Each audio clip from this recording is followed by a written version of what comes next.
What's better than this? It's guys being dudes here on the Locked On NFL Scouting live coverage of the 2024 NFL Draft. Joe Marino, Kyle Krabs. Whoa. Listen, we're excited. Like Kyle and I got on here like 10 minutes ago, and it was like this big reminder that this is what we freaking love. And it's going to be guys being dudes. Do it for work. Dude, it's incredible. We are going to have fun. I don't have hair, but my hair's down. We're just going to authentically react to picks and have a freaking good time here on a Thursday night staying up late. Yep. And we are going to go wire to wire. We're going to be back again tomorrow. So we're going to have, about 100 picks to react to on the live stream. And we did this last year, and it was kind of new for us in this format. And we've had a chance this past year to really find our rhythm with this show and the tone that we want to have. And I'm excited to kind of translate that into this event, which obviously is, I know my camera's over here, but I'm over here. It's everything that we spend all year working around for. So we are here all night. We hope that you're here all night, and we hope that you interact. The chat is bumping. We got people making sure that Kyle has a little C4 going. Yeah. I just got a brown paper bag from DoorDash dropped off. Show the bag. I saw the bag. This is a big, Kyle Krabs is ready to go. It's a long night. Kyle Krabs. If anybody's wondering on my end, I have a couple of electrolyte beverages and a thing of water. So dude, this is what's also really cool about what we do. Tuning in from Vietnam. Let's go. People all over the world checking in. Let us know where you're. Let's hear from you. Where are you at? We have Vietnam. I'm in North Carolina. Kyle. London, 12:30 in London from Let's Tom. go, London. Vermont. Is this the largest collection of peaceful Bills and Dolphins fans in one place that we'll have all season long? Well, until the games start. Peaceful. Yeah. I guess so. There's some positive energy in a room filled with mutual Bills and Dolphins fans, which is fun. Tallahassee, Brockport, Canada, Northern Michigan, Iceland, Toronto, Utah. Yeah. You ever been to Utah? No. I've never been to Utah. You'd really like it. It's been a while since I've been there, but you'd really, as like an outdoorsman type guy, you'd really like it. Yeah, I've seen the pictures. It's beautiful. Like the scenery of the Utah games is unreal. I know Salt Lake City's unreal. See like the bike rides that people take. Looks awesome. North Tonawanda, let's go. That's my grandparents are in North Tonawanda. Thailand. Oh, we got Thailand in the house. Let's go. This is very cool. Very cool. Good to see everybody. So I guess we should probably set the table with this draft. I know there's picks at 1 and 2 that have to happen, but for me, it's really 3, right? Is Patriots have kind of been drawing this thing out and trying to coax the Godfather offer from either Minnesota or New York or whoever else might be interested in it. It seems like everybody's kind of just sitting to see what happens with Drake Maye. And I know as Tom Pelissero came out at the top of the hour and said right now it looks like they're going to stick and pick. That might be the last minute blitz. I think the worst thing that could have happened for New England was there was a team at 6 that was interested, because I think that really kind of skews the offers that you're getting, right? Because Minnesota's got 11 and 23. So they have multiple ones, but you got to go back from 3 to 11. And the Giants are like, well, we're at 6. You go back 2 spots. Like, we're not going to match offers with I would assume that they're going to say, we're not going to match offers with the Giants or with the Vikings, because it's only 2-spot drop back for a quarterback. If not New England at 3, then where for Drake Maye? For Drake? Is that Minnesota's real quarterback that they like? I know that there's the McCown connection with Drake Maye from high school. Like I think Drake Maye's in more demand than you do, just based off of our conversations and the mock drafts that we put together. And well, if he goes, I think everybody that wants to trade up for Drake Maye. If he goes 3, then it's cut and dry. It's over with. Right. And I think that's a good signal that you would be correct in this scenario. because if the Patriots thought they could slide a little and still get Drake Maye, they might do that. But I don't think you can mess around, man. If that's your quarterback, that's your quarterback. Right. So I mean, obviously the top of this draft is obviously going to dominate the early conversations, but there's so much more to it than the top picks. And we'll talk about it all as it happens.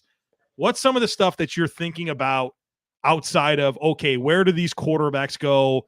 The big prospects, like what are some of the storylines outside of the top that are moving the needle for you in your mind? Well, this late push this afternoon that the Rams are calling, asking about getting up into the top 10 and what that would potentially look like. First round pick that they've had since 2016, which was Jared Goff. McVay's never had a first round pick as a head coach of the Rams. Right.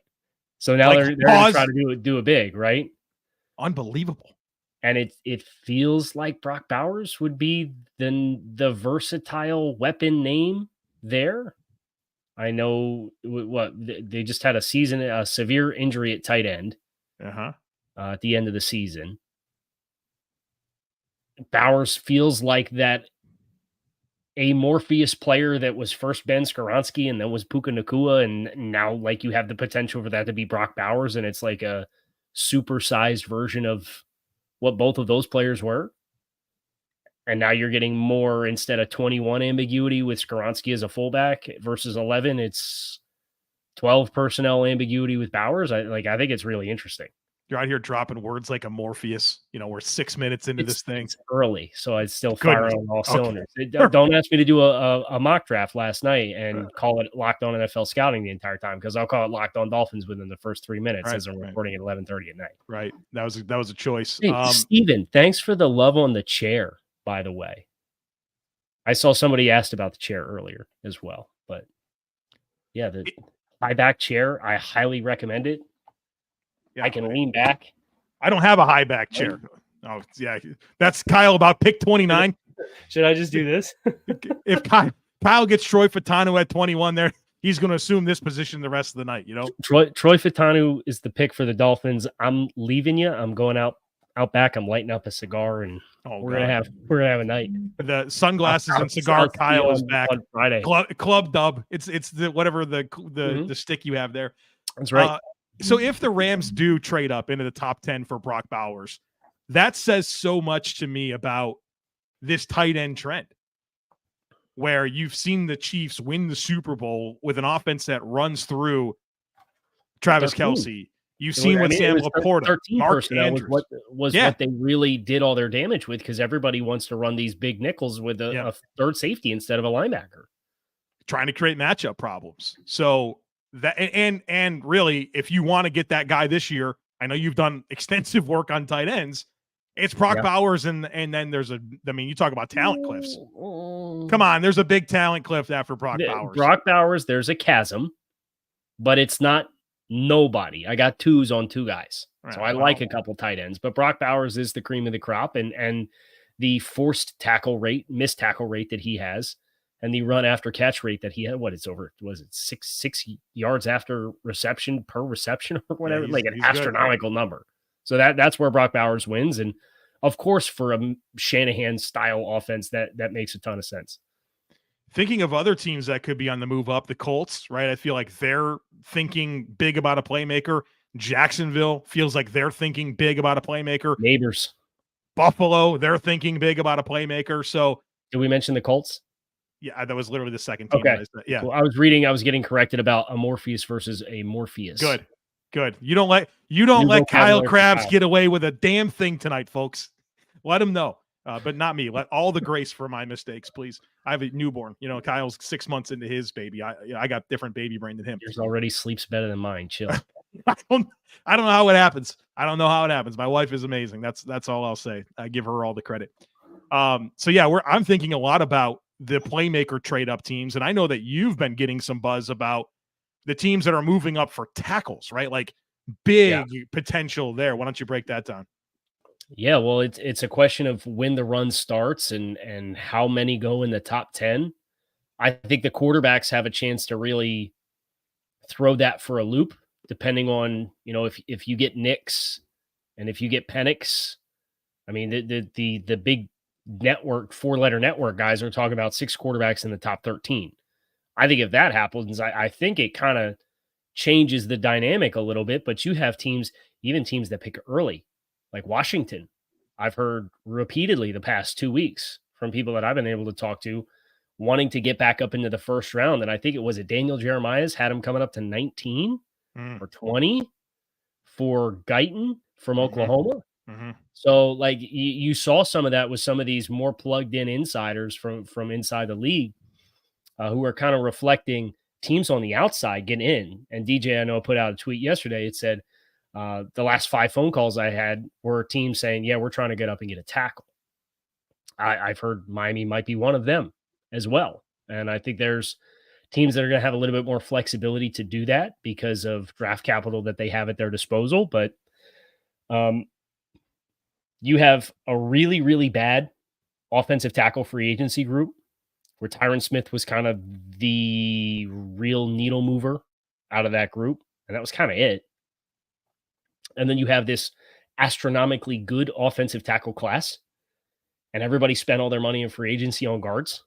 Right. And I think the correlation there is everybody spent the money on the offensive line to get the inside guys with the anticipation that they were going to come back to the draft and be able to get a guy. So I think that creates this very high demand because I think the first 8 guys are outstanding, but you get past that.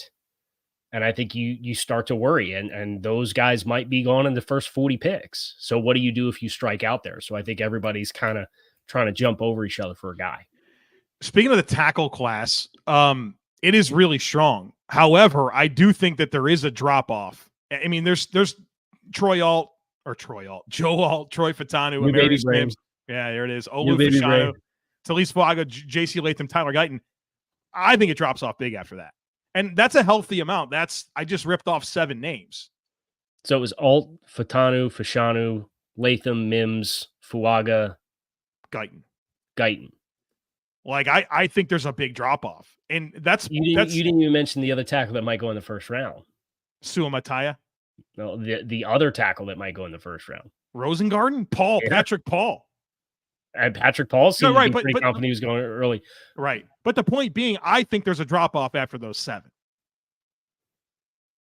They're my top 7. So right. I don't necessarily disagree with you. I have Rosengarten in the same tier as Guyton. So I think he's below him by a decent amount, but he's in the same tier for me. So at least it's a conversation to tail along and tag along. And then if you believe Jordan Morgan can play tackle, I think that's another name to at least invoke there. I think he's better inside at the league level, but he's played tackle. So I think there's some extra names, but I think you get really excited. I'd say the drop-off comes after 6. I would put Guyton kind of in the next tier down where like you still feel good about who you're getting your hands on to be a long-term starter. But I think he is a little bit more raw than even Mims with as little as he's played. Kyle. Yes. The champ is here. Sam Teets, reigning last day, unless reigning mock draft champion of the world. Sam Teets. Might be his last night. Yeah. All right. His last day, I guess. Right. So Sam, what'd you have for dinner last night for your last supper? The champ is here. Somebody asked in the chat, who's going to win the mock draft competition between me and you? Predictively, I think you're going to win. I took too big of a swing. Look, we talk to people that we know have been able to provide us insight on things that have happened in the past. And you talk to a few people that I didn't, who gave you different feedback. Yeah.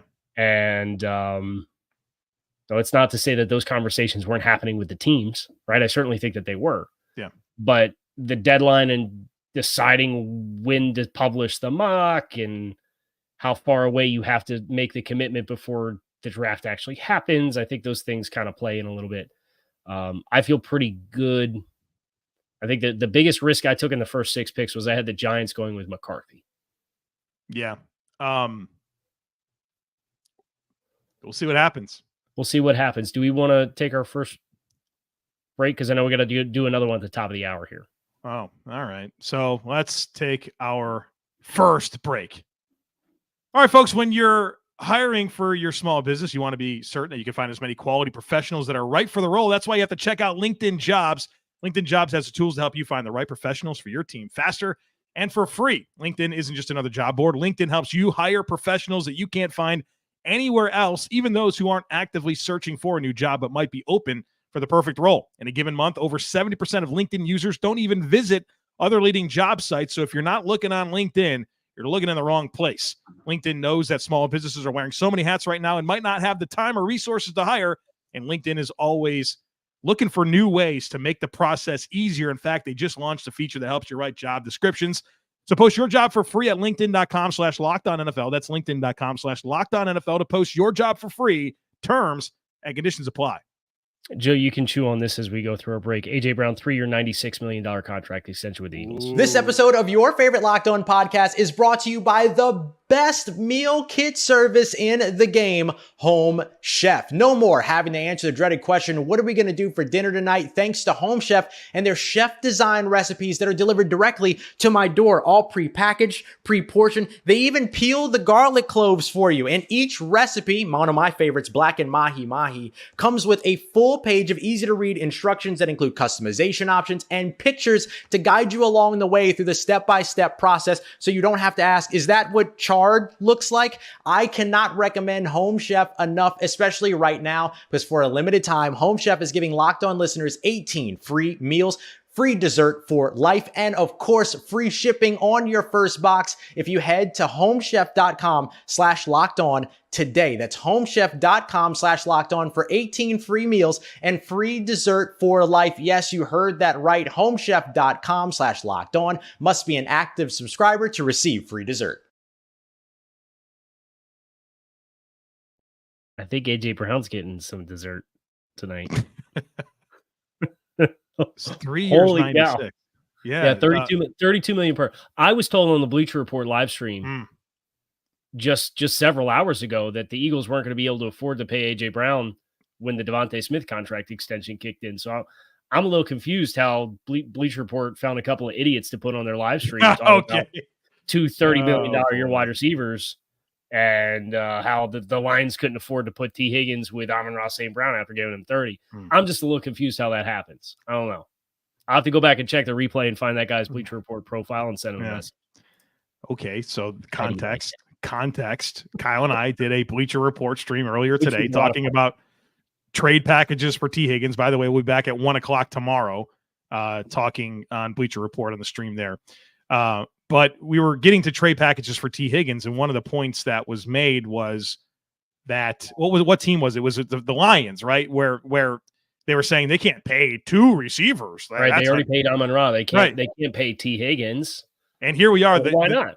The Eagles, who have the most expensive players in the whole world, they're paying another receiver. Now, I think one of the big things about Philly is that Jalen Hurts contract doesn't really kick in yet. Right, they still have the lower amounts on that deal. So I'm curious to see because they loaded that thing up with void years. It's got like a $96 million void year coming. Well, it also has the rolling guarantees where it's kind of like an 18-month decision every year for player option or for player bonus. That's kind of it was the hybrid of the Mahomes Allen contracts to some degree. Right. Minus the void years were a new layer. That's Philly, right? That's good. We're gonna pay the bill on the dollar we spent now when the dollar's worth $1.60 3 years from now. That's just just the strategy, whether it's right or wrong. And they do have a year where it all peaks, and it's like I think it's 2028. So it's like, okay, you got some time to work with it, but that'll be fascinating because void years are so new. It's such a new thing, and Philly's really been on the forefront of it. Cleveland's on the forefront of it right now. New Orleans, out of necessity, is on the forefront of it, but I think their situation's a little different. But we won't do the salary cap deep dive in the void years. I know Dolphins fans are tired of me pounding the table for why void years aren't the devil, right? Like Waterboy. Yeah. Well, Mama. Well, so how does Mama said void years is the devil. we've seen now good, right? AJ. It was well done. I wonder how many more impersonations we get tonight. There's one. Who knows? So now we've seen big money for Amon-Ra St. Brown, big money for AJ Brown. You know, the good receivers are getting paid north of $30 million a season. Does that help the wide receiver crop that seemingly every year, it's loaded wide receiver year, loaded wide receiver year? Does this put more of an emphasis on getting young, cheap receivers now that you're paying them this type of money? I think all I think it does is create this swinging door where there's even less apprehension to draft them early because there's still going to be bargains. So right? you think, well, that's another way to look at it. Yeah. So I think, the apprehension used to be, and depending on positional value, do I want to draft this player this high where his APY might place him immediately upon entering the league? You think about tight ends and running backs. What Saquon got drafted in was like a top 5 running back contract off the jump, just off the rookie wage scale. Like that's not a factor for wide receivers anymore at all, just because of how aggressively it's grown. And I think it was Marlon I'm more interested. Marlon Humphrey came out on Twitter today and said the gap is too big. And I don't think he's wrong. I'm looking forward to the next wave of young corners to reset the market. Yeah. So who's the first shoe that drops there? Curtain. And how high does it go? Because right now it's about a 50% divide between the highest corners and the highest wide receiver, that's nuts, man. Incredible. Because the corners have a harder job. I 100% agree. The receiver knows where he's supposed to go. Right. You gotta react to his space. Right. I think it's the hardest position to play in sports. I think Sauce Gardner and Patrick Surtain. They're going to be big pieces of this conversation of how the cornerback market evolves, right? Because Marlon Humphrey, Marshawn Lattimore, Marlon Humphrey, Trey White, that trio got it to where like it went from like 14, 15 to like now they push like 18. Yeah. And we're still there. Meanwhile, receivers are just getting more and more money every time we turn our head. And it's not done because you have Justin Jefferson and Jamar Chase. And listen, if AJ Brown got that, Justin Jefferson's getting 35, right? Oh, every bit of it. Yeah. This is going to get into a lot of scary money and it's always scary because the cap goes up at a certain rate and you hear the dollars and you're, oh my goodness. But yeah, like unparalleled levels for some of these wide receivers in this round of re-signings. Higgins, Ayuk, Waddle, Nico Collins. Put them in order. Put those 4 in order. What they get. Ayuk 1. Gets the most. Yep. Do you think that's because he goes somewhere else? Do you anticipate he stays with San Francisco, or if he goes somewhere else? I think he's proven the most. He's proven the most of all those guys. He's still young. You think he's proven more than Jaylen Waddle? Yeah, I would say Waddle has the best resume. I think Ayuk will be 1. Waddle 2, Collins 3, Higgins 4.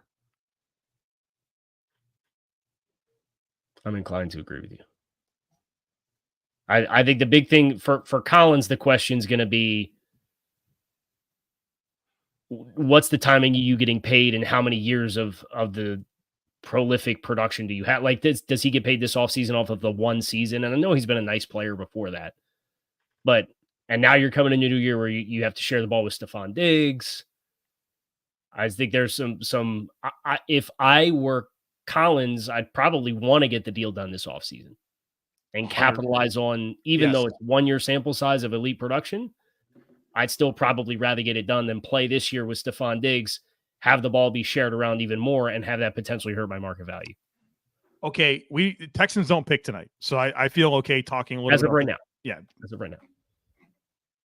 109 targets last year in 15 games for Nico Collins. How many targets this year? How many for Steph Diggs? How does that target distribution work between the two of them? 109 targets, you said? That's what he had this past year in 15 games. Keeping in mind, Stroud missed a few there. His rookie season, right? They're probably about the same. So you think 109, and you think Stephon Diggs comes in and gets more than that? About the same. And Tank Dell gets 80? I think Tank would be the one who has, and Tank. I also think Tank would probably be optimized as a counterpunch and not a volume player. I would agree. You still have Schultz. Yeah, I think that it maybe hurts his value a little bit. When like Robert Woods still plays for this team too. Are they potentially a sneaky trade a wide receiver team? And they also have Noah Brown and they have John Mechie. Like, yeah, they've got receivers, man. This Xavier might Hutchinson. be a trade a wide receiver team. Right. That's a lot. If you strike out on one of the 20 top 100 wide receivers this year, give the Texans a call. Maybe they'd be willing to part ways with somebody. Well, and I think CJ Stroud, who threw the ball 500 times last year, that probably is more like 600 from him. Well, we didn't even mention Joe Mixon. Right. Contributions in the passing game exist there for him. Be interesting. It will be interesting.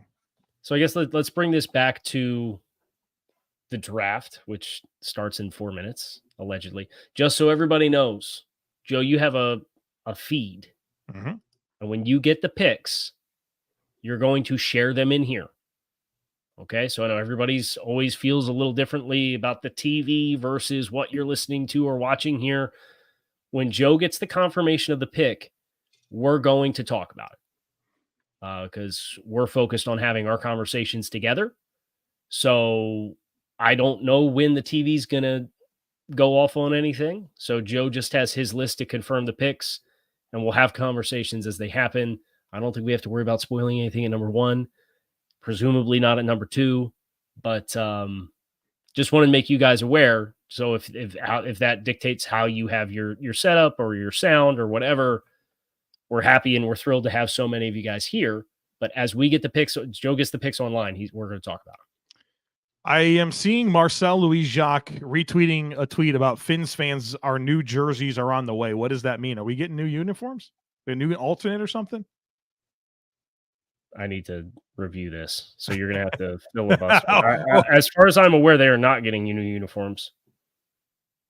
Maybe an alternate. It was from Javon Holland. Yeah. He's trolling. That's Javon Holland.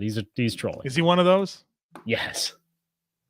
Is there a bigger troll job than Deion Dawkins acting like he was getting cut and then signing an extension? Wake me up when you live through that. That was fun. That was a fun 5 minutes. Was it?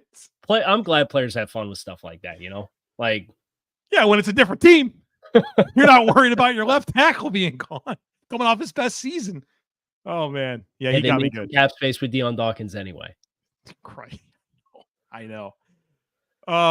What's your prediction? When do we get the first pick? This is always a thing. Like, when does Goodell get out there and say the draft is open? That the Bears got to get their moment, right? They need everyone to talk about Caleb Williams. Right. What is it? It's a 12-minute clock. I think is it 12 in the first round? Is it 10? I can't remember. Scientist. I mean, this is the thing about doing a live show every year. Right. I haven't watched the draft in 10 years. I have no idea. I'll say they take 9 minutes on the clock. Okay. Oh, a nice long phone call with Caleb and get all the pictures. Phil, okay. Let's see on the chat. What time do you think the first pick is? We're seeing a couple people saying 8:10. 8:10. Should be 10. Yeah. The time used to be 15, but they cut it, right? When I was walking into my office to do this stream tonight, I thought to myself, I know the NFL knows what they're doing with how they do the draft now, with the first round being Thursday, second and third round, and then day 3. I miss the first 3 rounds on Saturday and then the last 4 on Sunday. Like, I really enjoyed that. But right. Oh man, that's be a problem. Oh, there it is. See, there you go. Joe got a new computer and still hasn't figured out how all the things work, so that's always fun. All right, I'm supposed to do a read here. What are we doing? Yeah, top of the hour. So we'll do our next read, and then it's every 30 minutes from there. All right. We have a message for all of our friends tuning in. Kyle Krabs been told I'm a competitive person. I know that you're competitive. Well, our competitive sides are a big fan of Monopoly Go. I'm sure you've heard of it. It's been downloaded over 150 million times. It's a great twist on Monopoly where you play on not one, but hundreds of Monopoly boards in crazy locations, building up amazing cities that bring you big money. But the best part is messing with my friends. I can charge them rent on my iconic properties, just like classic Monopoly. But now I can also rob their vaults of riches for myself, and the leaderboard show me who the biggest Monopoly tycoon is. But it's not just my competitive side that loves it. You can team up with family, friends, and people from all around the world in timed tournaments to earn huge rewards. So get in the game and join your friends. Download Monopoly Go now for free on the App Store or Google Play. Kyle is doing no reads. Right. We get comments every time Joe does the live read, and Kyle does no reads. Kyle clicks the buttons. Right. It's a big job. It is a big job. Thank you for your affirmation. The production elements that go into our live stream. See, I've already forgot to put the ticker back up. Oh, wow. See? I'm trying to, it's that little extra space at the bottom. Just like to have it. Sue asked if Jacksonville will trade for Ayuk. And I think that's an interesting conversation as we kind of get started here with this draft. Is we've talked about wide receivers. We've talked about wide receiver rookie contracts, but trading up, they're rumored to be angling for neighbors in the draft and moving up. What's the cost of doing that versus the cost of just acquiring a veteran player and paying him? And how do you balance the pros and cons of those two things? I think that's kind of an interesting debate if San Francisco is going to play ball with that.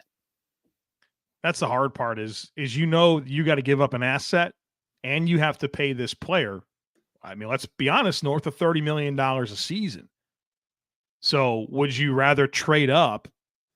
So you give away the same asset, but you get a cost control player on a rookie deal, or do you want the proven commodity? That's what makes it hard, man. I think it's probably a different answer for every team. What would actually cost less? Not dollars. What costs less capital? Probably Jacksonville's at 17, so they'd have to get to 8. Does that cost you? Is that going to be 2 first-round picks? I'm inclined to think that it is. So now it's okay. Like you could trade just the one this year and pay Ayuk, or it's potentially an extra first-round pick for the rookie contract. I don't envy that choice. I mean, you have Christian Kirk, you paid Gabe Davis, you have Zay Jones, you have Evan Ingram. Is this? But they seem to they were really all in on bringing Ridley back. Right. This is still perceived very much as a need for Jacksonville, for internally. Do you see it that way? Whether we agree with it or not. Like, I don't know that I see it that way for them. I like their supporting cast as it is. Right. I'd want to get stronger in some other areas. I'd want to upgrade my secondary a little bit. How much of this is still trying to make the most of Trevor's rookie contract? And it sounds like that extension, they might be working towards getting that done this offseason at some point as well. Are you just trying to maximize your quarterback and really figure out where the ceiling is there and what you're going to have to keep and what kinds of players you're going to have to keep? I think the Jaguars are a good example of a team that got all the hype with what they did in 2022. They won the playoff game, a dramatic comeback. They really challenged Kansas City in the divisional round. Mm-hmm. And then the expectations were there. And you gotta validate it, right? And they didn't do that this past year. And you didn't see Trevor Lawrence take the step I think a lot of people did. And so is this about giving Trevor Lawrence every opportunity to show that? I'm inclined to believe that there's an argument to be made for, well, if we're going to commit to Trevor Lawrence and pay him all the money, is it more prudent to see how he does with this supporting cast that I think is absolutely good enough? It's like, I'm not even a little bit concerned about this supporting cast in terms of weapons. Yeah. Like, he's not always going to have that around him if he's going to be taking $50+ million a season out of that cap. They're in an interesting spot, but what we know is they very much feel like this is a must. Yeah, and Trent Baalke, he plays business a little bit differently, right? So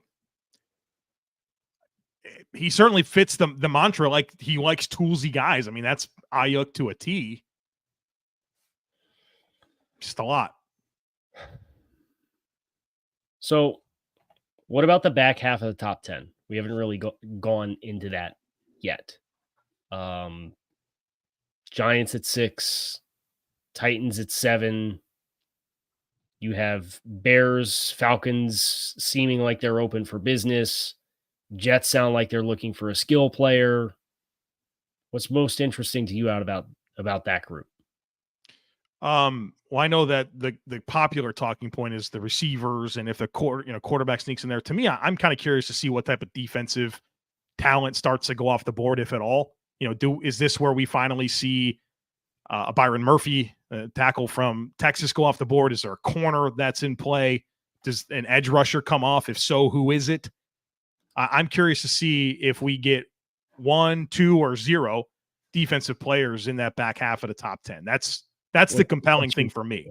What's your gut tell you? It feels like what should happen is Atlanta should trade out. But I think between Atlanta and Chicago, I think we get 1. I would be surprised if we got 2. My gut tells me there's 1 defensive player in the top 10. And then what's crazy after that is if Minnesota doesn't get up, they're at 11. Denver's at 12. Are they a trade back candidate depending on if the quarterbacks go nuclear? And then the Raiders at 13. You could legit be looking at 11 of the first 13 picks potentially being offensive players. Hayes in the barn. I used that for my mock draft video. I know. I heard it. I was so proud. Hayes in the Marino barn. wisdom. Yeah, I say it in my last conversation every week on Locked On Bills before a game. I say, all right, folks, the Hayes in the barn. We've done all we can do. Now it's time for the Bills to go out there and win the game. So yeah, that's one of my go-tos. Well, and I got that from like when I played high school football. That's what the coach always said. Hayes in the barn. All right, guys, Hayes in the barn. We did all we can. Let's go play the game. Hey, we are teetering very close to a large viewership number. So if you guys have somebody that you think might enjoy tuning in with us on the first round, please let them know. Would love to see us just bump that viewership just a little higher so we can hit that cool benchmark. Joey Potts had this big prediction is Marshawn Nealon goes in the first round. And it sounds like Detroit might like him depending on how the defensive line and some of the other guys that they might have their eyes on, if those players fall to them or not. But I guess my question is, what other surprise players do you think, like who's the Cole Strange this year? Is it Zach Frazier, West Virginia? I don't think he'd be for us, or at least he wouldn't be for me. I think Frazier's got a better chance than Jackson Powers Johnson to go in the first round. I would agree with that. I think Nealon's a good call out. What about like Junior Colson, Michigan linebacker? I think if it's a linebacker, it's going to be the Texas A&M kid. Edge. Cooper? Yeah. Not Peyton Wilson. Edge Look, we just talked about 3 linebackers. Maybe there's a chance. No. The champ says Patrick Paul or Junior Colson. Well, yeah, Patrick Paul I'm leery of just for positional need and what happens if Kansas City, it sounds like Kansas City's really intent on an offensive tackle. Would they go Sua Ma'atia? Would they go Patrick Paul? Would somebody else be left? I don't think so.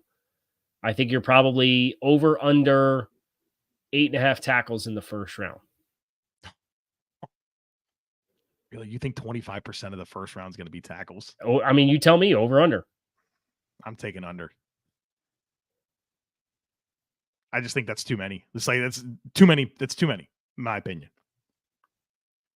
I don't know. Deep wide receiver room. Quarterback run happens early. We're talking 2 defensive players in the first 13 picks. Rosengarten of the 49ers. Who was it that was doing mocks? They just could not stop doing it all cycle. They did it every time they did a mock. Was it Kuiper? Kuiper, yeah. Rosengarten, like his last 3 mocks. The 49ers every single time. If it happens, then It'd be a big hat tip to Mel Kiper's 40th draft. 40 is it his 40th or his 41st? 41st overall, 40th on ESPN. So yeah, good for I Mel. mean, we're here because of Mel Kiper, right? Like, no question. Absolute pioneer in this industry. So big time shout out to the legit OG Godfather. Hold on. I'm trying to find who was it that had somebody had a Rosengarten snippet today. Was it Albert Breer?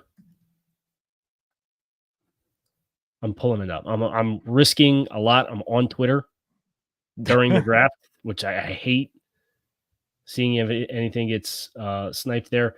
Yeah, so this was Albert Breer today. What I'm hearing, 2 surprise first rounders, ? One could be Washington tackle Roger Rosengarten, who could be in play for San Francisco at 31 or Kansas City at 32. Which is interesting because didn't you say he gave you Andrew Wiley vibes a little bit? Yeah. 100%, yeah. So that's they'd move Jawan Taylor to left tackle. I guess he's getting paid $20 million per. He probably should just be playing left tackle, whether it's a good idea or not. Maybe. Are we thinking the Chiefs are the Suamaya Taya spot because of like the BYU Andy Reid? Is that what's feeling that? So when you do predictive mocks every year, right? For whatever reason, there's these late round pairings that just catch fire, right? You can't really explain who had it first or why they had it first. I think I did see something about a BYU connection with Andy, and they want to go tackle. But I think everybody had that at the end. And I know their backups wide receiver, and they might get some good value that falls because wide receivers, you're going to get the first 3. And then it sounds like there's some medical stuff with Brian Thomas. I believe that's a shoulder question for him on whether or not he ends up sliding down the board or not. Xavier Worthy sounds like he might go in the teens now after running 4.2. Sounds like the Colts really like him if they can't secure one of these other wide receivers. After that, I've seen about 30,000 Bills fans with Xavier Legette's name in this chat already tonight, and it's 8:12. That could be a little bit I know whose fault it is. But does he go before that? Is he there? Do the Bills go a different direction? Does Brian Thomas slide to 28? And would you take him? And then what does Detroit go with a wide receiver? We talked about them with T. Higgins already. Just really interesting. Really interesting. I am happy to share that the NFL draft is underway. So the Bears are on the clock. Well, we don't know the pick yet, Kyle. So we'll wait. Yeah. Thank you. Yeah. Do the thing. Yeah, appreciate that.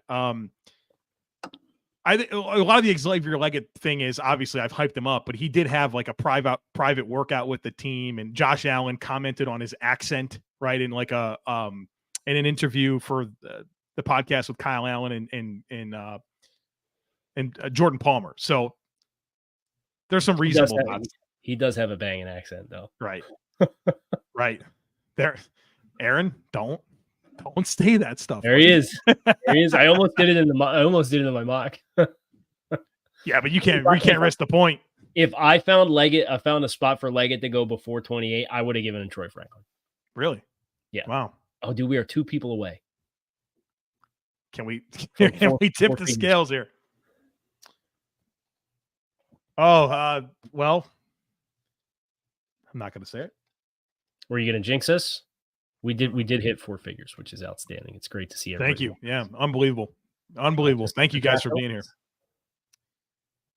Okay, so the Chicago Bears are on the clock. And formally, we are awaiting their selection, which we will give it its due response, right? This feels very much like a formality, but they deserve to have this conversation. And look, the Carolina Panthers, this is part of your trade. This is part of that move back. And so the unearned number 1 overall pick is a heck of a spot to be for Chicago. And obviously the future of that franchise is lying in the hands of what they do with this selection. I think it's a really exciting time to be Bears fan. And talking about playing your cards right and making the most of the Carolina situation And that's going to be one of those trades we look back at 3 years from now and we do the tally on the full exchange. And it looks really rocky for Carolina right now. And I hope they get it right around Bryce. But even if they do get it right around Bryce, I think you're ultimately going to look at that team and everything Chicago got. The big thing for Chicago has already happened, and it was the trade with Carolina last year. This is now reaping the rewards of that to really send this team into a stratosphere where it's going to be I think the challenge is their cycle, their team life cycle is in phase with Green Bay's reset and with Detroit as well. And Minnesota's kind of trying to figure this out and get their own transition started as well. So we talk a lot about life cycles and a normal life cycle in the league that's not you have Patrick Mahomes or Tom Brady and you just compete for Super Bowls for 20 years, right? That's not the normal in the NFL. So for all of these teams in the North to kind of be getting it going at the same time, I think it's going to be a really fun, highly competitive division. And the key is going to be who gets the big separation. And for Chicago to have all the things that they have around Caleb now coming into making this pick with getting Keenan Allen and DJ Moore. And, oh, by the way, the pick at 9, which heaven help us if they trade back, they might get a boatload of draft capital for next year if they get a team that's desperate. What if they're the team that moves with the Rams that wants to come up into the top 10? Mm-hmm. That's come up 10 spot. Like that's a big haul. They might kick this thing even further. So I think the more interesting thing for Chicago is what they do at 9. But the things that they've done around Caleb is, I think, what really needs to be applauded as they come into making this pick. I think not going back to Carolina and this being their pick, not only are we going to be looking at the graphics of the net of the trade, there's also the opportunity cost that you picked Bryce Young over CJ Stroud. Mm-hmm. And that deserves time to play out. But boy, oh boy, right now, that's not looking good. As somebody who has lived that as a fan, I've lived that at 5 in the 2020 class. As a miserable time to be a fan. The pick is in. With the number 1 overall pick in the 2024 NFL Draft, the Chicago Bears select Caleb Williams, quarterback, USC. So we're chalk, which is good to start things off. When I think about the quarterbacks in this class, I think Caleb's the one who I feel like has the best ability to be all things, if that makes sense. I think Lincoln Riley's offense gives you enough structure stuff that when they had some playmakers, particularly in 2022, I think you saw that. I think the skill group was really underwhelming, particularly the pass catchers this year. And I think Caleb, in turn, responded by trying to do a lot and doing outside of structure stuff. He's got a really electric arm. He's got great elasticity with how he throws. I think they've got the supporting cast around them. This is one of the more higher expectation first-round picks that I can think of, probably since we do the project every year, right? When we talk about the supporting cast and the skill group and the coaching staff and the defense and the quarterback room. Trevor Lawrence didn't grade well as the number 1 overall pick. I think the highest we had a room graded was the Trey Lance and the Mac Jones situations for them as rookies coming in. But Trey, you knew wasn't going to start. So, this is one of the better situations for a rookie quarterback to come into. No question. Obviously, you love DJ Moore and Keenan Allen and Cole Kmet and the improved running game and how the defense is kind of shaping up. I'm really excited to see how Caleb Williams evolves. And obviously the dynamic playmaking ability is evident when you watch Caleb Williams has access to the entire field, really dynamic with how he moves around the pocket and can extend plays. I'm curious to see how he settles in as a progression style rhythm passer, right? Because I still think for all the off script stuff that matters and is big, can he do the smart, right thing with the football and keep the offense on schedule and sprinkle in the great parts of his game to complement that? And I think that Chicago has built it up around him to this point that's going to allow him that best opportunity to do it. And let's be honest about this too. The NFC needed some quarterback talent here, right? Like, finally, You're not kidding. A big-time quarterback goes to the NFC. And if you're Chicago and you feel like you have this truck of a quarterback, right, that's going to be potentially one of those dudes, man, that's got to feel good based on where you're positioned. I know there's other good players in Hurts, and what Jordan Love looks really good with Green Bay, but this is the type of franchise-altering moment for Chicago. I know that there's all the commentary about the history of the quarterback position with the Chicago Bears, and I know that without all the things we said about Justin Fields didn't quite materialize the way that many hoped. This is your next bite at the apple, and this is a heck of a transition, a heck of a talent coming to Chicago. I think the big difference is you talk extensively developing players around a developing quarterback. And what was that offensive situation like in Chicago? And I think that's kind of the why my expectations are different is Fields came in with nada, and Fields was supposed to be the savior for some jobs there. And it didn't work out that way. And I think this is you didn't put the cart before the horse, right? And the Justin Fields and his early career Caleb Williams is reaping the rewards of those struggles and trying to work through that with another young quarterback. And, they just happen to have a team that fails into the first pick so that they have this very easy decision to make. Justin Fields somewhere in Pennsylvania right now is like, could I have this opportunity? Right. Could I have these players? This group. Right.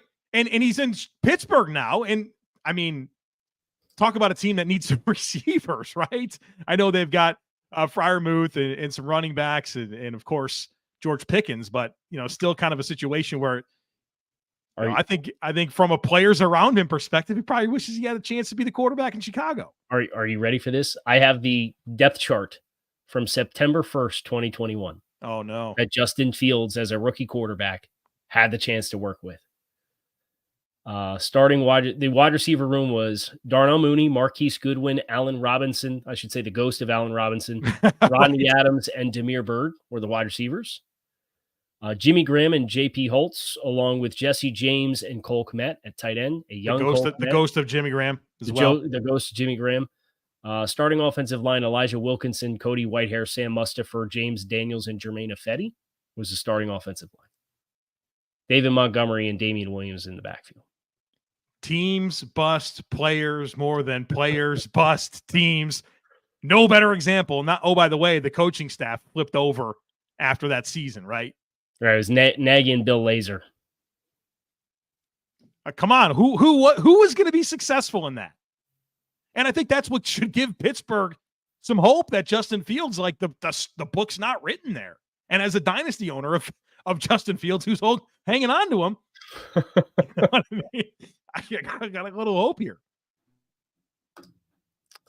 So we now shift gears to Washington, and for whatever reason, like all the way up through today, like this afternoon, like there were still some people that are like, I don't know about number 2. It's felt like Jayden Daniels. It's been drummed up as Jayden Daniels. The sportsbook made sure they dipped into everybody's pocket by giving J.J. McCarthy and Drake May their favorite odds to be the number 2 pick. And then magically 3 days later, it's back to Jayden Daniels, and he's minus 500 to be the pick at number 2. Hey, Vegas doesn't put out these lines to lose money, man. They probably saw, okay, this is not going to go well for us. If we're going to take it back. We got to get some other guys going. Let's get some movement here. Let's get some money in on some bets that aren't going to pan out. So that way we don't take a massive L here. We got to build skyscrapers in Vegas. You know what I mean? You don't do that by giving away a bunch of money. So we've talked about Washington and their coaching staff with Jayden Daniels. And that's really still for me. And I know the Longo offense in North Carolina has some parallels from an air raid background perspective that Drake May had a chance to work with to some degree. But it just feels like the athleticism and quarterback running ability of Jayden Daniels makes it the fit that I think makes the most sense. The pick is in, Kyle Krabs. With the number 2 pick in the 2024 NFL Draft, the Washington Commanders select Jayden Daniels, quarterback, LSU.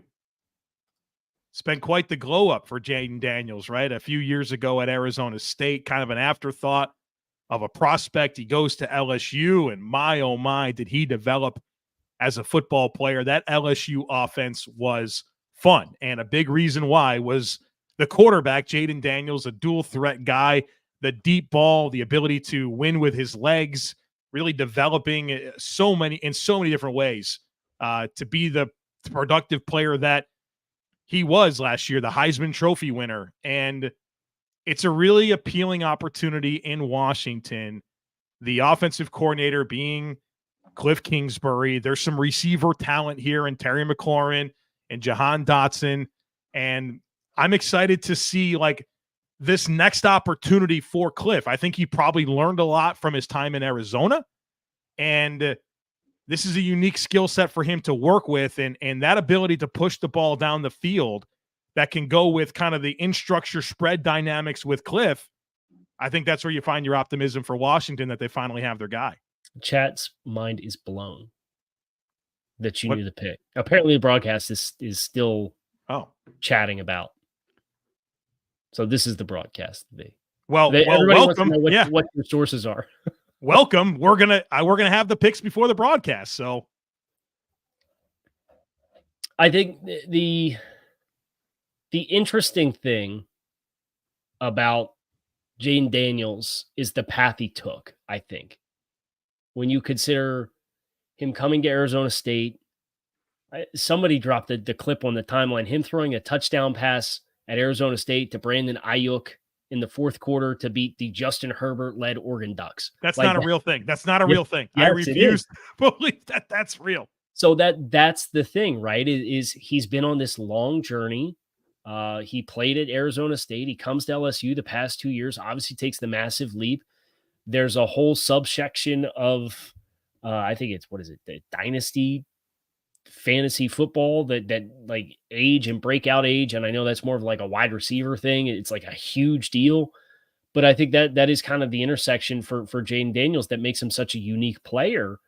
But there, you can't compete with the athleticism that he has versus these other quarterbacks. It's just a different tier. And I agree with you. I think that's where, if you can get him operating the structure of the passing offense with that athleticism, that's always going to get run and be coveted by teams.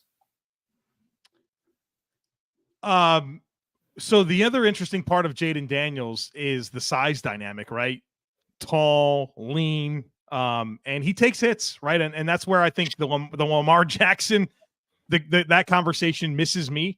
Is Lamar is very athletic and he does a very good job of protecting himself as a runner.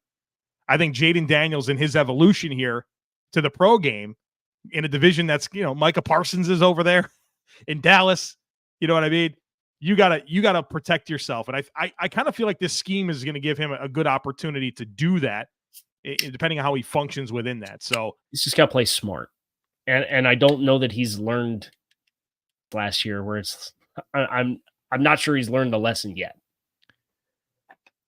I do think he does a good job of, like, for a big play quarterback, I think he takes care of the football pretty well, which is another thing that I do like about him. Like when you can thread the needle between being dynamic and making plays and also not turning over the ball, that's a good spot to be. Obviously, has a lot to learn in terms of what he can and cannot get away with at the NFL level. But if you're Washington, you feel like you feel pretty good about being able to get this quarterback right now. And who knows what's the situation with the Giants? Who knows the situation in Dallas? Jalen Hurts obviously really struggled down the stretch last year. Yeah, you got to feel pretty good if you're at Washington. Now they got to get this offensive line figured out. That's going to be the big thing. They got to get this O-line. That's another luxury to having Jayden Daniels as well. And the escapability, the run ability, the +1 in the run game ability. I think that changes how teams play you up front and the fronts you experience and the coverages you experience. and whether or not you're blitzed. I think that's, all of the compounding variables that are fed into how a defense plays you on any given week. I think that is one of the math of the game, right? We talk about math changers at the quarterback position. That is, that's one of his most appealing qualities. And I think that will help a personnel group that really needs as much help, I think, as they can get. Kyle, the pick is in for the New England Patriots. And with the number 3 pick in the 2024 NFL draft, the New England Patriots draft quarterback Drake Maye, University of North Carolina at Chapel Hill. So this was the one we were all kind of waiting for, because New England tried to play the game, right? New England tried to string this thing out and see if somebody was going to lose their mind. And I think it is smart. If you're going to take a quarterback, the worst possible thing you could do is get cute with it, right? And I think that's applicable to a situation like this where you're fielding trade offers. I think it's applicable to day 2 quarterbacks versus end of bypassing a guy with your first pick and trying to come back around and give him the next time around. I think for New England, I mentioned this a couple weeks ago on Locked On NFL Scouting, but I think the biggest appeal for Drake Maye is their past quarterback was a keep it between the lines, execute the offense, and I'm going to give you no value outside of that. Whereas Drake Maye, you have to groom him in that capacity, but he already has an inherent trait and skill with the outside of structure stuff that Mac Jones just, I don't think that skill set's ever going to be conducive to him playing that brand of football. So I think that's, anytime something doesn't work, you tend to see people overcorrect the other way. And whether it's an overcorrection or not is, I think, a completely different discussion. But as far as this selection, I think the number one motivating factor for me to say, hey, I think this is a good thing for New England, is it's not the same style of quarterback that you just moved on from. I think the big thing for New England is supporting Drake Maye. I think Drake Maye is a reasonable swing to get a franchise quarterback, and the New England Patriots certainly need that. They also need to get this roster better around him. Their offensive line, their weapons, they got to get better here. And I hope that they learned a lot from what they did to Mac Jones. Now, I never thought very highly of Mac Jones as a quarterback, but did they really give him an opportunity to prove that he can play based on the coaching, the O-line, the weapons? It was never good. Yeah, the offensive system for Matt Patricia and Joe Judge trying to run a Shanahan system and learn it themselves overnight it's quite frankly a joke, right? Is joke. Right, Alex Van Pelt, the OC now, it's the same but different in so many different ways operationally. But I'm curious to see how they get this right around him. Because if not, you got to play Jacoby Brissett. Like you can't put Drake Maye into this lineup right now. You cannot do it, in my opinion. Yeah, and they should not be in a rush when you consider where some of the other teams in the AFC East are. Take your time. First-year head coach, young head coach, just moved on from Bill Belichick. Haven't even committed to a general manager yet. Take your time and get it right. Be process-oriented, which you would like to think that they will be. Joe, let's take a quick break before our next pick. All right, quick break before the next pick. When you're hiring for your small business, you want to find as many quality professionals that you can that are right for the role. That's why you have to check out LinkedIn Jobs. LinkedIn Jobs has the tools to help you find the right professionals for your team faster and for free. LinkedIn isn't just another job board. LinkedIn helps you hire professionals that you can't find anywhere else, even those who aren't actively searching for a new job. In a given month, over 70% of LinkedIn users don't even visit other leading job sites. So if you're not looking on LinkedIn, you're looking in the wrong place. LinkedIn knows that small businesses are wearing so many hats right now and might not have the time or resources to hire. Well, luckily, LinkedIn is constantly looking for ways to make hiring even easier. In fact, they just launched a feature that helps you write job descriptions. So post your job for free at linkedin.com/LockedOnNFL. That's linkedin.com/LockedOnNFL to post your job for free. Terms and conditions apply. This episode of your favorite Locked On podcast is brought to you by the best meal kit service in the game, Home Chef. No more having to answer the dreaded question, what are we going to do for dinner tonight? Thanks to Home Chef and their chef-designed recipes that are delivered directly to my door, all pre-packaged, pre-portioned. They even peel the garlic cloves for you. And each recipe, one of my favorites, blackened mahi, comes with a full page of easy-to-read instructions that include customization options and pictures to guide you along the way through the step-by-step process so you don't have to ask, is that what chard looks like? I cannot recommend Home Chef enough, especially right now, because for a limited time, Home Chef is giving Locked On listeners 18 free meals, free dessert for life, and of course, free shipping on your first box if you head to homechef.com/lockedon today. That's homechef.com/lockedon for 18 free meals and free dessert for life. Yes, you heard that right. Homechef.com/lockedon. Must be an active subscriber to receive free dessert. So we get three quarterbacks. Yeah, right. Good call here. By the way, that's Ross Jackson. We talk about Ross Jackson all the time. There's Ross. There he is. Three quarterbacks, top three picks. Fair to say that all three of them are better outside of structure players right now than they are inside of structure? Yes. And that's a very interesting thing to me. Do you remember the first time we had inside-outside structure debate? Jordan Love. Yeah. And man, but here's the thing with Jordan Love. What did the Packers allow him to do? Develop. Not play. Took his time. Yeah. Right? There's no pressure. Right. And I think Caleb has the cast to work through it. I think Washington has the right scheme with some early wide receiver talent to maybe try to make it work. And New England's the one where I think they should tread carefully. And somebody else was on here saying, do we all have to pretend like we're not hoping he's a massive bust? From a rooting interest of the AFC East and being Bills and Dolphins fans, yeah, and I think it is a risky pick for New England in that regard. I don't know that JJ McCarthy would be any better because I would still have the same questions about the cast and the roster around the quarterback. All right, Kyle Krabs, the number 4 pick is in. And with the 4th pick in the 2024 NFL Draft, the Arizona Cardinals select Marvin Harrison Jr., wide receiver, the Ohio State University. Chalk so far, huh? Chalk so far, and I give Arizona a lot of credit for sticking and picking here.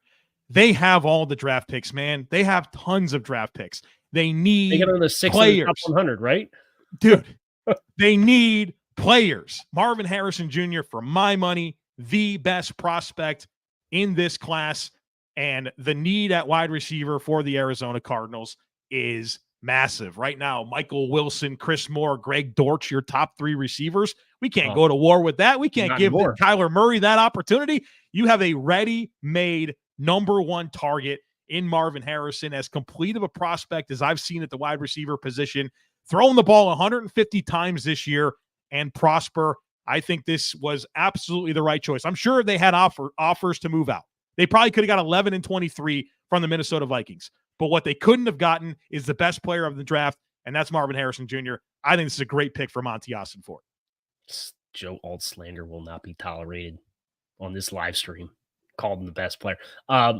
What did you think of the debate in regards to the big 3 wide receivers? Where did you feel like that was just fatigue? Marvin Harrison fatigue? I mean, there was this whole, some people might favor Odunze or Neighbors might be the number 1 wide receiver. Right. It's Marvin. It's always been Marvin. I like those other prospects, man. But some of that conversation got a little bit silly to me. And I feel like we've seen this with other players at other positions where like they're just awesome and you just get, I didn't, but people get bored with it. And you start to ask yourself questions because you have to look at it from every imaginable angle. And it gets silly. But to me, it's always been Marvin Harrison Jr. And him going to the Cardinals is a slam dunk fit. Yeah. I think it's a desperate intersection. As much as you could have this early in the draft, the best player available with a dire need on your roster. So that's job well done. I have a confession and then a question. Okay. My confession, I just realized I have a candle lit over here, and I have my Royal Farms bag floating. I was wondering what you're doing. I thought you were warding off a child. I thought certainly a child was in the room. Like, okay, I better talk. I have a candle. Okay. And it was a little too close to comfort for the edge of the bag. Oh man, that would have been for great broadcast opportunity. Yeah, Burn your house down for us, Kyle. Yeah, anything for a few likes on social media, right? Do the Chargers stay put? I don't think so. I think this is where we get our first trade. I always reserve the right to be wrong, just like I was about, and people want to point out that I had Joe Alt going to the Patriots. So did Lance Zierlein, folks, so let's not act like I just made it up. Okay, but here's the thing. Just because that didn't happen, I promise you that conversation was had within the Patriots. Right. Building. I didn't make it up. So you think the Chargers move out? Who's motivated to move up right now? Minnesota. Why? Because they don't want the Raiders or the Broncos to come up and get this quarterback. And you have JJ McCarthy going to the Giants. So if they don't get right here, and you're right about that, that's the motivation. I'm inclined to agree, but if Minnesota's guy was Drake Maye, then this conversation's over. Oh yeah, then them acquiring pick 23 and all that, we're going to have a lot of questions about it. Yeah, and you can get into the value of the pick and maybe it being facilitated by Houston side of things because they wanted to set up acquiring Stephon Diggs and all that kind of stuff. But at the end of the day, like this was the perception that I had coming into this draft is everybody was angling to trade up, but they were trading up for a singular player. Okay. I don't think the Chargers move out here. I think it's too early for the teams that are going wide receiver hunting because the teams that are going wide receiver hunting are too far back in the order for the Chargers to get their guy in Latham. So I think they stay and pick. Latham overall, that would just... I think so. That's going to make for some very interesting conversation right here. Well, it'll happen soon enough. So whenever we get the pick, we will break it down. But I mean, I guess it's been chalk to this point, and this is where things get interesting. Even if it is JC Latham here, but we will find out soon enough. Did you get your situation? I'm nervous about your house burning down. I can breathe. I can forget about that possibility. Yeah. Regas just said they're burning too much time. I said they're burning. I said, oh, he's worried about my house too, as Joe's asking me about. Brother. No, we're good. We're good. All right. Also, a lot of questions about how many C4s we're going to have tonight, and I would count on at least a couple more. It's a long night. The challenge is going to be being able to use the restroom here. So it's okay. Ross Jackson has the read sprint, baby. Get it every hour. I get a 60 minute and 3 second break. We got each other's backs here. If it gets dicey, all right, we'll give ourselves a little sign. You know, if I start getting a little bit squirmy here, you know, I got to go for a second. I'm gonna let you. You do your live reads first, and then you can go. So we're expecting a tackle for the Chargers. They still have the choice of two receivers and a trade out. They are sticking and picking. I can tell you that they are sticking and picking. Because the pick is in. The pick is in, but I don't know who it is yet. So we know that they're not moving out. So this is not a trade. So if I think that when Drake Maye comes off the board, all of the teams climbing over each other with quarterback offers saw the guy that they wanted to go up and get came off the board. So you had a good read on that, I would say. And now if this really goes down, like if you get this and McCarthy goes next, and then you had Nix and Penix going as well. Yeah, because Minnesota can't pass on Nix because I think Denver would take him. Yeah. And they pick right in front of Denver. So, and then the question is just, will the Raiders have to get aggressive to go get Penix? Can they stay at 13? There were some people thinking maybe they could come back around and trade up and take somebody else at 13. But I think if Denver has any interest in Nix at all, or Nix or Penix, I think it just leaves it way too. Like you can't mess around. You got to get your guy, or somebody else will. That guy Jose isn't Latham over Alt insane. Well, if it happens, well let's just talk about the two players, right? Okay. I think for the Chargers' perspective, the reason you would go Latham is because he's a total road grader in the run game, and he's a natural right tackle. And you have Rashawn Slater that plays left tackle for your offensive line. So I think that's part of the thought process for why everybody has gravitated towards Latham. I don't think Alt is only a left side player, but I think there is some kind of tangible value for he fits the style of football that we want to play, and we don't have to recondition and train him to play a different spot. Now, whether or not that means he's the better player, I had Joe Alt was the best player I had grade in this draft class. So you're not going to get an argument from me that Joe Alt, if you're going to pick a tackle, I would pick Joe Alt. Well, the Chargers pick is in. With the number 5 pick in the 2024 NFL Draft, the Los Angeles Chargers select offensive tackle Joe Alt. Okay. Notre Dame. So there you have it. The buzz was all about J.C. Latham. And I don't know what landed them on Joe Alt, but good.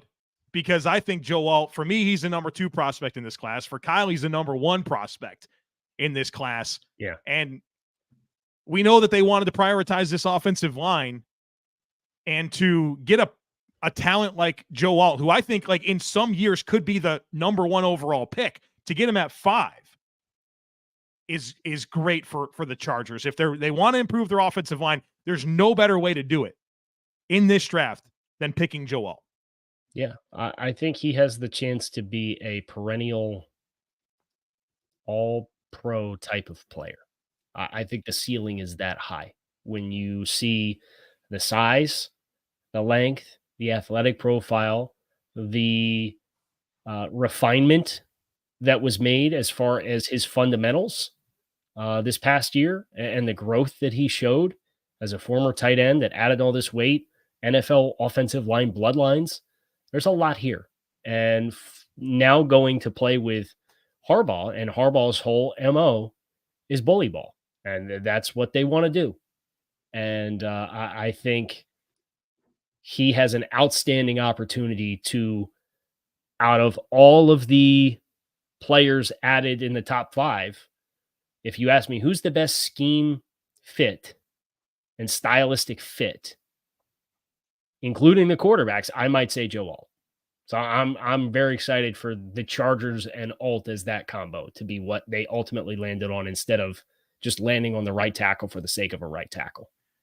So let's consider the dominoes for this Chargers offensive line. Is this just we're putting Alt at right tackle, Pipkins goes to the bench, and then it's Slater at left tackle, Johnson at left guard, Bozeman at center, Sawyer at right guard, and Alt at right tackle? Or are we... I would assume so. That's the logical plan for me.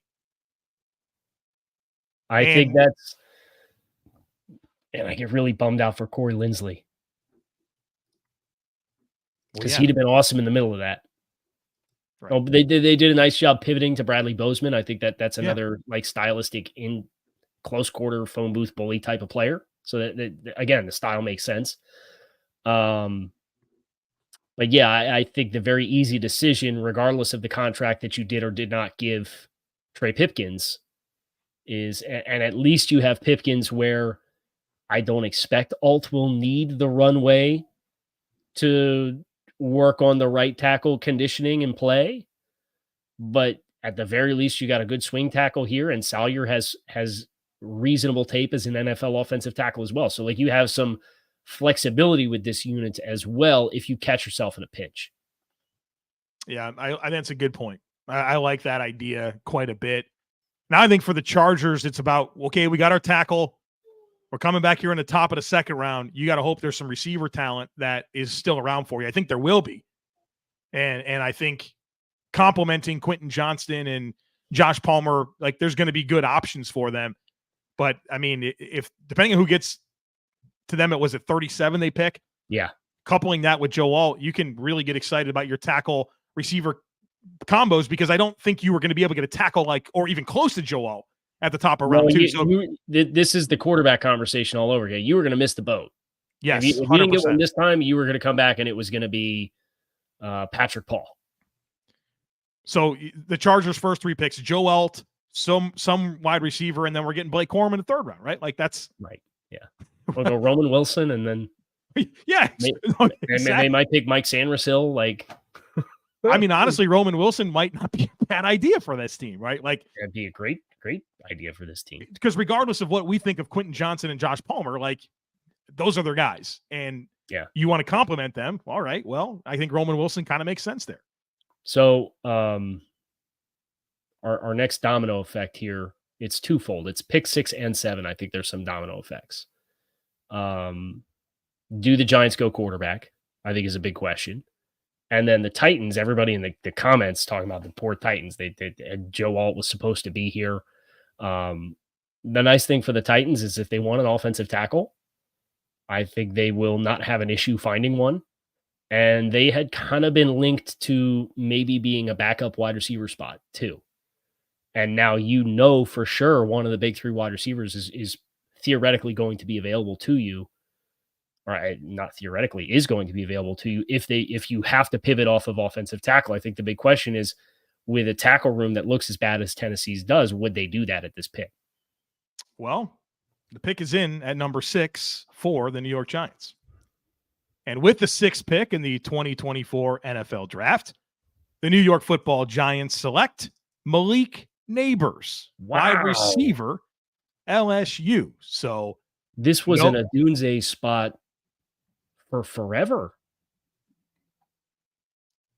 If they were going to go wide receiver, they were tied to Odunze, and I thought it made sense with Dayball and that offense, but I guess they just want another run after catch guy, to the best run after catch guy, but a run after catch guy to add to the group of shifty guys with the balls in the hands that they already have. Clearly a type, right? I mean, clearly a type. The biggest takeaway here, not Neighbors is a phenomenal talent. We can get to that. I think the biggest takeaway that I have is that, all right, this is your path forward. It's Daniel Jones. You had the chance to pick J.J. McCarthy here. You didn't. You're sticking with Daniel Jones. And to me, that makes sense. No, this regime did not draft Daniel Jones, but they sure as heck paid him. And it was very unfortunate year 1 into that extension. The injury, the offensive line was a disaster. Now this is very much make or break season for Daniel Jones. And I guess the last time that happened, he played pretty well. Now he's got a receiver like Malik Neighbors. They've added some reinforcements to this offensive line. There should be well-established understanding of the system and expectations with Dayball. Do it or don't. Big year for Daniel Jones and Brian Dayball. Yeah, I think, sorry, I went to pull up the depth chart and it was the 2021, the September 2021, the Bears one. I just changed the team thing and it gave you like Kenny Galladay's not on the Giants. They spent a lot on this offensive line between Runyon and Illuminor. What they brought in Stinney this offseason as well. And then obviously the Evan Neal, we're waiting to see what he's going to become. Have we gotten any clarity on Darren Waller and his situation and whether or not he's going to play this year? No. You have to, at this point, start to be thinking about that not being part of your equation offensively. Because even if he plays, like, come on, man, like you start to have one toe out the door, man, I'd have questions about that. Yeah. But for the Dayball scheme specifically, everybody assumed that Odunze. How do you, as somebody who's very intimate with that scheme, how do you feel Neighbors projects into that? I think the big thing with the Dayball scheme is how it can evolve and change. I think that was probably my biggest takeaway of him in Buffalo was the offense will look different all the time. You hear about coaches that talk about catering their offense to the players that they have. I think Brian Daboll actually does that. And so I think you could certainly look at Odunze and talk yourself into the like legit route running and body control. And like, you feel really good about the volume of targets going his way and how he would complement this weaponry. But I do have a level of confidence in Brian Daboll that even though there's some repetitive skill sets here, that he can get the most out of them. And I think the big thing is this offensive line's got to give him a chance this year. I guess that's maybe as we sit here, we digest this pick, not really surprised. Daboll eager to get the guy whose entire MO is get the ball in his hands in space, and he's going to make it happen. So I think that's, for Neighbors, I like the fit with the coach But as you said, the personnel in its entirety, you can't throw the ball to yourself. You can't block for the quarterback and then catch the football. I think there's some variables stacked on top of that the Giants, obviously, they were aware of what their issues were on the offensive line, and I think it gives them some flexibility between Illuminor and Runyon to kind of raise the floor. Plus, John Michael Schmitz is a second-year player at center who didn't have a great rookie season, but what rookie offensive lineman consistently does. You never know when a guy's going to come in and catch lightning in a bottle. Most guys, there is a little bit of a learning curve. So we'll see what that looks like for the Giants. Yeah, I think the exciting thing for me with Neighbors is he is so dynamic, but I think there's so much to develop route running wise with his releases and how he sets up his breaks. Like, I know that he can dominate based on his athleticism and his skill with the ball in his hands, but as he becomes more of a technician, man, the ceiling is so high. Yeah. And maybe that's part of their vision here and why they went there. I think you get a higher floor with Odunze. I think the ceiling's higher with Neighbors. I think that's a fair assessment because I think Odunze is a better route runner right now. Yeah. But Neighbors has all of the ability in the world. That initial burst, either at the line of scrimmage, at the catch point, or at the top of the break, it is a very real thing. And I think that for a quarterback in Daniel Jones, who isn't the most anticipatory thrower, I think is something that maybe they lean into him a little bit heavier than, and I'm glad with what Jalen Hyatt and Darius Slayton, like Darius Slayton's a straight line vertical guy, and Hyatt was kind of a long strider vertical guy, and then Wan'Dale Robinson couldn't stay healthy, and Sterling Shepard couldn't stay healthy. So I think this does kind of bridge that gap a little bit. Titans on the clock here at number 7, Kyle Krabs, and we got a pick. Do you have the pick? We have the pick from the Tennessee Titans here. So no trades, man. We're picking players. We're sticking and picking. And with the number 7 pick in the 2024 NFL Draft, the Tennessee Titans select J.C. Latham, offensive tackle, Alabama. So they were counting on Joe Alt being there, right? Yep. They were in on an offensive tackle. And I think the exciting thing about whatever offensive tackle the Titans got is the opportunity to work with Bill Callahan. And I think that the upside with Latham is clear. I thought he needed some technical work with his footwork. But this guy can move bodies. He's got size and athleticism and length for days. That is a great opportunity for him to pair with Callahan and really unlock that potential. They needed offensive tackle, right? We talked about the big need for Arizona at wide receiver. Same situation here with the Titans at tackle with a young quarterback in Levis and the style of offense that they're going to want to play, West Coast style offense. I think this guy obviously has a great opportunity here in this offense with Bill Callahan. So they've kind of really gone after a type when you consider Cushenberry at center and now Latham, and Alt would have checked the same box for them, right? As far as like a powerful player, but Skoronski, kind of dense build.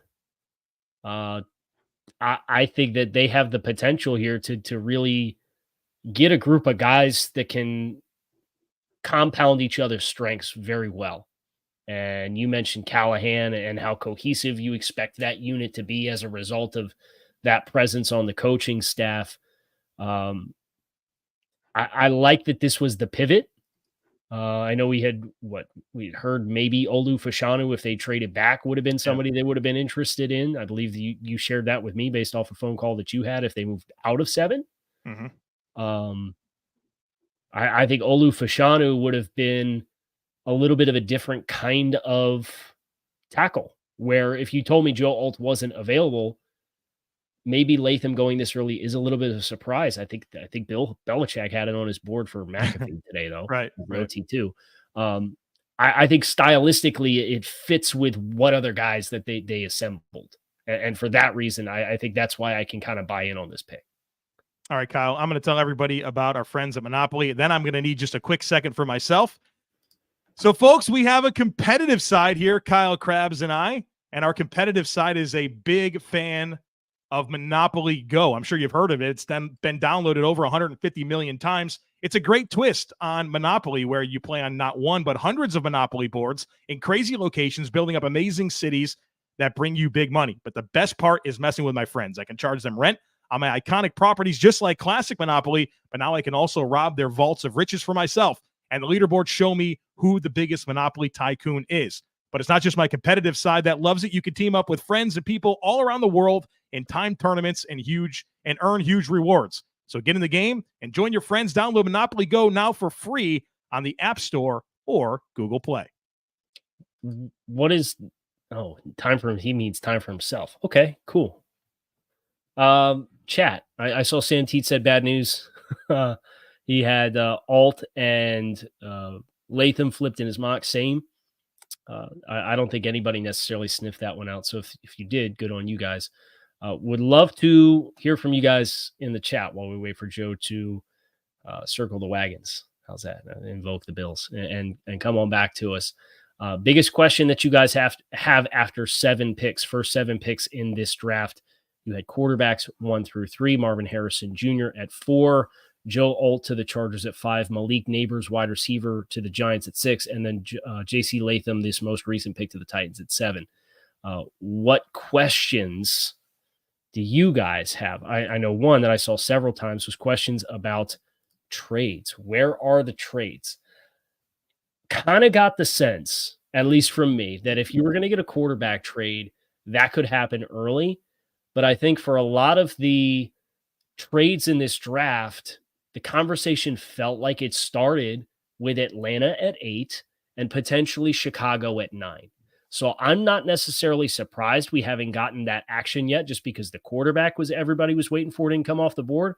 I didn't expect the Chargers to move out based off expecting Maye to go at 3. So I think this is kind of where, if stuff's going to get weird, I think it's going to start now. So that's my gut reaction as far as the trades. With Atlanta, right? Atlanta or Chicago. Right. So I think Odunze being on the board, McCarthy being on the board can move the needle there. Or is this where we start to see some defensive players? Or does Atlanta just say, we're going to pick Odunze? I know that we have weapons, but the Jets. No, he's not getting past the Jets. We know that. But if you're Atlanta, I think you have to ask yourself some questions. Did the Jets play defense? Somebody coming up for Odunze? Because Jacksonville wanted Neighbors. And that ship has sailed. He plays for the Giants. He plays his rights belong to the Giants because he hasn't signed yet. Right. So I think, this is interesting. What the Falcons have been a pretty frequent edge spot. Dallas Turner. I didn't call him Dallas Thomas this time. Have you been doing that? No, I did it with you the other day. Oh, I must have missed that one. And you corrected me. We have a pick. We have a pick, Kyle Krabs. Wow. Okay. Wow. Okay. Yeah. Okay. With the number 8 pick in the 2024 NFL draft, the Atlanta Falcons select Michael Penix Jr., quarterback, Washington. Somebody had this, I think. All right, hold. I had to make sure I was right. This is a real thing. The Atlanta Falcons, with pick 8, going with Michael Penix Jr. Can I be honest? I hate this pick. You, as the Falcons, just paid Kirk Cousins all the dollars to be in a competitive window, to then in turn use a top 10 pick on presumably a backup quarterback for the life of the Kirk Cousins contract. An old quarterback, Kyle. A 24-year-old quarterback who probably will not get a chance to start in the NFL until he's 27 at the earliest? What did we do to help us in this window with Kirk Cousins? Nothing. You could have picked Odunze. You had your choice of defensive players. Surely you could have traded back. No, because the Raiders would have picked him at 13. No, I'm just saying you could have just not picked Penix and traded back. Like you could have done so many other things than stick and pick Michael Penix. Oh, wait. No, where'd it go? It was Tuttle is the one I wanted. Can we still blame Arthur Smith? I mean, it's Ben Chalk, but you want to talk about a friggin' grenade here. I told you it was going to get weird. I just didn't think it was going to go weird like this. Oh, my goodness. I never in a million years. Somebody had this today. Well, Somebody that person needs to spike the ball. Hold on. Talk to the people. I'm going to try to find it. Okay. Somebody had Penix potentially as high as 8 to the Falcons. They had it today. I know I saw it somewhere. This was not on my radar at all. And that's not even getting into what I think of Penix as a prospect because I'm low on him. That's a whole other conversation. Right. Like we can't even have that conversation because this is just too weird.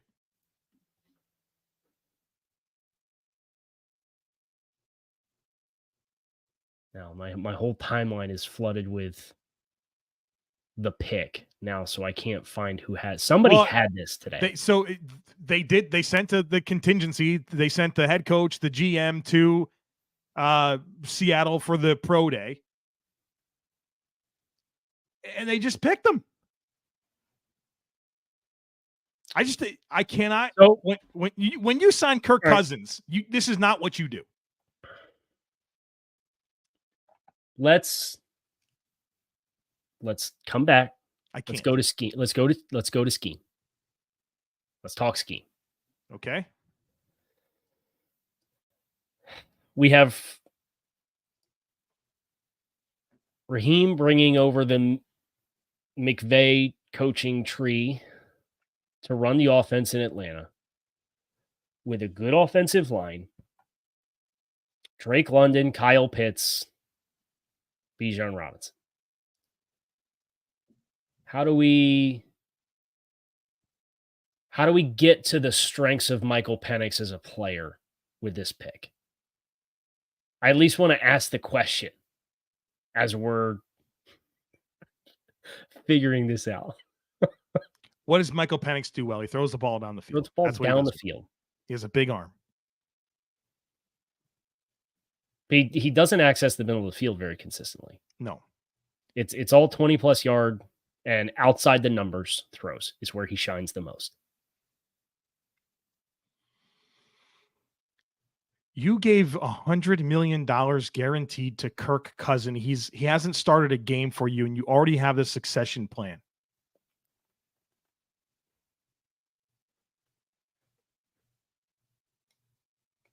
I don't have it. I hope you had Penix in the first round of your mocks. For those of you on the huddle report, you get a point for it. I mean, Raheem Morris waited so long for this opportunity to be a head coach again. He must have said, I'm going down with Michael Penix. That's what he must have decided he was going to do. Jeremy Fowler had some good scoops on this. Was that Fowler? Yeah. Who said it? He said multiple people have told me that they believe the Falcons like Penix a lot, enough to take him at number 8. There you go. And Pete, the chat's pointing out Kirk Cousins obviously coming off an Achilles, and I get that. You can't give him $100 million guaranteed if you had a concern about him not being your quarterback. I don't think it was the concern of him being ready, but more the start of him being ready for the start of the season. Then sign Ryan Tannehill and move on with your life. Right. Shout out to this guy. My frat brothers had Penix going to Atlanta, just want $500. Good for them. Good for you. All right. I never in a million years would have had it. We have the number 9 pick. Are we good here on Penix? We're going to talk about this for the rest of our lives. Did the Bears stay and pick? The Bears have they've selected a player. Talk dirty to me. Tell me it's Byron Murphy. With the number 9 pick in the 2024 NFL draft, the Chicago Bears select Rome Odunze, wide receiver, Washington. So back-to-back Huskies drafted. So the Bears continue to build around Caleb Williams, and they have DJ Moore, they have Keenan Allen, and now they have Rome Odunze. I mean, could there be a more, dude? Like, this isn't going to be a situation in Chicago where we talk about Caleb Williams not being set up for success. Like, that just won't be part of what we talk about. To me, the expectations, I mean, are already high, and like, I think this is a good pick. Like, I could make the case for the defensive player, but load up, baby. Load up. Like, and Chicago, you've never had a good offense in the history of your organization. Right. Like, never had a 4,000-yard passer. I don't think they've ever had a quarterback throw for 30 touchdowns in a season. Like, none of that's ever happened for Chicago. Like, enough's enough, at least in the eyes of this regime. So give them credit. So let's talk about the wide receiver trio. Keenan Allen in the slot, DJ Moore and Rome Odunze outside. It's gonna be a little difficult to defend. I really like not only what that does for Caleb Williams, I like what that does for Keenan Allen as a player, late stage career player who could still run routes with the rest of them, but is slowing down. He had an outstanding season last year. And now you consistently put him in a position where he's going to be getting mismatches unless you're going to take your corners and travel them with, and then you're getting a height, weight, speed guy in Rome on the outside, in theory, in one-on-one situations. I think the way that these wide receivers play off of each other is outstanding. And this is our last chance to get a defense player in the top 10. Well, we have a trade. The Jets traded out. The Jets traded out. The Vikings moved up. So the Vikings moved up one pick. We think. I don't know that they traded from 11 to 10. I don't know that. Could be 23 to 10. I don't have that information right now. But we do know that the Vikings are on the clock. The Jets moving out of this pick. So when we get the terms and we get the pick, we'll get into it. But this has to be defense for McCarthy. You would think. And I think that this changes the conversation for Minnesota, because this is a much more subtle trade than previously discussed to still get the same player. We thought we wouldn't have blinked an eye if they moved up to 4 and picked them. If they moved up from 11, they didn't give up 23 to flip one spot. This is probably a day 3 pick. Yeah, I mean, it's certainly not big. Again, I'll give you the terms once I have them. So that ruined the plans for the Jets. Yeah, we knew that they wanted Odunze. Yeah. That's one that you had. So now that's now a question of, I had heard the name Brian Thomas invoked for the Jets potentially. We had heard tackle was, I know at least one AFC team in their mock simulations had Odunze going to the Jets, and if Odunze was off the board, they had an offensive tackle there as the move. But there's been some speculation about whether they would go another skill player or whether they would go an offensive lineman. So them moving down, they'll still have their choice, assuming this is a quarterback here. Terms of the trade. So the Jets get 11, 129, and 157. Oh, this is a quarterback. For 10 and 203. Yeah. So that's not, I mean, good move for. It's not nothing. No, it's not nothing for the Jets to move back one spot. I think 129, that's a 4th round pick. So they get a 4 and a 5. Yeah. To move back one spot. They're going to get the same exact player. Yep. That's a nice job by Joe Douglas. Yeah, for sure. And the board breaking favorably for Penix to go 8, where now McCarthy, who everybody had considered potentially being a top 5 pick at quarterback. Yeah. And an added benefit is that he puts McCarthy in the NFC, right? Like, so if he's an amazing player, he's not going to the Broncos or the Raiders. Right. You didn't help Denver get him. Right. You sent him to Minnesota. Right. Just like a weird extra bonus to getting that deal done. So this looks like a good Joe Douglas. Yeah. So somewhere Chris Schubert is over the moon. They got a free 4th and 5th round pick for this. Right. Are you kidding? Who wouldn't love that? Who wouldn't love that? Now, if this isn't JJ McCarthy, watch it be Bo Nix. Brother, we just saw Michael Penix go to it's everything's on the table. Everything's on the table. Michael Penix went number 8 to the Atlanta Falcons. That's a real thing that happened. So, okay. I think I have the pick. I want to be sure of it though. Yeah, we've been through this world where that was the second pick we ever did on a show together. Was it Solomon Thomas? Solomon Thomas, but it wasn't. It wasn't. It was Mitchell Trubisky. Right. So it happens to you one time. Right? It happens to you one time. You don't let it happen again. You'll never make that mistake again, right? Right. Ever. So, all right. So we'll let this one. Now. Okay. I got the pick. I have the pick. Okay. Let's do it. All right. So with the number 10 pick in the 2024 NFL draft, the Minnesota Vikings select J.J. McCarthy, quarterback, Michigan. Big collective sigh of relief from the entire state of Minnesota here. For them to get the pick at 23, be trying to go up and get a guy. They get stiff arm from their guy. So now you ask, okay, are we going to get shut out? If you told them another quarterback went between pick 3 and pick 9, they'd probably lose their mind, but it's not the guy that they had as their next option. I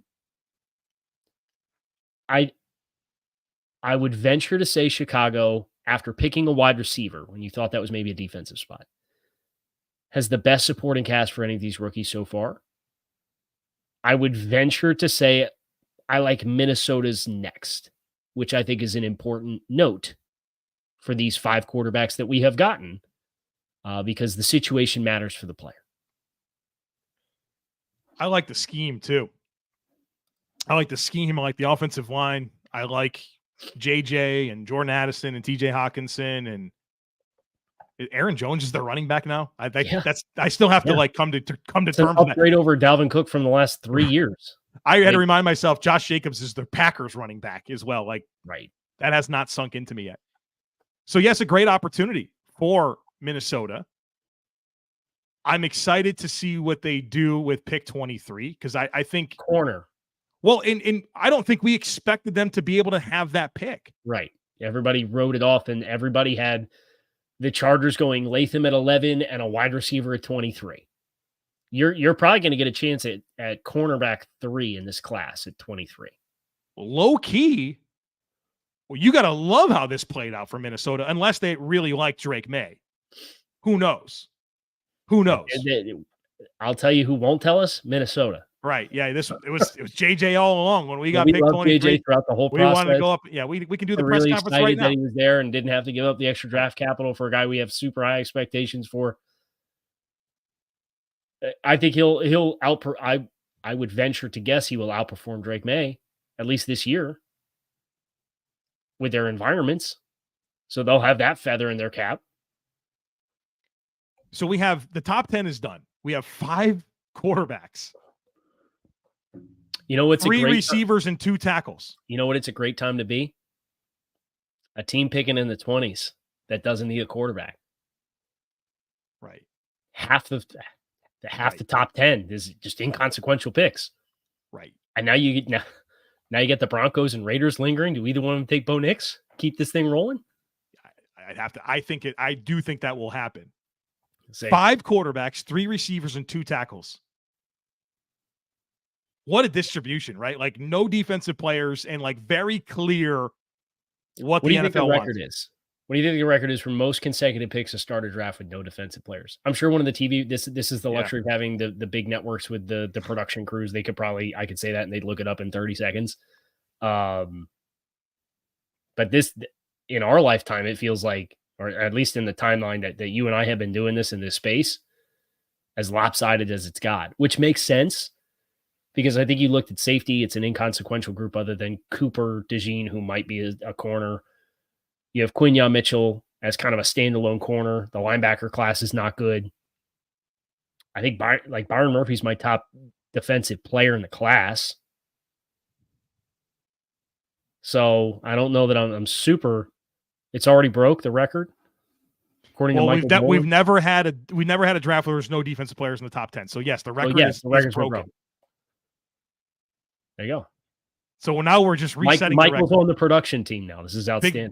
big shot. Michael Dolan floating around producing this thing. Shout out to you. Oh, knife in the heart of Chris. I love Chris, man. We're still friends with Chris. Like I talked to him on the phone, like literally this past week. I talked to him today. So there you go. Like Chris Schubert, alive, well, love him. Chris. Yeah. Full draft dude, right? No draft dude and a half. He's a real one. I'm super anxious about this pick. For the Jets at 11? Because is it for your mock draft? That's got to be why. No, because I had him getting Odunze. I want as many tackles to not go as possible. Okay, so this is a Dolphins related thing? Yes. Specifically one in particular tackle that I would love for the Dolphins to get. Okay. Well, they can move up. They could move up, but they don't have a 3. Yeah, it's tough, right?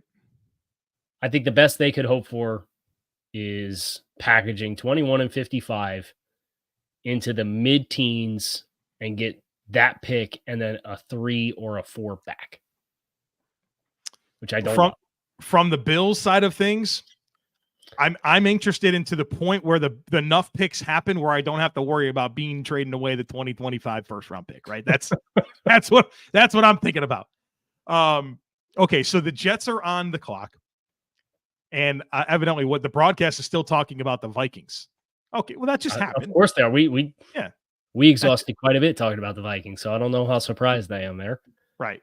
Okay, I still have to remind myself that the Vikings didn't trade into the top 5.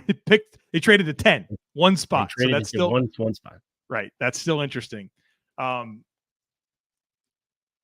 think we're thinking offensive line here for the Jets. Probably. I've seen a lot of Taliese Fuaga from, I think Connor Rogers had Taliese Fuaga if they went offensive line, which was not the offensive lineman that I had heard. But my intel also was not from the Jet side of things. So I would almost defer to a guy like Connor, who does an outstanding job with all of his work with NBC and what is it? Badlands is the Jets product that he's a part of. Do you think any chance Bowers? I know this was like a popular pick, but it felt like it kind of fell off in the last 48 hours. Yeah, I would think that's in play. I'd be surprised if it was a receiver.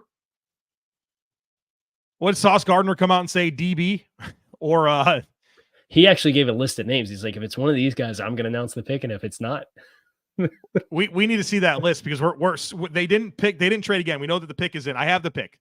I have the Jets pick. With the 11th pick in the 2024 NFL draft, the New York Jets select Olu Fashanu, the offensive tackle out of Penn State. Kyle, we are very interested in Tyron Smith at left tackle.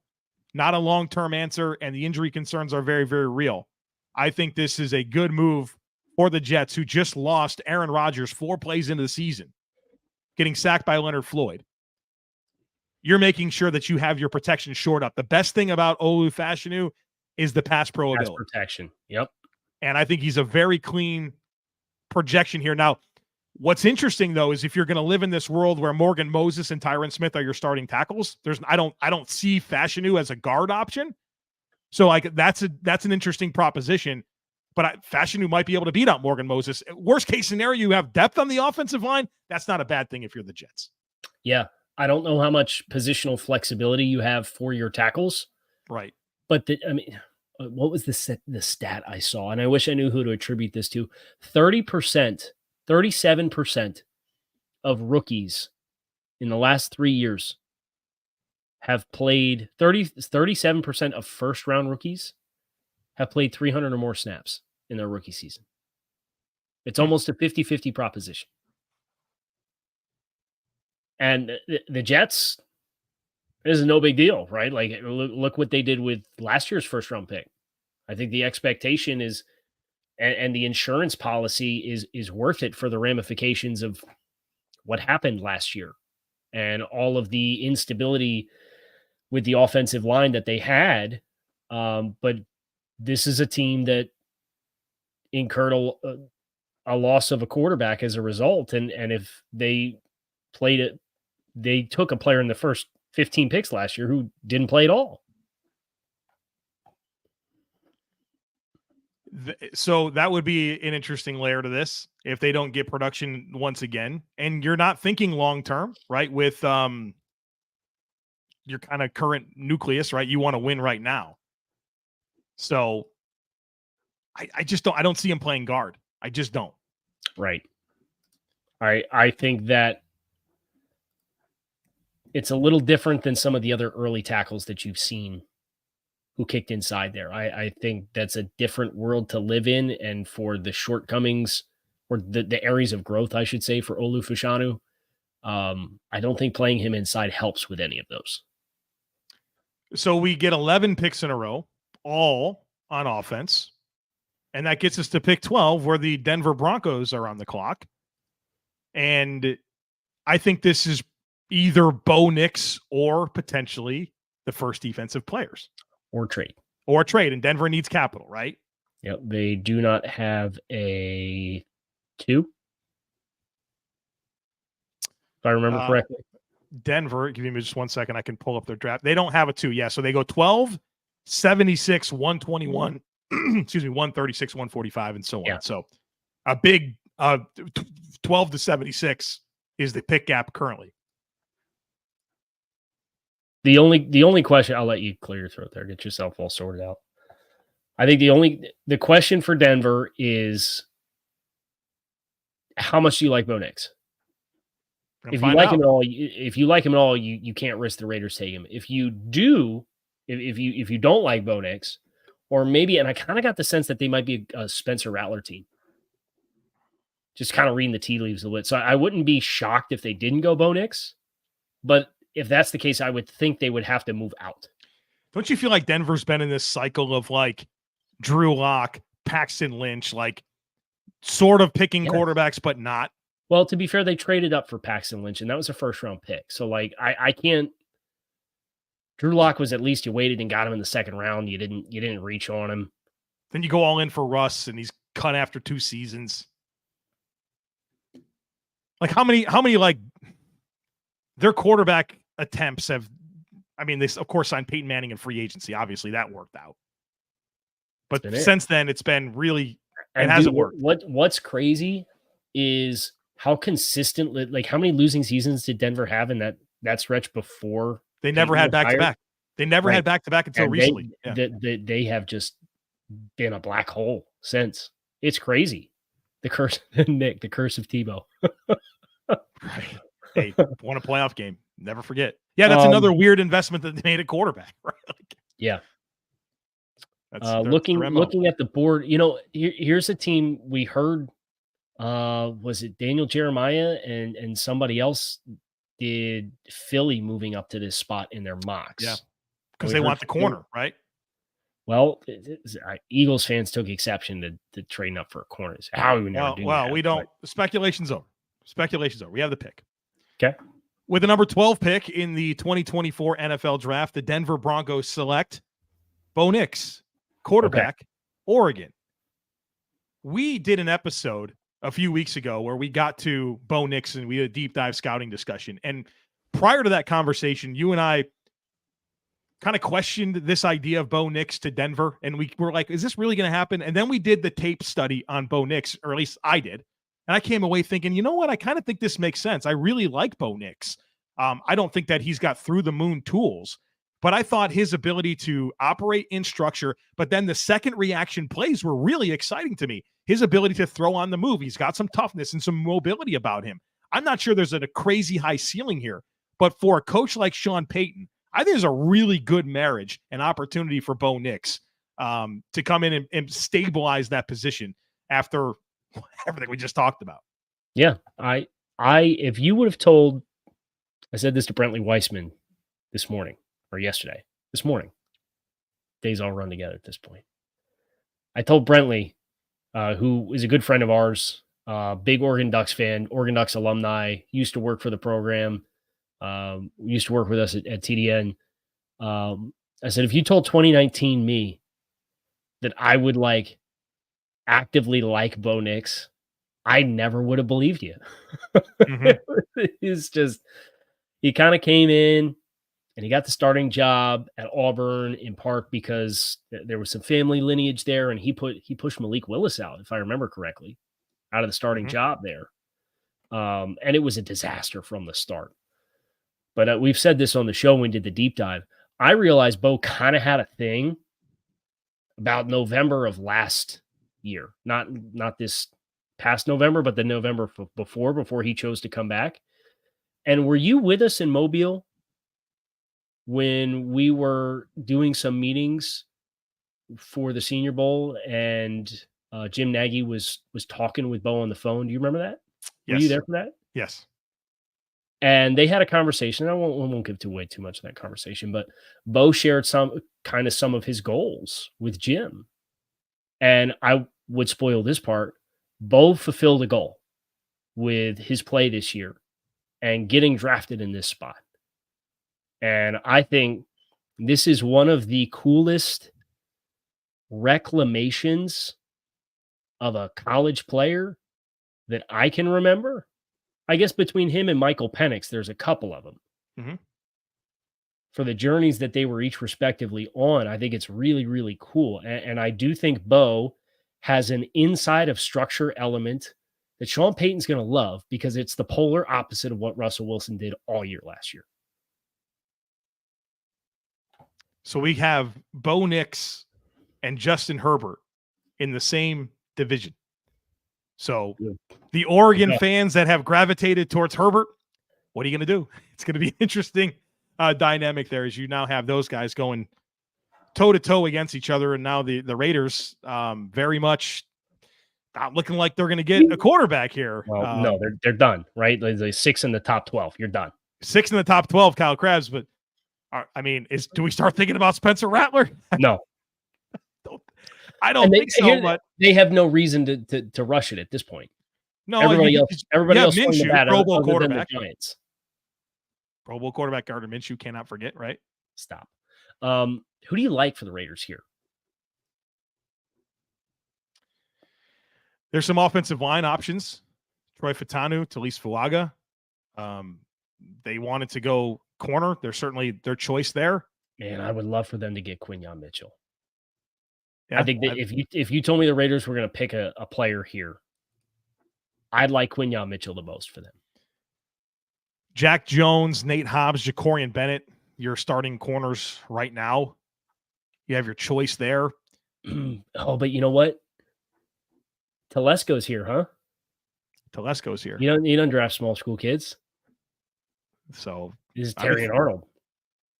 If he goes corner, he's going to go Terrion Arnold. I think this is going to be a tackle. I think this is going to be. Nailed it. What's that? Suwan. Yeah. It's a good. I would agree. If they go corner, it would be Terrion Arnold. Because of Telesco's tendencies, yeah. Not because of the players themselves and how we view them as a player. But we have, you talked about the aggressive tackle run, and there's Fautanu's there, Fuaga's there, and right now they're looking at Thayer Munford as their right tackle. Amarius Mims. Amarius Mims. You want to talk? I could totally see them swinging on that potential. Right, with how you feel like they want to run the ball with what they showed last year with Antonio Pierce, Luke Getsy, now the OC. Kind of go tone setter up front. And I know Fuaga and Fautanu are both tone centers at tackle too. But you have Colt Miller at left tackle. So I think you get an automatic bump for Mims and Fuaga because they're natural right tackles. I think Mims is the one who, if you go off the ceiling and the tools, Mims oozes historical Raiders and a blue blood program at Georgia that's a little different than Pac-12 teams that I think Telesco would like too. So Zach Wilson, probably not the starting quarterback of the Denver Broncos. No. Kind of forgot that was a thing that happened this past week. So it's their quarterback room now is Zach Wilson, Bo Nix, and Jarrett Stidham. That's interesting. What a time to be alive. You know who else has a crazy quarterback room? The Atlanta Falcons have Kirk Cousins and Michael Penix. Kyle. And we've been through some moments in the draft, man. We've seen Cole Strange. We've done Rashad Penny in the first round. I mean, Rashad Penny. But that's a thing that happened. Yeah. This is talented. It's an all-timer, man. It just couldn't happen. It's an all-timer. I'm glad I'm doing timestamps this year so it's been immortalized. I would like to see what my face looked like when I first saw that. You look like you saw a ghost. You said, "Oh wow, we have the pick." And I'm sitting here, I'm like, "Who could this possibly be? That's this." Well, that's the thing about crazy. me is I don't hide anything. Like, no, you have a terrible poker face. No, I do have a pick for you, the Raiders. So our only trade so far has been one spot, 11-10, right? Yes. If I'm remembering correctly. All right. With the 13th pick in the 2024 NFL Draft, the Las Vegas Raiders select Brock Bowers, tight end, Georgia. This is interesting. Hold on, I'm processing. We just drafted Michael Mayer last year. We did. And now we're drafting Brock Bowers. Good for not letting Michael Mayer prevent you from drafting Brock Bowers. I think it could be a really exciting 12 personnel team with this 1-2 punch of young tight ends. I think that softens the blow of your quarterback situation. I think that helps you lean into running the ball. I think the Raiders probably saw what a divisional opponent did with multi-tight end sets and say, hey, that might be a good idea for us considering we want to pound the heck out of the ball and run the ball at people. Interesting pick. I don't dislike the pick. I think it's appropriate value for the talent of the player. Positional value is a debate, but I do think he's more of a hybrid offensive weapon than just a player. And I'm glad that there's somebody else that they can play in line that's not Brock Bowers, because I think that's the ticket to maximizing him as a player.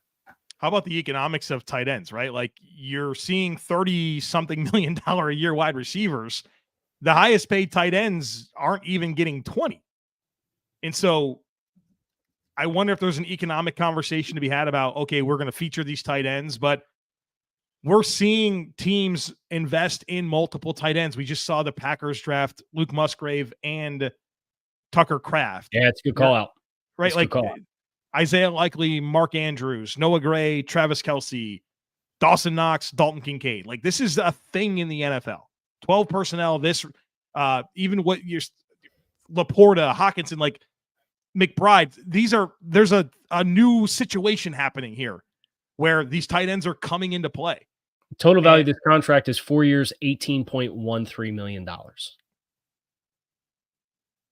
Which would have been the same price for any player picked in that spot. Correct. But I'm saying, your point to pass catchers and volume pass catchers and wide receivers versus tight ends. A player like Brock, who is more of a pass catcher offensive weapon type, but a super versatile player, you're getting him for 4 years for the value of 1 year of a wide receiver on the veteran market. Right. And then if he becomes the best tight end in the league, you know what I mean? Like that contract's going to be $25 million less than the best wide receiver in the league. Right. And then or 15. I'm not a math guy, but 15 probably. The fifth year option because of the tight end spending ceiling sitting at 15, which is 50% of wide receivers. I don't know. I still think 12 personnel is a really good ticket to run with as far as maximizing your formational flexibility, but you have to have the right kind of guys to do it. And I think between Mayer and Bowers, I think this is a good way to get there for the Raiders. Those are good complementary players, right? Mm-hmm. Very good complementary players. One, you feel really good about playing in line, and then I want to move Bowers around like a lot. So, and thinking back to like Luke Getsy in Chicago, they kind of just kept on trying to get tight ends too, right? Like you feel like this is a vision. This is something Getsy certainly wants. Right. Joe, let's get into our competitive side here. Is it that or LinkedIn? I don't remember. It is LinkedIn. All right. So correct me if I'm wrong. No, wait. It's Monopoly. I've been told that I'm a competitive person. You think that's true? Well, it is. We're all a little bit competitive, and my competitive side is a big fan of Monopoly Go. I'm sure you've heard of it. It's been downloaded over 150 million times, and it's a great twist on Monopoly where you play on not one, but hundreds of Monopoly boards in crazy locations building up amazing cities that bring you big money. But the best part is messing with my friends. I can charge them rent on my iconic properties, just like classic Monopoly, but now I can also rob their vaults of riches for myself, and the leaderboards show me who the biggest Monopoly tycoon is. But it's not just my competitive side that loves it. You can team up with friends and people all around the world in timed tournaments to earn huge rewards. So get in the game and join your friends. Download Monopoly Go now for free on the App Store or Google Play. I think you were right. I think it was LinkedIn. Well, I think our sponsors will be well served no matter what happens tonight. That's right. Next time is LinkedIn. LinkedIn and Ross, a Ross cameo. Yeah, Ross cameo. So we just had Ross on standby, and that was a live read of it every time. That'd be kind of fun. I think Ross has got other things going on right now. So they're on the clock, right? Yeah, the Saints are on the clock. 13 offensive players in a row. So we still hasn't happened. Dude, this is insane. And we have the Saints are on the clock at pick number 14. Maybe this is a trade. I don't know. Which tackle is this? This has to be an offensive tackle. You would My think, mind would be blown. You would think if Trevor Penning and Ryan Ramczyk as a health question for the season and James Hurst retiring, if there was ever an offensive tackle spot, this is it.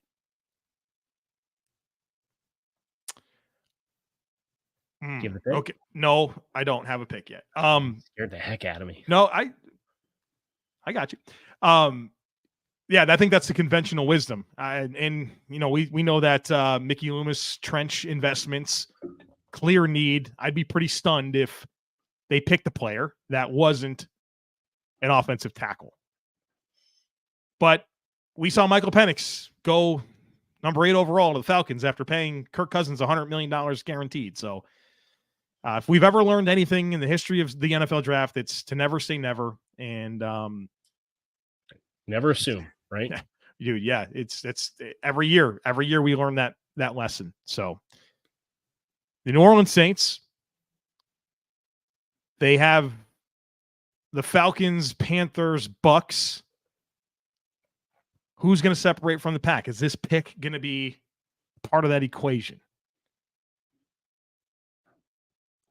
The chat's buzzing here. Big shout out to everybody in the chat. We've really enjoyed all the interaction to this point, and everyone being here, waiting for Joe and Kyle to make Not a Math Guy t-shirts. Rappaport has the Saints listening to offers at 14. Yeah. Yep. Huddle Report check-in, Joe. Oh, boy. Would you believe there's people out there that have 8 matches? Are you one of those people? No, I have 4. What do I have, 2? You have 3. Oh, okay. Not terrible. Yeah, a big shout out to Paulie. You hit like, share the stream, all that stuff. So helpful. If you tag me on Twitter, I'll retweet you. And you share the YouTube link, I will retweet you. So a little incentive there. So who could be coming up here? I mean, this feels like what's weird is if New Orleans is coming out, I can't imagine they would want to fall back too far. Correct. So is this Jacksonville for a wide receiver? Is this the Colts playing defense? It's none of those things. Okay, great. We have a pick. You have the pick. With the 14th pick in the 2024 NFL Draft, the New Orleans Saints select Taliese Fuaga, offensive tackle, Oregon State. We just talked about it. The need for the Saints at tackle was abundantly clear. Ryan Ramczyk, his status in jeopardy. Trevor Penning not coming along like you wished at left tackle. In Taliese Fuaga, you get a big-time physical road grader that has all the tools in the world to continue his ascension in pass protection. Obviously, I think the Saints have a pretty great track record of developing offensive line. Yeah. We know that this is a team that wants to be balanced on offense, especially running the football. Taliese Fuaga certainly helps there, but this certainly isn't a good sign for both the availability of Ramczyk and maybe where the Saints think Penning's trending. I think Penning's, if he's going to get play, it's probably going to be inside at this point, right? Try and kick him to guard. A lot of the pass protection issues are just really bad. You give him more bumpers with somebody inside of him, where Fuaga, I think he's got enough movement skills and mass and length to still play on the edge. I think that gives you some flexibility. I don't know how much you rely on Ramczyk. I think Ramczyk would have the ability to move around and play left tackle if he was available. But I think this is, at the very least, you feel good about how this matches with Ruiz and McCoy. And if Penning's inside, like all those dudes are butt kickers up front. Mm-hmm. And they get movement in the run game. Like they're capable of vertical push in the run game. And that's the thing for Fuaga that I think stands out the most. And not that this influences the selection at all, but like to add insult to injury, James Hurst retired. Saints, like literally this week, who's been a really important reserve player for them throughout the years. And so this was a much needed addition to their offensive line. As we now go 14 picks in a row on the offensive side of the football. Never once have we not have a top 10 defensive player. We're 14 picks into this thing. We ain't done yet. Because the Colts, right? It's the Colts at 15. Yeah. If they stay, they're picking a I would assume a wide receiver. It feels like they're all in on weapons for Anthony Richardson. Maybe take it back. It might be Quinyon Mitchell too. So this could be Brian Thomas. This could be Xavier Worthy. This could be Quinyon Mitchell. I think are the three names that would be on my short list for the Colts. I think you have a good list. I think you can make the case for the corner, right? Like they literally have their choice of defensive player if they wanted to do it. But with Anthony Richardson, I feel like you want to give him every chance. And that certainly feels like the messaging we've gotten out of Indianapolis. So we'll see if they do that or not. I think we've kind of, maybe it hasn't been the exact player, but the direction of the picks outside of Atlanta, I think we've kind of had a good feel for that. So we'll see. Schefter, the most record of most offensive players to open a draft was 7 in 2021. We doubled it. My source tells me it's over. I'll see what you come up with. My source tells me the run is over. Okay, so do you have a pick? I cannot confirm my pick. Okay, all right. But I have a pick from a source that was a valuable part of the resource for my draft prep, and obviously my mock draft is not performing at the highest of standards, so don't get too excited about it. But do you have the Colts pick? Is it the Colts picking a player? It's the Colts pick, yes. Okay, all right. So it's not like we had a team trade in. So according to Kyle Krabs, hashtag sources. Hashtag NFL Insider. We stay in our lanes, folks. Stay in our lanes. Yeah, I did that show for Locked On Dolphins. I hated it. I'm like, hey, man, there's a lot of the stuff like I'm hearing. Yeah, it's like so much of it is it's just impossible to know what's going to hit and what's not. Right. And it's like I hate being that kind of gossipy resource. I'd rather I like to we like to explore the why. Exactly. Right. Yeah. So it's always a weird time of year because this is where we've had so much of our sweat equity's been put into this space. So when it comes around, like we do have more connections and resources here to have that kind of information or to know what those conversations sound like. So it's always an interesting dynamic. Okay. So thinking about the Colts and them sticking and picking, they have their choice of defensive player. I think corner makes a ton of sense, right? You're looking at Dallas Flowers and Juju Brents as your current starters. Yeah. But they have a lot of youth there too. They do. So it's how do they weigh that out? I mean, they have all of the edge rushers are there. And right now your starting edge rushers are Kwity Paye and Samson Eguaban. So like totally think that that's a spot. Like they're all there. If there's any of those that you like, you can pick one. I think they'd all be worthy of the selection. I feel like this has been the pick that's taken the longest to get.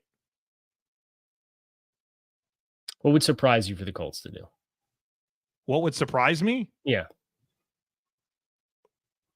Is if they picked, a non-defensive player or receiver. I'm in a weird spot because I haven't known the pick first ever. And now this. You're the only person in America that has the pick. Oh, that's not true because I got it from somebody. Right. So you and that person. So we're getting closer to fins up time, or I didn't mean to say. Are we allowed to say that still? Can we still say fins up? If you think for 1 second, because the Margaritaville resort is trademarked fins up, I'm not going to still use fins up. I got bad news for you. Yeah, that's nuts, it's man. Fins up. And then the abysmal pivot to go fins.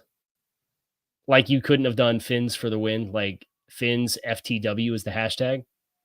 Okay. Instead. Jim Irsay did not text me, Colin. Yeah, maybe our next impersonation. Probably not a good one. Jim will not be making an appearance on the live stream. Yeah, I can confirm that. He's made a few appearances though in my. But yeah, I think you mentioned Miami. I know your Bills listeners have referenced your horizontal board several times.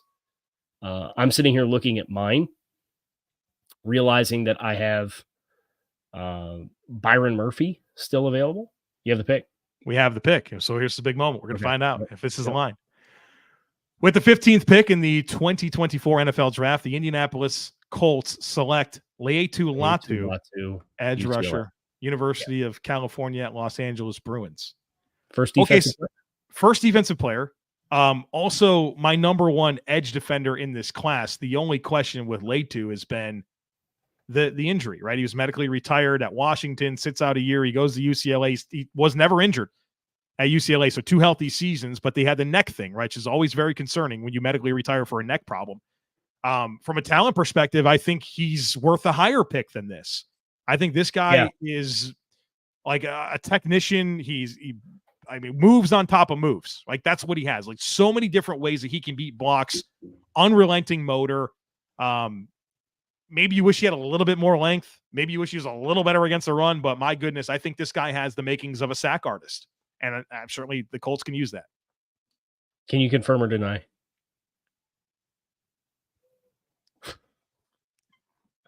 I thought we were friends. All right. All right. So let that simmer. No, it was an administrative error. Yes. I need to give Latu his time on the sun. Yes. Outstanding pass rush menu. It's just the versatility of ways that he can beat you. And I think when you think about what the Colts type has been on the edge, and then they signed Ebukam last year, and like I was really excited about, that was my bold take for the Colts last year when we did the 32 bold takes, right? Was Ebukam's going to lead the Colts in sacks. And he had 9 sacks last year. They liked and have liked the heavy-handed, long arms, play head up over top of the tackle, base end type player they went after for years. And then they get Ebukam as the athletic change of pace to that, and to now kind of build on that. And depending on what your opposing personnel is on any given week, you can play the heavy guys. You can play your speed rushers off the edge. You can play them in tandem and kick the heavy-handed guys inside. I like what this does for that defensive line. I like it a lot. I'm a huge fan of the pick. I love Laiatu. I love him. So you get an impact player at an impact position.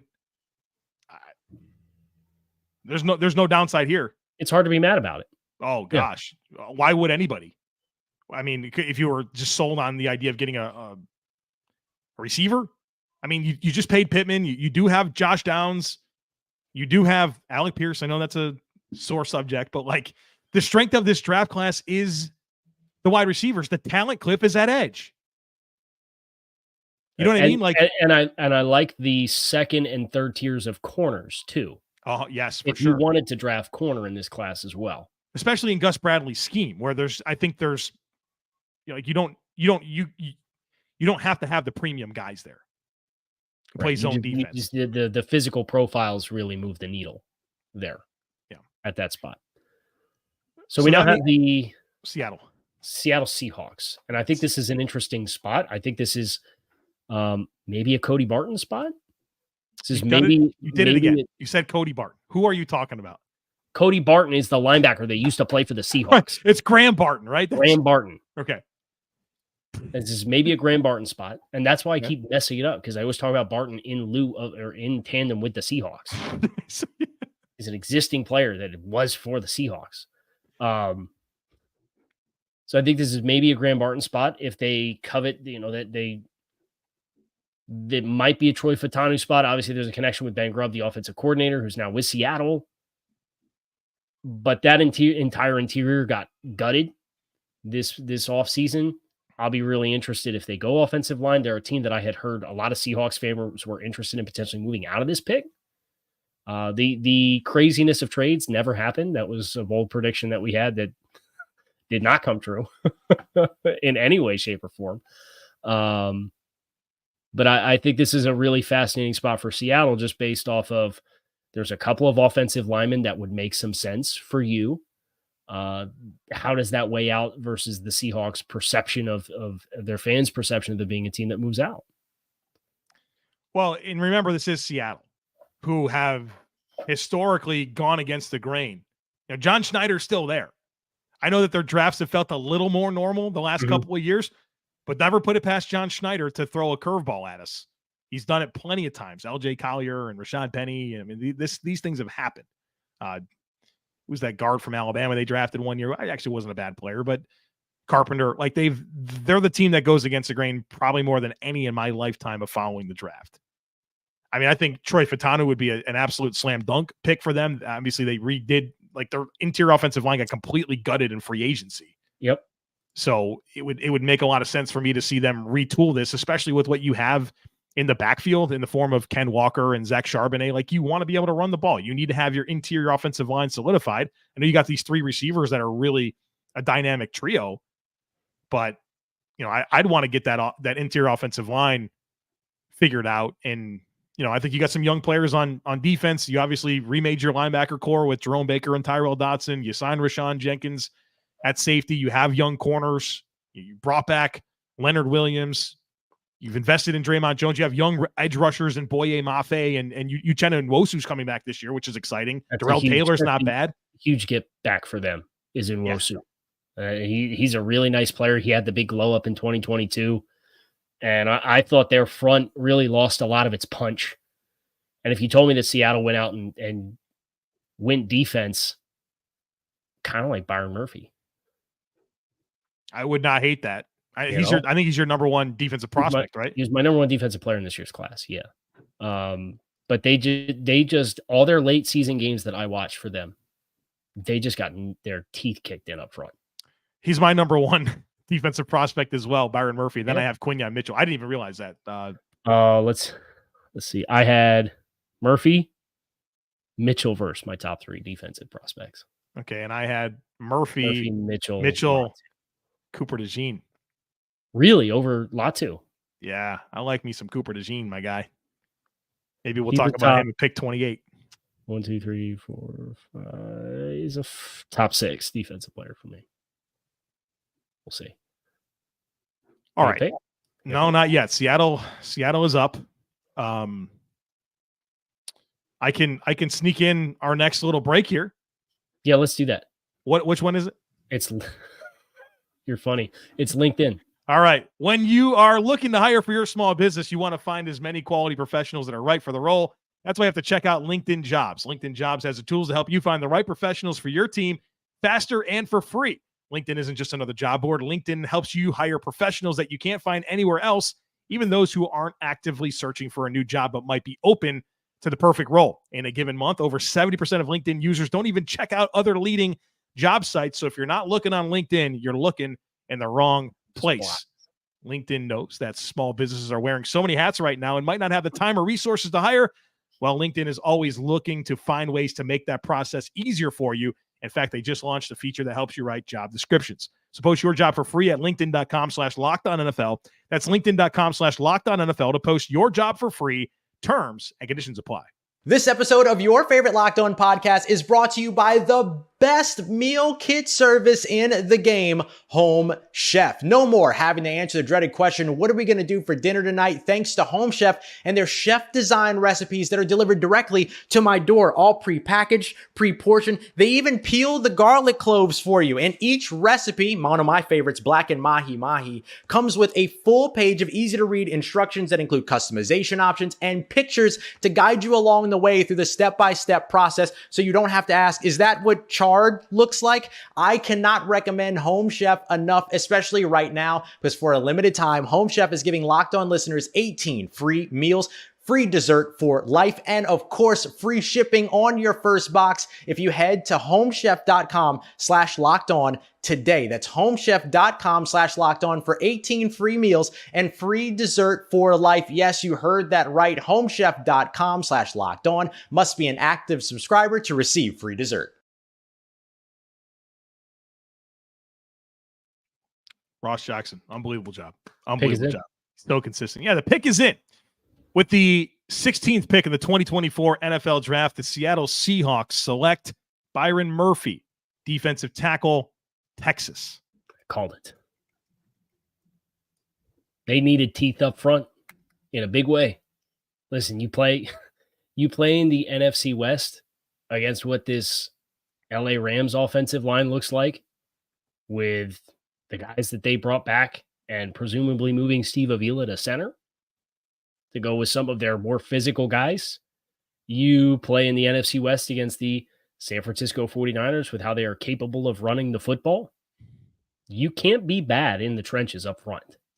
And Byron Murphy's an unbelievable run defender with how he anchors at the line of scrimmage and simultaneously how he gets penetration and can create havoc. And I think that with a build that's 6'1", with a lot of natural leverage that's baked into it, gives you a very, very exciting player to kind of be the anchor of your defensive interior.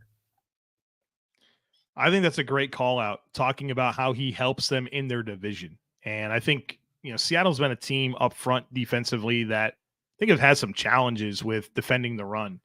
And I think this helps in a big way. And certainly with your new linebacker tandem of Dotson and Baker, you want to give them every chance to be successful and fly around and work downhill. And I think pairing him with a Leonard Williams, and of course, they have a big investment in Draymond Jones, mentioned some of their young talent off the edge in Boye Mafe and Darrell Taylor, and of course, getting back in Chenna and Wosu. I feel like this front seven is as strong as I've seen it in a while. Yeah, for Seattle. And they still have some depth there in a guy like, Jonathan Hankins, who they were able to bring in, who gives them even more beef in the middle of that defense. So I think this is coming together for them on defense. I think they got to get their interior offensive line fixed with some of their next moves.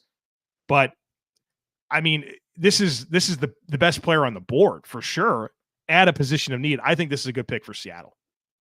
I like this pick a lot. And now you're through the first half of the first round.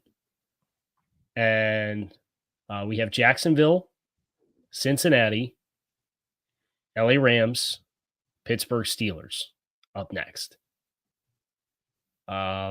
Jacksonville's, I think, a fascinating team. I think this would be an outstanding spot for Quinyon Mitchell. Huge. I think the value proposition to go opposite of Tyson Campbell at corner would be outstanding. This is also a spot where you have heard potentially Brian Thomas as a wide receiver spot. And we talked earlier about them potentially coming up and being really interested in adding another wide receiver. Neighbors was apparently the receiver that they liked. Would they go Brian Thomas? If they want a Neighbors type player, would they pivot to Xavier Worthy, who's kind of gotten red hot in the last 48 hours? They're a really interesting team. But I think if they're going to do what a lot of the other teams that aren't drafting quarterbacks have done throughout this most recent stretch of picks, you're taking best players available at this point, right? I think the Colts had a legitimate argument that Laiatu Latu was the best player available when they picked. I think the Seahawks had a legitimate argument that Byron Murphy was the best player available when they picked. I think the Raiders with Brock Bowers had a legitimate argument that was the best player available when they picked. I think this most recent stretch has been, hey, you're getting really good value with your picks. And if Jacksonville is going to continue that, my assumption would be that their board would have Quinyon Mitchell be that player. Yeah, I'd like it a lot. I'm interested if they are really wanting to add to the receiver core and they don't pick Brian Thomas or Xavier Worthy, then I think it's going to tell us a lot, right? Because there feels like there's been a lot of momentum. I heard from people that they wanted to move up for Neighbors. They wanted to get Calvin Ridley back. And so here's a chance to add to this receiver core as we now have a trade. So the Vikings have traded up. The Vikings have moved from 23 to 17. Okay, and they give up a 2025 3 and a 2025 4. This is fascinating. So they move up to 17 for 23, 167, a 2025 3, and a 2025 4. Quessy, drive it like you stole it, brother. Holy cow. Yeah. Quessy's hanging his hat right now on outstanding value for trades. You traded a 5 this year and a 3 and 4 next year to go up 6 spots. And then you traded a 4 and a 5 this year to go up in a quarterback trade. I don't know if I love this trade as much as you. I like it a lot.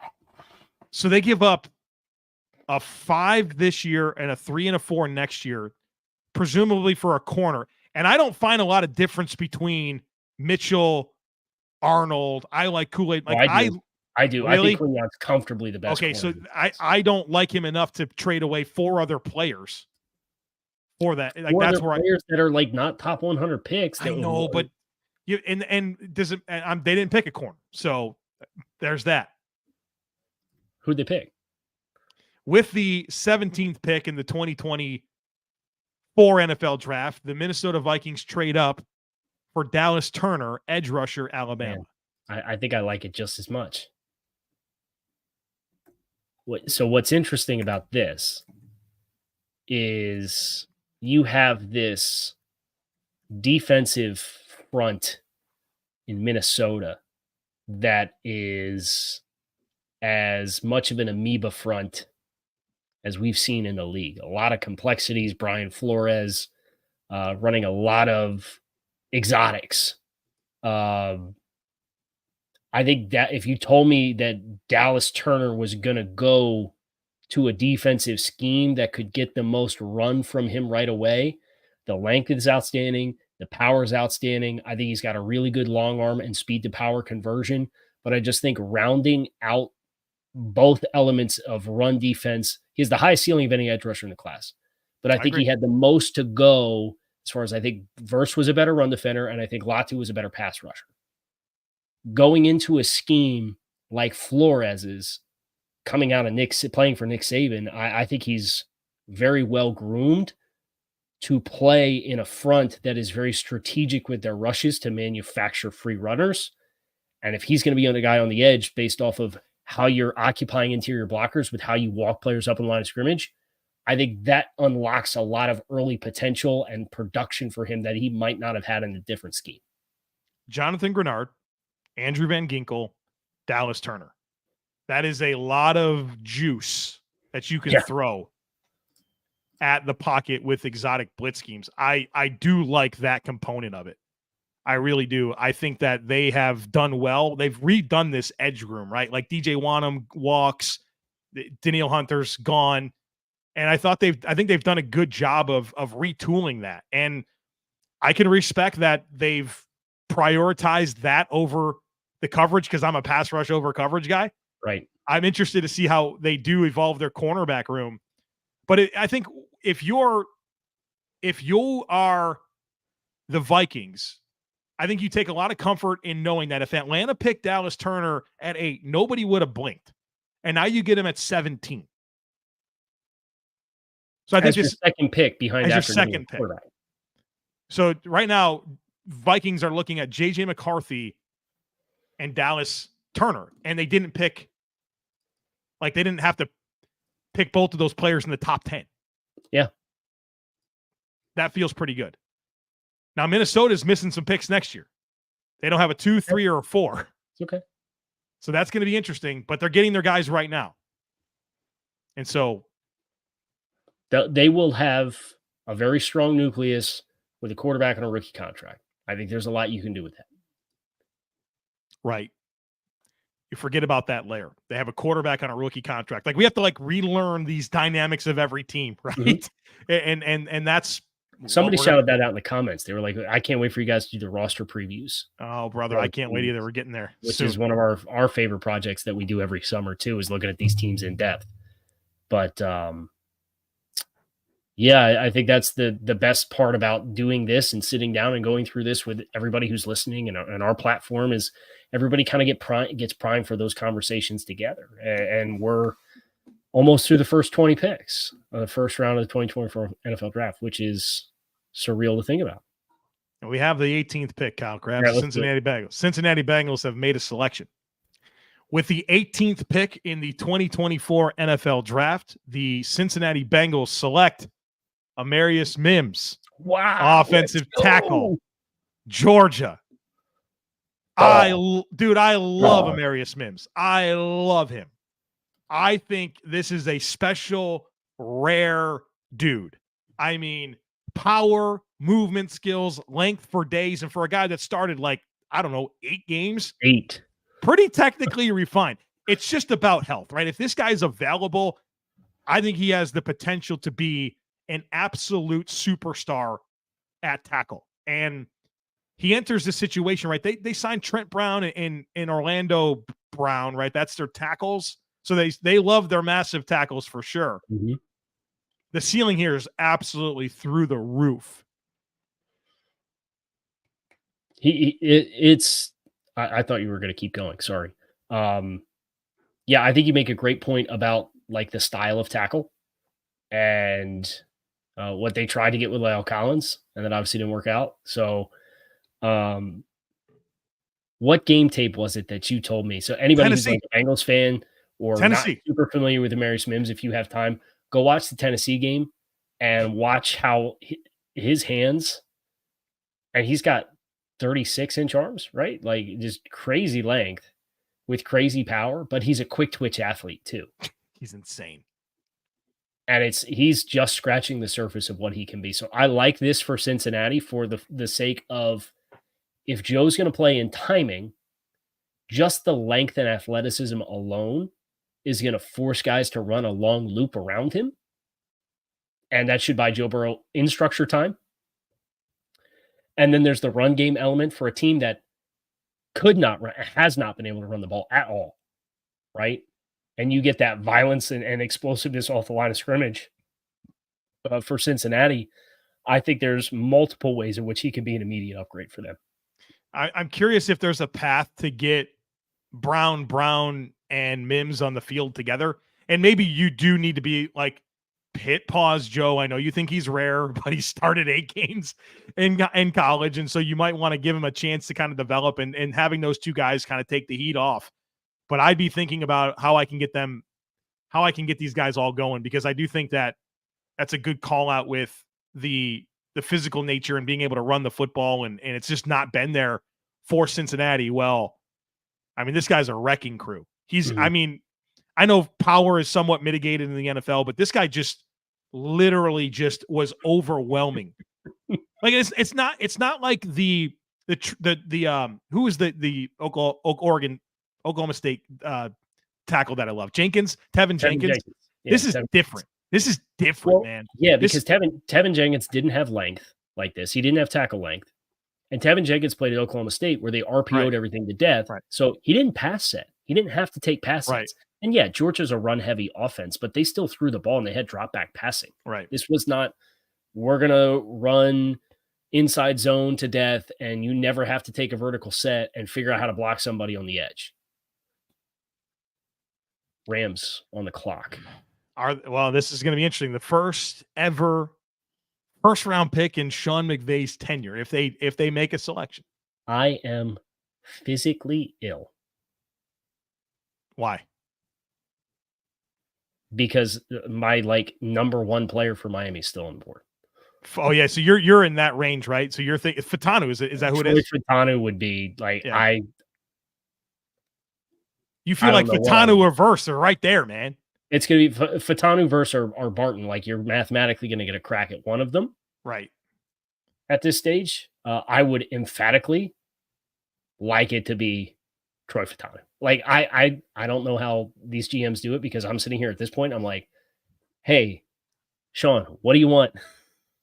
Hey, Les, what do you want? I'm coming up. Like that. Well, I would. You got not Brandon be able Bean to- syndrome right there. That's exactly. I That's would not exactly be it. able to hold my water right now.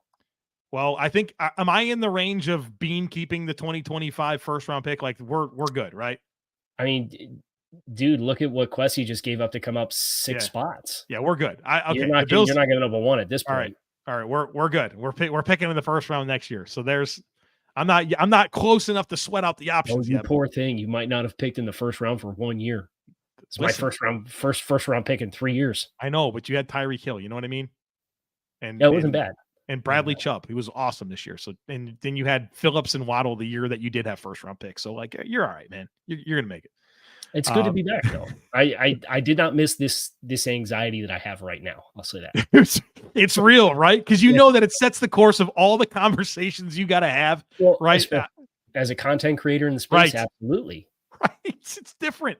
And we're still like, we're not afraid to tell you. We are like at our core, man. We're fans, man. You know what I mean? Like we feel it just like y'all do. So it's cool to be able to combine fandom with creating the content. And yeah, we're in that strike zone. So who is on the clock is the Los Angeles Rams. Peter Schrager said this. He said, and he's best friends with Sean McVay, seemingly. He said if he picks in the first round, he would guarantee that it's an offensive player. Mm-hmm. And they're sitting there looking at like some really good defensive talent that's still available. I think they have their biggest needs on the defensive side of the football. But well, if I'm curious to see if Peter Schrager winds up being right on that. I don't think in my mock I did not have them. I have them picking a defensive player. So I guess the thing that's challenging for the Rams is they have a lot of youth on the edge of that defense, and then Aaron Donald retires, and it sounds like the Jones fracture for Johnny Newton was not a minor Jones fracture. I know it sounds like from the medicals and him sliding a little bit. If he was healthy, I would be pounding the table for that pick. If you told me Johnny Newton did not have the Jones fracture and there was long-term management of that small bone in your foot for a big guy who's an athletic guy who plays at steep angles, if that dynamic did not exist, I would be pounding the table for Johnny Newton and the Rams. Yeah. We'll see if they do it. It's funny, the Los Angeles Rams main Twitter account just tweeted out a picture of an old lady with a Rams hat on and says, it's been 84 years. We're on the clock. Be real weird if they didn't pick right now. Is it the old lady or is it from Titanic? Oh, it's Titanic. Yeah. She's an old lady. Come on. You knew I was going to have a moment like this at some point. You knew I was good for one of these. Now that we've got over 2,000 people on the stream, I'm glad I could come through with my embarrassing moment of the night. Dude, it's been a meme for like 20 years. I've never seen it. I've never seen this meme. An old lady with a hat. Right. There it is. Put it down. Captain Planet, whatever. I'm sure I'm going to get roasted for the rest of my life. There it is. I'm glad I came through for you. You get me talking. We've been talking for 3.5 hours, right? You know what I mean? Like, right there it is. There it is. There it is, man. You stick around long enough, I'm going to say something real good goofy. job, Joe. There it is. There it is. The hat threw him off. I've never seen it. I've seen Titanic, but I've never seen this meme. I'm going to have to. It's from the movie. I watched Titanic in 1998 when it first came out, or whenever the heck that was. The double VCR tape. Do you think I've seen it since? You think I look at this and connect the dots really quick? I need some grace here from the people. You're not getting it. You got a Captain Marvel reference in the comments. There's an old lady in a hat. An old lady in a Rams hat. Idiot.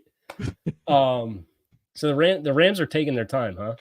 I guess it's interesting for the Rams to have been so interested in being aggressive to now get on the clock in this spot and look at the board, knowing that they were probably a Brock Bowers spot, right? And that ship has sailed. I like the defensive talent. I'm going to be honest. I would pick defense here for the Rams because I don't think there's a lot of spots you could go wrong because they have so many young players that like I don't think there's a lot of players that you would get a lot of grace that say, oh, I can't pick this guy as the best player available because we have so-and-so in the edge rush room, I think is what we were trying to say before Rose hijacked the conversation. Did you say anything there? I'm still trying to recover, to land and recover. Come on back to us. I was saying the youth that exists in the edge rush room, even though they have a lot of young guys, right? And Byron Young flashed, and they had the restricted free agent in Michael Hoyt, who has kind of showcased himself a little bit as a really interesting player. It doesn't stop me from going with an edge. I'm sitting here looking at Jared Verse. I'd like that pick for them a lot. Yeah, we have a pick, and with the 19th pick in the 2024 NFL Draft, the Rams select Jared Verse, edge rusher out of Florida State. Makes me feel good that if you just let us do the mock one pick at a time, we're really good at it. Yeah, we do a lot better than trying to do the whole thing in advance. So this is exciting for the Rams. I know that not having Aaron Donald is not exciting, but you do have Kobe Turner and Byron Young coming off 9 sack seasons as rookies. And now you add a Jared Verse to the mix here. And it feels like you got some guys here to maybe even have a deeper situation than you've had in the past. I think they've done a good job of adding some veterans to their secondary, getting Darius Williams, getting Cam Curl, getting Tre'Davious White. So I thought that was a clear need, that they needed some stabilization on their back end. But now that you're seeing the front end kind of get married to that, by the way, Peter Schrager, you lied to us. That is not an offensive player. I'm calling. You can't sit there and say like you shoot your shot, you guarantee it. Like, I mean, come on, like that's just a whiff. So I think I had them going with an edge rusher, and I think that was the right move. Schrager taking L's. He deserves it. I think you said it before you called him out too, though. So everybody had the same thought. Yeah, I like this a lot for the Rams when you consider just having like needle moving like centerpieces of that defense. It was Ramsey, the stars and scrubs approach, right? It was Ramsey and Aaron Donald. You moved on from Ramsey this past offseason. You embrace the youth movement. Then Aaron Donald retires. And not to beat the horse to death here, but I just think getting a centerpiece for the front where you were sorely going to miss what Aaron did from a pass rush perspective for all the other guys, you need to have more depth and more options. And I think this is another firm argument for best player available. I think this run continues going all the way back to 13 with the Raiders. Every single pick that's been made, I think there's a legitimate argument for that player being like, from a consensus standpoint, obviously for those teams, it was the best player available.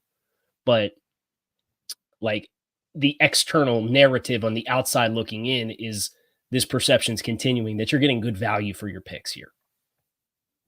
Got a healthy amount of people in here. We are very thankful that you're here. Want to let you know we're doing this again tomorrow. Like the whole night. Come on back. We're going to be doing the same thing, second and third round, reacting to these picks. So really appreciate you guys being here. Again, if you tweet out the stream and tag me on Twitter, I will retweet you. Only one person did that last time, so let's see if we get a little more participation this time around. Ken is a man of culture. Shout out, Ken. Yeah, C4. Still waiting for that sponsorship, though, right? I'm still waiting. Still waiting. We do hashtag no free pub here on the show, but here I am on my third C4 of the stream. Right. 1 an hour. So this is where we get to Pittsburgh at 20, right? And I think we're all expecting offensive line. They need a center in a big way. And obviously that means the Dolphins are on double deck here. So we know there's probably a big contingency of fins up here. So we'll definitely spend a lot of time on that selection. Here's the good news. I know you're trying to keep it hashtag professional. I'm not. No, I'm not. I'm on deck, right? I know, brother. I know how you're feeling, man. The edges are off the board. Right, you're not getting an edge. I'm not getting an edge. And that was my assumption this whole time. I was like, I really don't know how the top 3 edges go. Well, the way the top 3 edges don't go, we had 14 straight offensive picks, and the edges still went. So, that's an unforeseen circumstance. You talked about Pittsburgh and the need at center. I think it's been fascinating that Graham Barton has almost universally been referred to in mocks in the past 2 weeks as a center. So I think that's interesting for a player who started 5 games a few years ago at center, but has been a left tackle and a good left tackle. I think he's better inside. I have him graded as an interior offensive lineman. But for that to be that heavy of a consensus, for this being, I think, one of the teams that most desperately needs a center, and it's been rumored that Pittsburgh's had a guy on the offensive line, is it Graham Barton because he can play center? Make a lot of sense. Administrative note here for the Minnesota Vikings, as we've kind of talked a little bit about 2025 for them. They currently have a 1 2/5. That's it for 2025. So Vikings a trade back team next year. We'll have those conversations. Look at Sam Teets. Sam Teets, are you kidding? What do you say? He said he tweeted us out and he got me. He said, "What was that I heard about the Titanic?"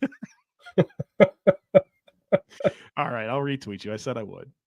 Lots of participation this time. I appreciate it. Oh, you know what? You know who isn't taking L's? Peter Schrager. At least through pick 13, he was tied for first place in the Well, you know what? The one thing he told us was a guarantee was that they were picking an offensive player, and I'm not going to let him forget it. I'm surprised you're not a big. Well, we're not getting into that. Steelers. I'm not a big Kyle Brandt guy. You're not a what? I'm not a big Kyle Brandt guy. If you were going to say I'm not a big Peter Schrager, I'm not a big Kyle Brandt guy. I know. Why would you be, right? He likes the Bills, all that. Sam Teets. Did I call him Graham Barton or Cody Barton? Not sure. I didn't catch it this time. Sam, you're a Pittsburgh Steelers fan. Who do you want, man? Who's your ideal selection here? Let us know in the chat. If you're a Steelers fan at all, let us know in the chat. I'm seeing a lot of Brian Thomas Jr. Yeah, they do need the receiver, right? That's a good call out. They've been a team that's kind of been kicking the tires on vet receivers too. Mm-hmm. You know, so that's Graham. Oh, Everett confirms it was Graham because I'm not talking about the Seahawks in tandem with Barton. You potentially never have to again. So. In theory, I shouldn't. So I should.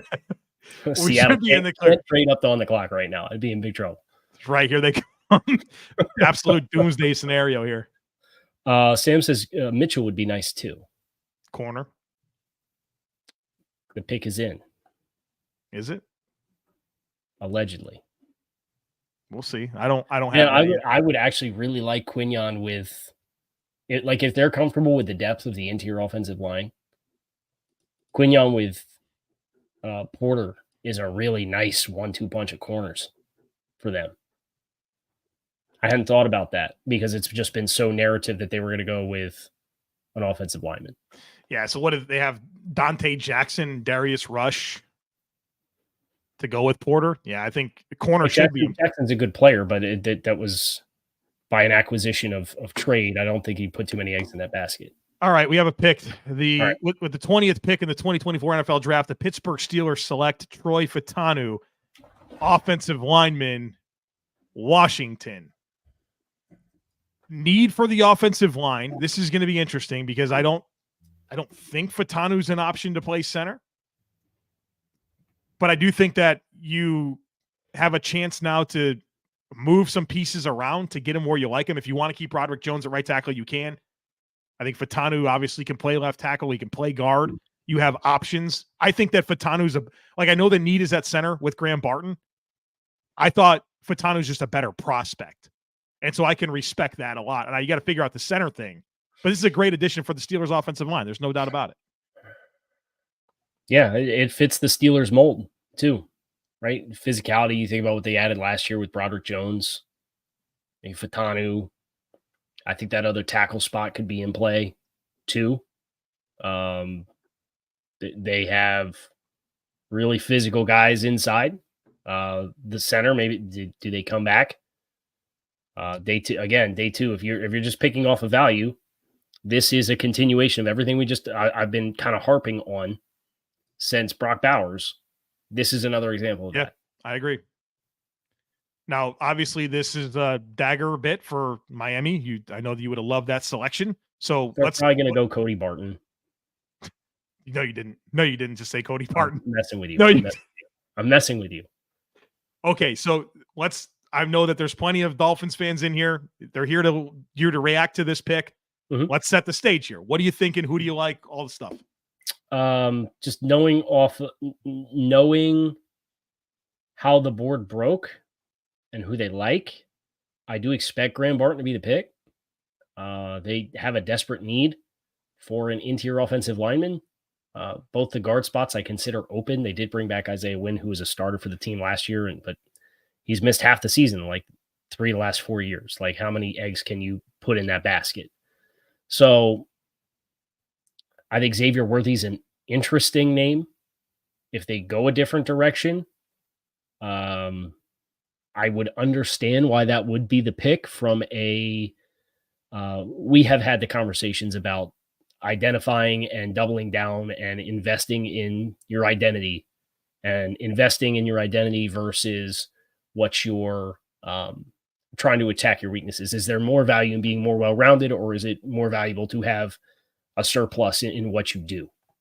So I think that's kind of the two ways I kind of see this pick going, based off of the edges off the board, based off the injury concern for Johnny Newton, which if that did not exist, I think that would probably be a pick I'd be a little bit more eager to go to bat for here. I think that would be the best player available if there wasn't the injury concern.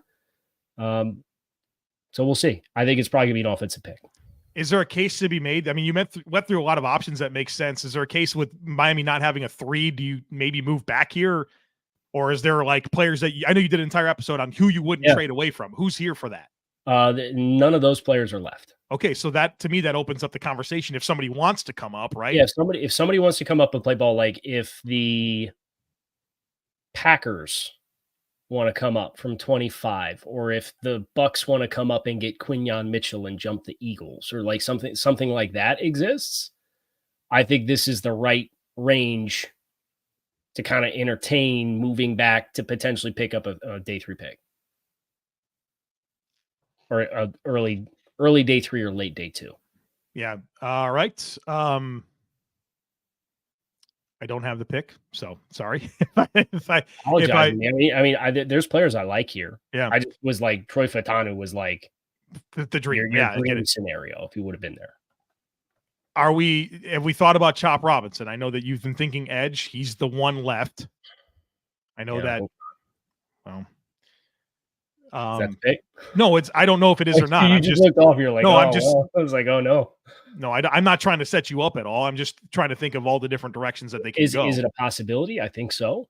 I think he's probably a little bit more of a designated pass rusher early on. I think the challenge is if you draft Chop, you probably still need another veteran to bring into the room. Whereas if like Verse had been there, you draft Verse, I think maybe you feel better about him as a 3-down player. So you'll get Chubb and Phillips back at some point pretty early on in the season. But Chop, I think the 3-year projection for Chop Robinson is more favorable than the 1-year projection for Chop Robinson. And if you're asking me what I would really like to see Miami do with this pick, one of the things I would like to accomplish with this pick is a player that plays meaningful snaps for you this year. All right. Well, I mean, stylistically, that defense is different these days. So, yeah, I like Van Ginkel. You think about the way that they could create runways and get him to attack the pocket. So, how are the Dolphins going to be the team that's going to take a long time here? All the anticipation. We're all excited to find out who they pick.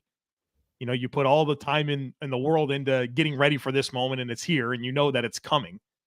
We just don't have it quite yet. First pick for the Dolphins since Jalen Phillips in 2021? 2021, yep. The 2022 pick went for Tyreek Hill, and the 2023 pick went for Bradley Chubb at the trade deadline in 2021. Or in 2022, I should say. Is it Graham Barton? Is there another offensive lineman that we're not thinking about? The chat is throwing me off because I've seen names. They don't have it. I'm telling you, don't have it yet. Somebody says we're behind the broadcast. It's not. None of that's true. None of that's true. Okay. You can stop messing with me, guys. Right. You got to remember there's fans on both sides of this equation right now, now in the chat. So. And I don't know who's who. Right. Right. Unless your Avi gives it away, right? Pick is in? I don't have it yet. I'm saying the pick is in. It's an old lady in a hat. I have seen nothing from the Dolphins' social media. This is incredible. This is incredible. Okay, we are way ahead of the broadcast. Good. We're glad you're here. Now they're buying in. Now it's Spencer Rattler. Right. You got a little bit there, my guy. Again, we're going to be here tomorrow. Rounds 2 and 3, covering every pick. Have you decided what you're going to do on day 3? Okay, I have the pick. Okay. With the 21st pick in the 2024 NFL Draft, the Miami Dolphins select Chop Robinson, edge rusher, Penn State. Well, here I thought the top 3 edges are off the board. It's not going to be an edge. I know you like Chop Robinson a lot. The tradition continues. Right? You get all the players that I get all the players that you really like. Yeah. First step explosiveness is very evident. And I think if you put on the highlight reel, you see the disruptive potential. I mean, he plays hard too. I think there is an element for Chop Robinson that I think you're going to have to go out and spend in free agency and still bring in another vet, whether that's Carl Lawson, who they had in for a visit, or whatever. If I look past the 2024 lens, I can see the excitement for this pick where you're probably going to pay Jalen Phillips. You now have somebody in the wings to kind of groom to transition out of Bradley Chubb. This is going to continue that strategy that they have with trying to have guys behind their big money contract players to kind of phase guys out and bring new guys in. And Mike McDaniel kind of alluded to it at some point in season last year. He was asked about like using a first round pick. And he said, Chris going to have to talk me out of going defensive line in the first round. Like he openly said that out loud. So I don't know that it's necessarily a big surprise.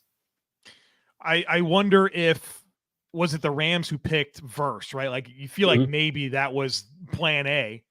But obviously everybody had Verse for Miami in their mocks. Right. And because Schrager lied to everybody and said they were going offense. So he thought the path was there and it wasn't.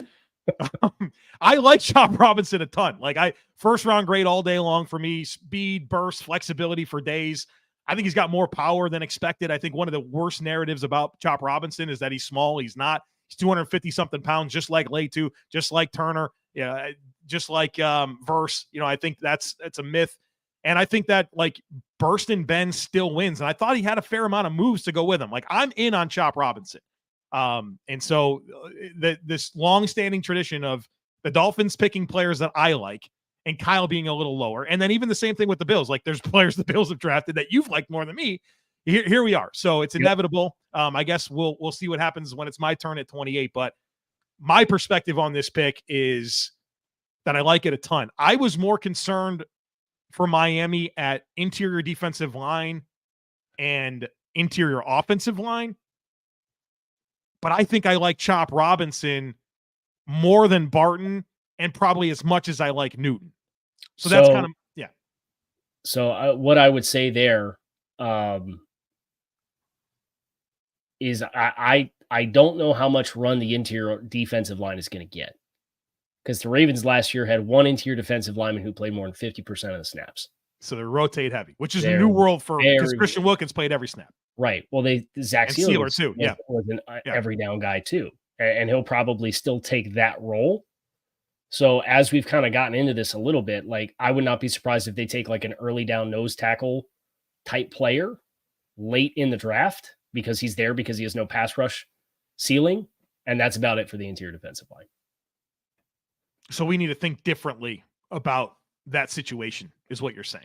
Yeah. I mean, they signed 6-7 guys in free agency. I think they have enough competition there where unless Byron Murphy was there, and based off of Newton and the medicals, I would not be surprised if that doesn't get a lot of run.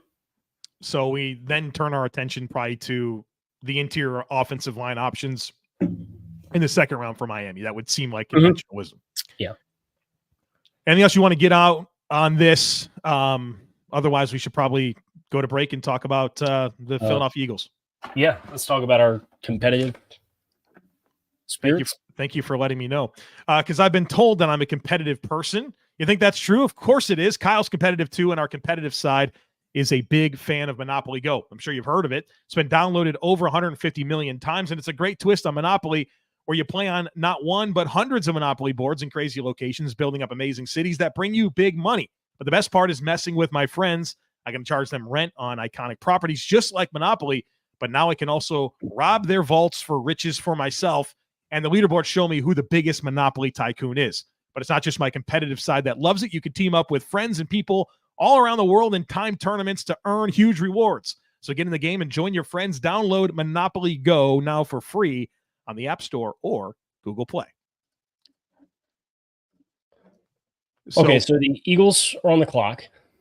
And for a team that's maybe trading up for a corner, they're there. They got to love how this fell for them, right? Yeah, they could literally just pick Terrion Arnold right now.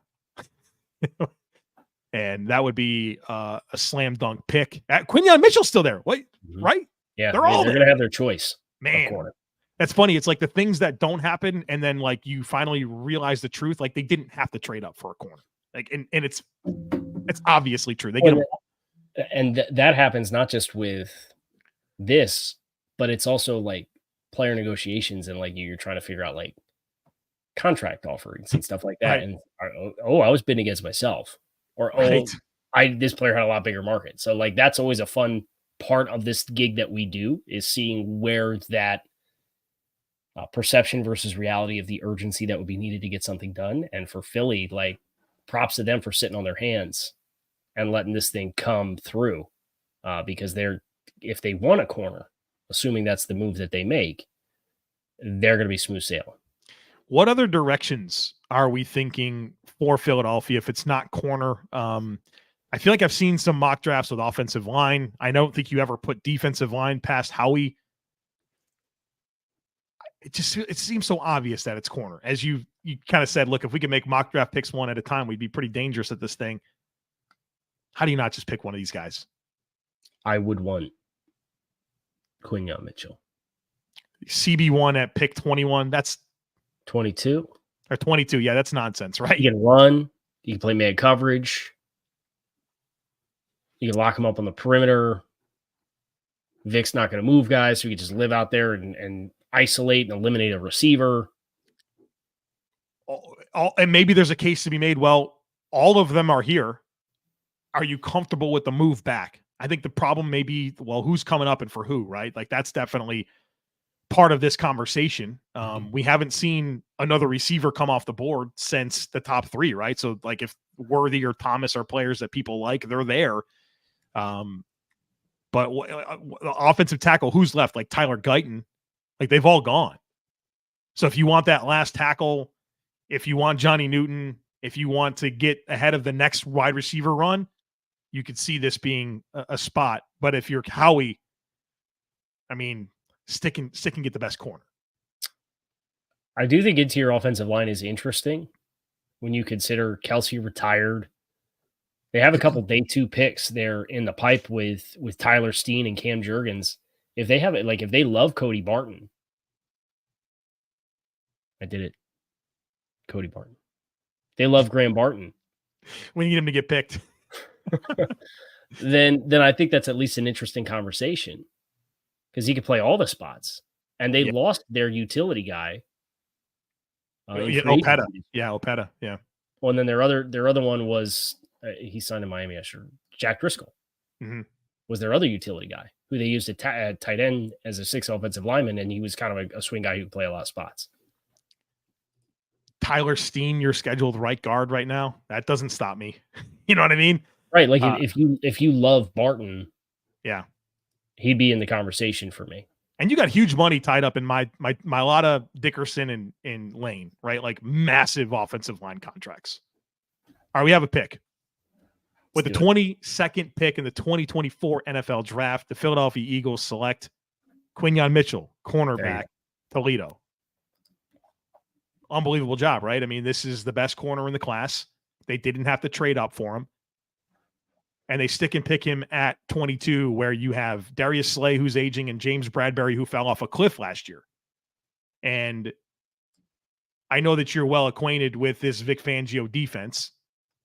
And I think that you have identified Quinyon Mitchell as a very good fit for like the zone match defense, particularly based on what he was asked to do at Toledo. This is a very clean projection.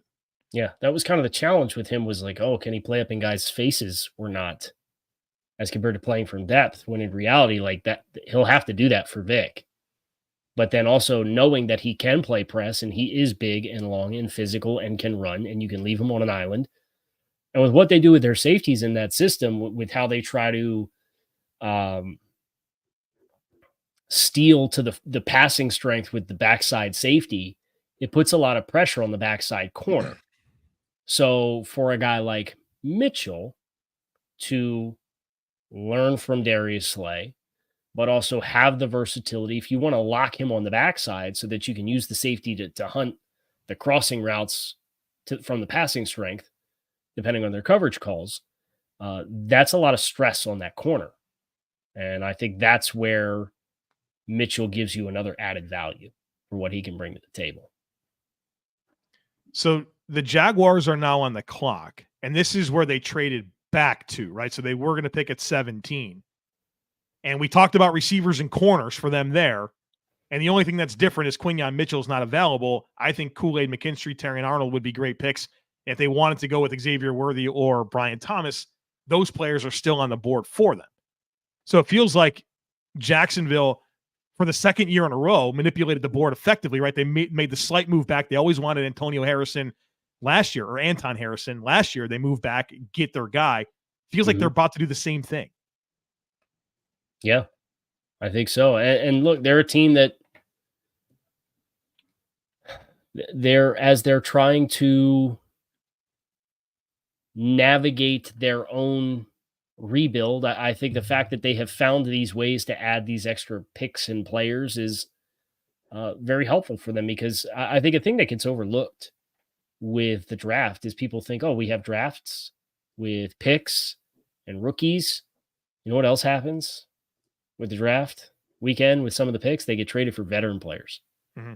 And I think for Jacksonville to maybe kind of use some of these day 3 picks, they're looking for catalysts to kind of push them up to the next level. If there's players that become available that might move the needle for them, I'd love to see them use some of these picks in that regard too, where you wouldn't have as much flexibility to do that unless you were willing to finesse the board and move down in the way that which Jacksonville has. They're doing well with that.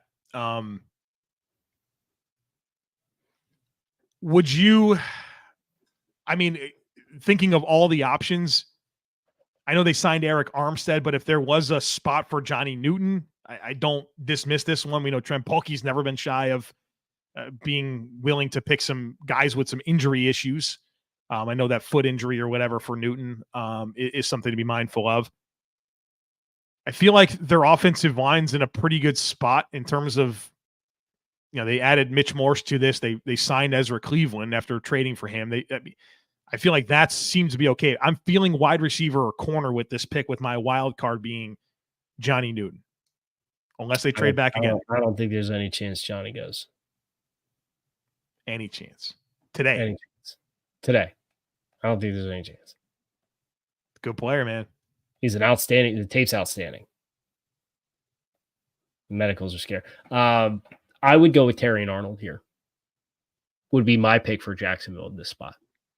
Looking at a situation where your corner opposite Tyson Campbell is Ronald Darby, who wasn't even on a team until like camp last year. Yes. How he had a nice cameo with Baltimore last year, and that got him a chance, but that doesn't, I mean, that just feels like the obvious thing. Unless they really do want this receiver. Chris. Hey, Chris. What's up, brother? Hey, man. Shooby Shoob. You got me fired up. You got Olu Fashanu. Yeah, he should be. Olu Fashanu and Chop Robinson. We're going to go up against each other in the real world as opposed to the practices all the time at Penn State. Oh, that's fun. I hadn't thought about that. Yeah. You guys are getting what, Norzad? Yeah, no doubt. That's coming at some point. Hunter Norzad gonna be the Penn State or pick Disa Isaac. Yeah, Disa Isaac. Pick 60. Kalen King. Help your need a corner.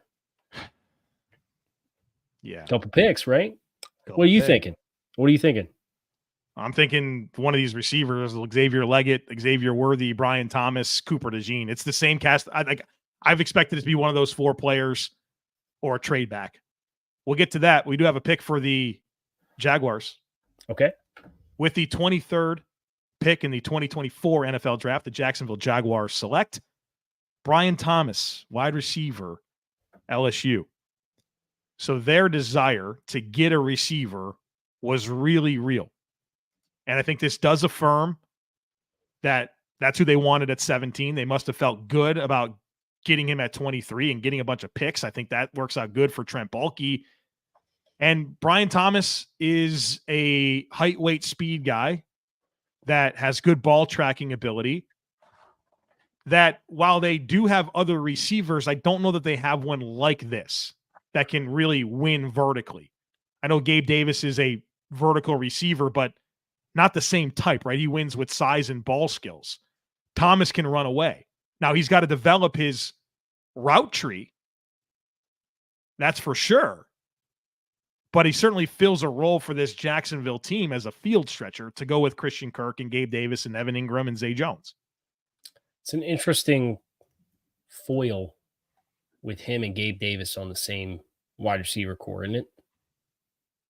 Obviously, Brian's a lot more dynamic than Gabe, but those are big-bodied perimeter downfield guys that I think is really interesting to then have an athletic tight end mismatch player to go with it. And Evan Ingram, Zay Jones is another bigger-bodied,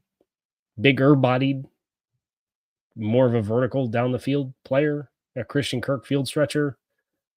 I don't know. I guess just the composition of this wide receiver room is really, really interesting to me, how all these skill sets fit amongst each other. I agree with that.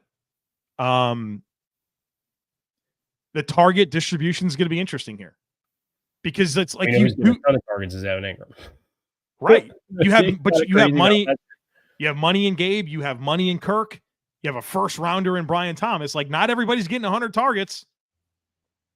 But Gabe, I know the wide receiver market is what it is, but they paid Gabe Davis a pretty decent amount of money to come down there and play. I know, not 30 million, but 13 per. It's not nothing. Right.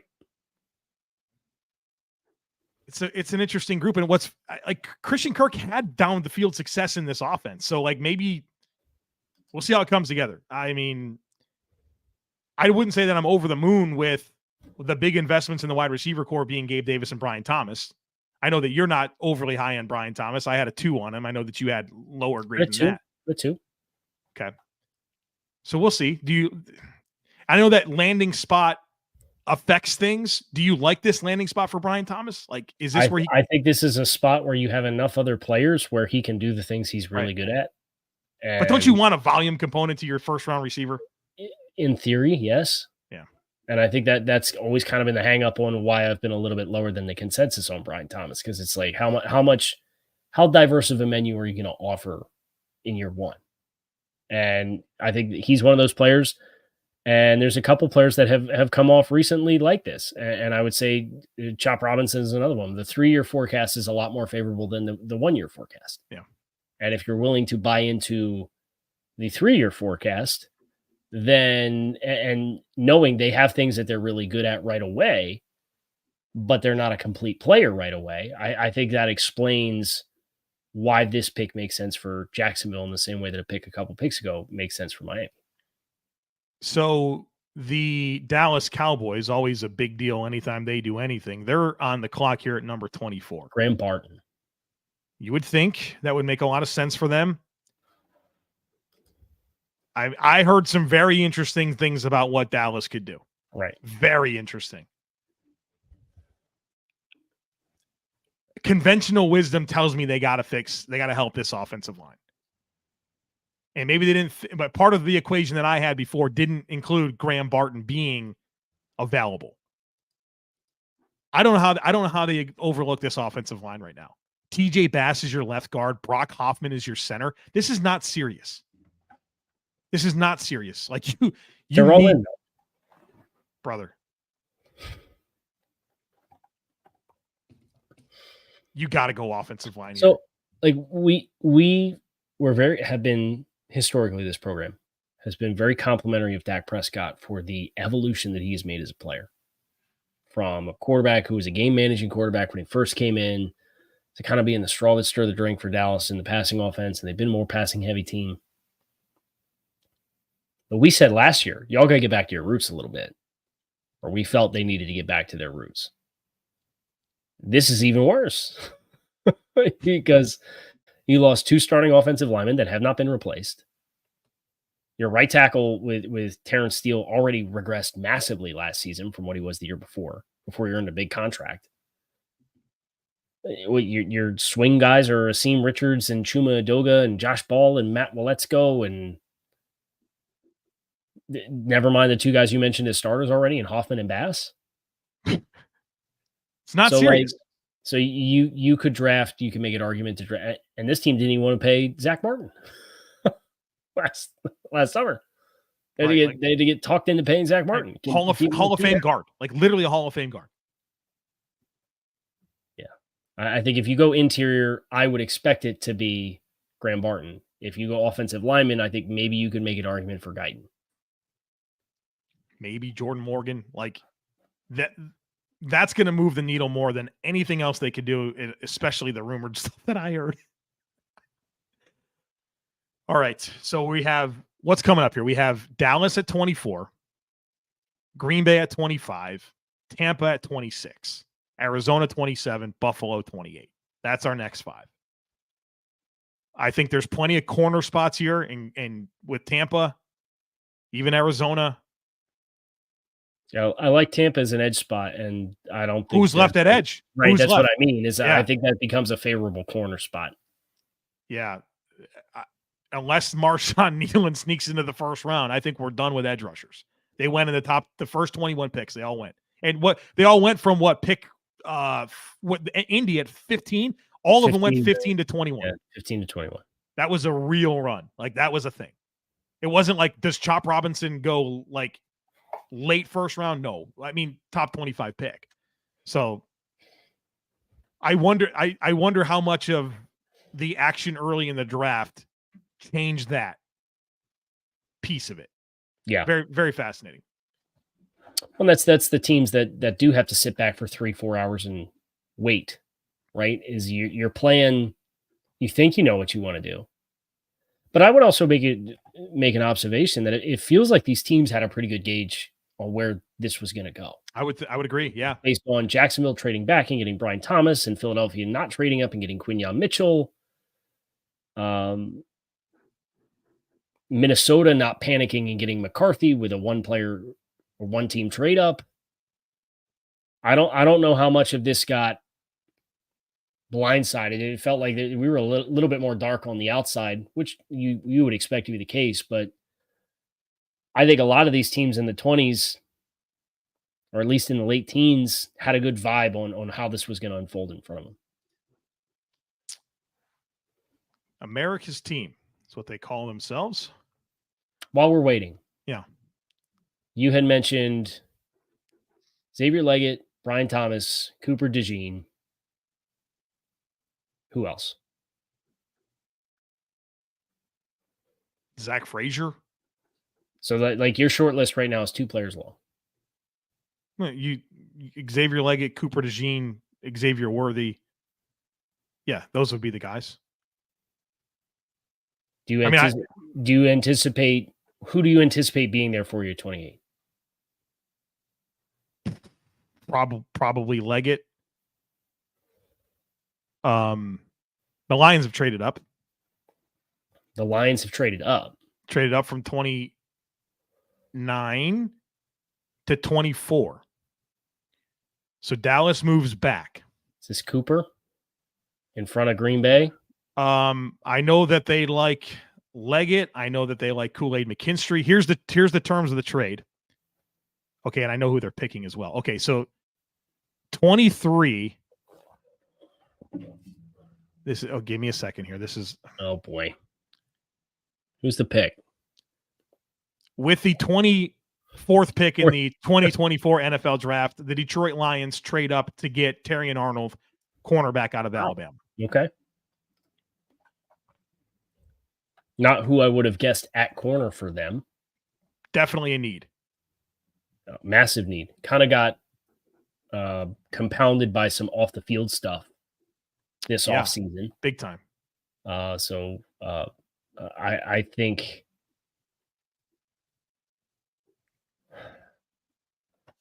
Terrion's an interesting player because I think he's more of a zone fit. I think he plays really good with his eyes. I think about that in Detroit. And you contrast that to some of the guys that you assumed that they would be interested in. We heard they were interested in the other Alabama corner, Kool-Aid McKinstry. I don't think they expected Arnold to be there. Yeah. I think that changed everything. This winds up being, they give up a 3rd-round pick, number 73. So they get this pick and a 7. They give up 73 overall. That's what they gave up. 29 and 73 for this pick and a 7th-round pick back. It's a good trade. Yeah, it doesn't seem that much. Giving up a 3 to go get a corner that, I mean, this is a 1st-round grade for me. This is my number 12 player on the board. I imagine he's probably pretty high for you as well. Yeah. I had a late one on him, but I only had 15 like definitive 1st-round grades. So there's another plus value player for sure, which you're not necessarily surprised about with Detroit. They seem to have sniffed these out, maybe not necessarily from a position of value standpoint with last year's draft class, but when you have this looming need at corner, I think it becomes very easy with corner 1 not coming off the board until Philadelphia 22 for you to kind of flash and react. I wonder how many corners we get to close out the 1st round. We have okay. So let's think about it. Go ahead. Tampa's a spot. Are we counting Cooper DeJean as a corner? We probably should for now. Okay, because I think between him, Wiggins, and Kool-Aid, you have 3. Maybe Kansas City. I wouldn't expect San Francisco, but I wouldn't rule it out. Green Bay, Tampa. I think Tampa's certainly in that conversation. I'll say 2. You think we get 2? Yeah, I say we get 2.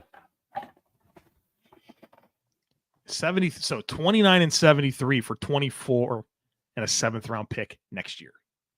That's a fine trade, right? That's fine. Yeah.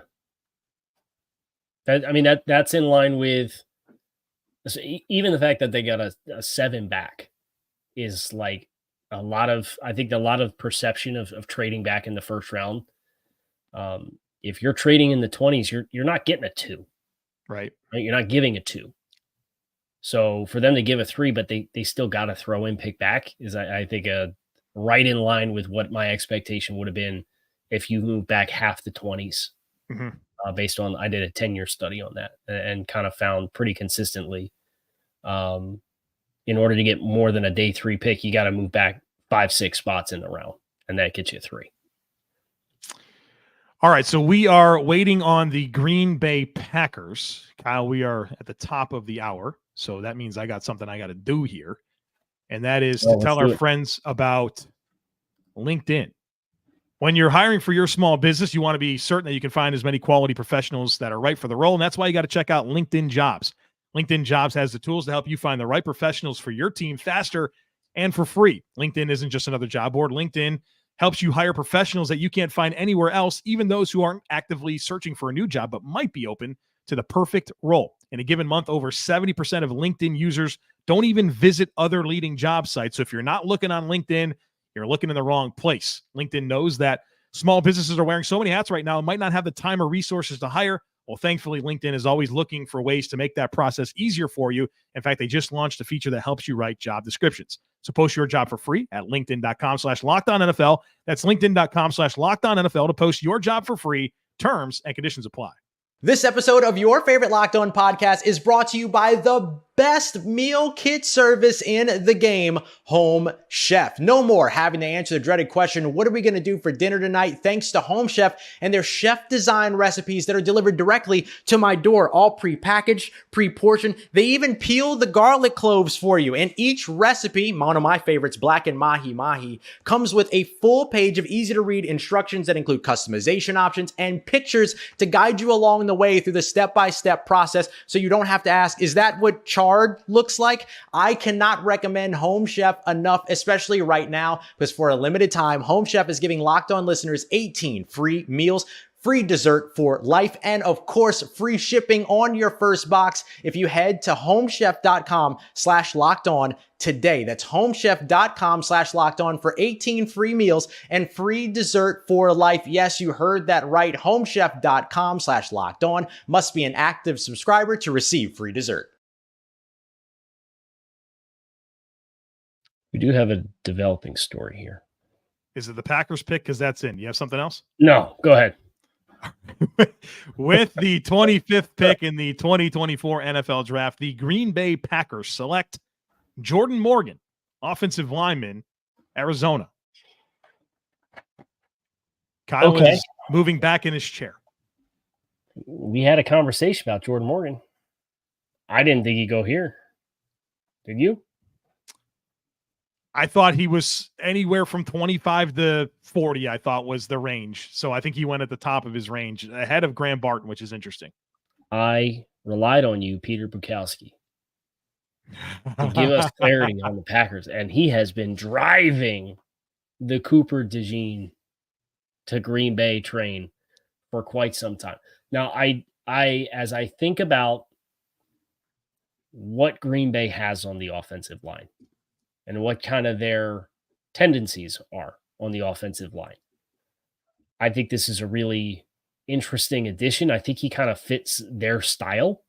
They like flex guys. It doesn't seem like they have been real big on length, with obviously the Zach Tom experience at tackle and how successful that has been for them. Is he playing left tackle here with Bakhtiari on the outs? Is Jenkins going to play inside and be a plus value for you with his contract at tackle after being inside? I can't imagine that's the preferred avenue for them. But I think the inside-outside flex for Morgan with the athleticism, I see why this is the pick. I'm curious how they're going to find their best combo of five there. I wonder they have versatility. I think that's what's helpful here with Elgton Jenkins, like you mentioned, Zach Tom, who I think can play 4 spots on this offensive line, and now you add another guy. I think Tom could play 5 spots. They feel he's got Hall of Fame potential at center. That's what they feel about him. So there you go. Another piece, right? This offense want to run the ball. They have the young playmakers. I think investing in the offensive line makes a lot of sense. Now, Green Bay doesn't pick first-round offensive players, right? This is a subplot here that we need to be thinking about. Yeah, I think so. This is, very not normal. Who was their last first-round pick on offense? I think it's been 100 years. It's Jordan Love. That's who it was, Jordan Love in 2020. Yeah. But, first-round offensive lineman, I think he's a guard, so he's got sub-33 inch arms. So to me, I'm thinking about Jenkins and Tom as my tackles. Myers is my center. Morgan is one of my guards, and then your other one's probably Sean Ryan. That's how you kind of sort that out. Ryan was part of the platoon for them last year. Yeah. So I think that's a better combo than leaving Jenkins and having Morgan at tackle. And I would be inclined to agree with you. My gut reaction for best 5 would have Elgton at tackle for them. And that becomes a plus value at that contract because I believe he signed at an average of 17 per.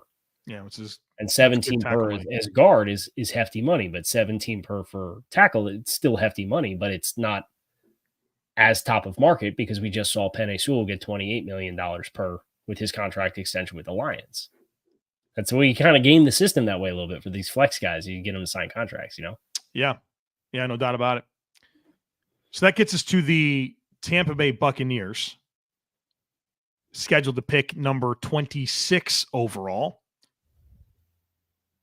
This feels like a defensive back spot. This feels like Cooper DeJean. This feels like Kool-Aid McKinstry spot. So I think one of them this could feel like a Barton? Defensive line spot too. Who? So that's Darius where it gets interesting. Robinson. Yeah, that's a like Nealand and Robinson are 100% Jason like draft picks. Like the guy that picked Logan Hall and exactly the name I was looking for. Logan Hall and Anthony Nelson and they like some big dense boys on the line. And the one time they went outside of that box was Tryon Shoyinka, and it hasn't worked out. Right for the edge, right? Yeah, for the edge side of things. Yeah, because they did Cansey last year. I'm kind of thinking. Should we be dismissing? I mean, Sua Pettis are starting left guard right now. Could Graham Barton just be kind of a BPA pick? I think that's on the table for them for sure. There's two players here, Graham Barton and Xavier Worthy, who it felt like there was a lot of late buzz for those guys. And here we are at pick 26. They're both available. I think that's a little bit interesting. We have the pick for the Tampa Bay Buccaneers. All right, go for it. With the 26th pick in the 2024 NFL Draft, the Tampa Bay Buccaneers select Graham Barton, offensive lineman, Duke. There you go. So this is what I was thinking about looking at this depth chart, where it's Sua Peta at left guard. Like, that's a backup player. And I think you want to continue to build this offensive line. You have some really nice young talent in Tristan Wirfs and Luke Godecki. And you just, you had second round pick and Cody Mock. So you have like a lot of young talent for this offensive line. And I think they need corner, but I think the way the corners are falling a little bit, like they can still get a guy potentially with their next pick. That's going to be. They also have an MO for their corner type too, with their body types that they like. That there's going to be some developmental guys that I think are, and McCollum's been in that system a little bit. They've had a chance to develop them a little bit. I wouldn't be surprised if they go after another player like that, like a Cam Hart type player. I think is a very much a Jason Light corner. Yeah. On day 2 or early on day 3. But Graham Barton, I'm glad you pointed that out because I've kind of been interested with their chemistry experiment that they've been putting together with all of these young offensive linemen. With you mentioned Godecki and Mock and the whole group. And it kind of reminds me of the Rams edge group discussion that we had, where I got some really likable young talent here. Nothing that's going to stop me from adding what we feel like would be a definitive best player available, appropriate talent intersection for a guy that can play inside. And like a lot of those guys, it's another team like Green Bay, a lot of positional flex with those guys. Now, I think a lot more of Tampa's positional flexes is all interior, whether they're center or guard types. I don't think there's a lot of guard tackle types, but this kind of gives you that with Barton, which I think is a new layer to that offensive line unit. So I guess we get to stop talking about Graham Barton. It felt like for the last 8 Who's Graham Barton? I thought we were talking about Cody Barton. Right. Yeah. Cody Barton as well. For like 8 picks in a row. It's like, is this the spot for him? Is this a spot for him? So that's finally over. We have a couple offensive linemen here back to back with Morgan and Barton. Now, what's interesting is I wonder about Dallas, who moved back, and maybe they thought that they were going to get Morgan or Barton. Oh, yeah. So, like, not looking strong there. They came back to 29, right?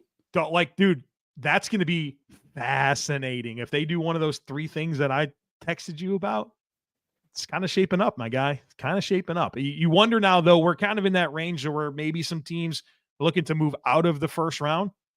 Somebody wants to come back in, like Tyler Guyton's still available, right? That's a thing. Don't sleep on Baltimore there either. Right. So that's the right tackle need after trading Moses to the Jets. There's Yeah, I think I wonder if that's kind of it's credit to Sue Ann for pointing it out. Tyler Guyton, is he the guy that maybe Dallas can settle in on? They can play defense with Baltimore if that's the case. Correct. Because your next two picks is Arizona, who we don't assume to be a tackle spot, and Buffalo, we don't assume to be a tackle spot. So Arizona is on the clock. Marvin Harrison Jr., their first pick. They got a bunch of early day 2 picks as well. I mean, I would love Johnny Newton for them. I know that you're skeptical that he goes tonight. I think that would just the medicals. Yeah. Right. I mean, you got to feel like Jonathan Gannon with the defensive line depth that he enjoyed with Philadelphia. He probably wants some of that. I know they signed like Bilal Nichols and Justin Jones, but like, come on.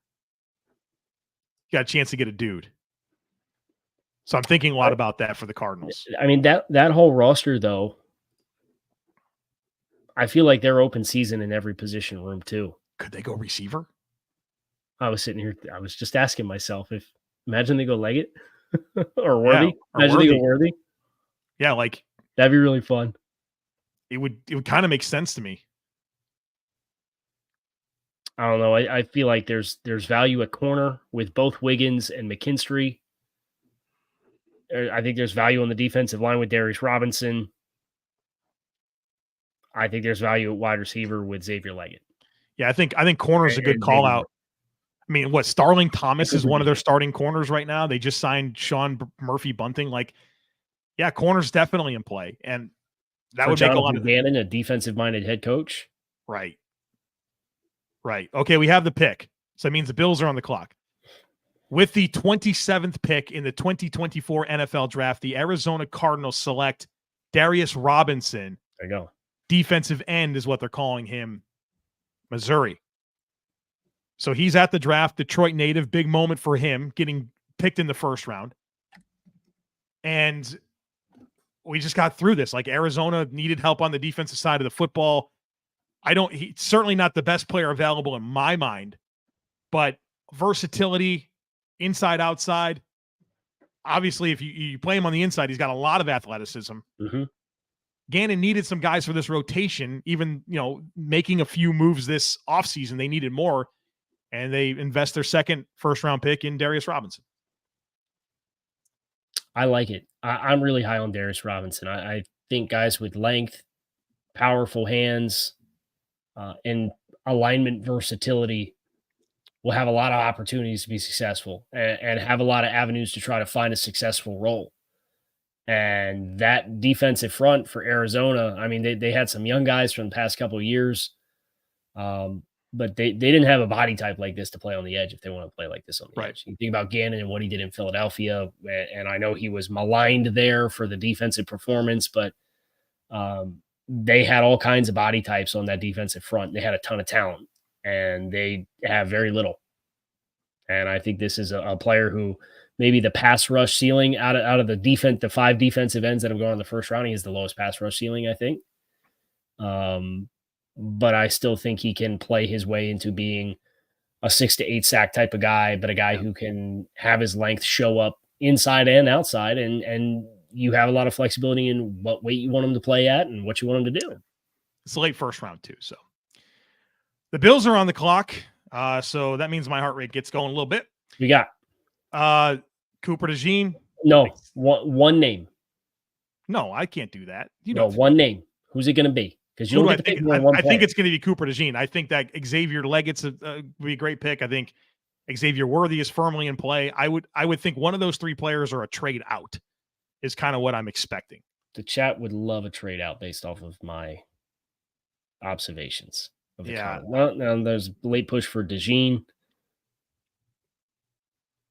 Yeah, I have a sneaky chat is split between Cooper DeJean and a trade out. I have a sneaky suspicion on Xavier Worthy just because I know that they talk so much about matchup problems that they want to create, and he gives them a speed dynamic, but is he is different enough than what they have because nobody's really like him, but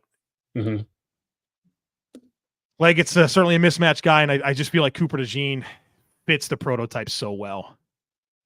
So, and you think about that Iowa defense and how much they asked him to play with his eyes. in zone coverage. I think that's where he was best in coverage. And I think he's a really sound tackler from the secondary and from depth, and some sorely needed athleticism in that secondary with some alignment versatility to play corner or play safety. And I'd like it a lot for Buffalo as far as a fit with what they historically have wanted and asked their DBs to do.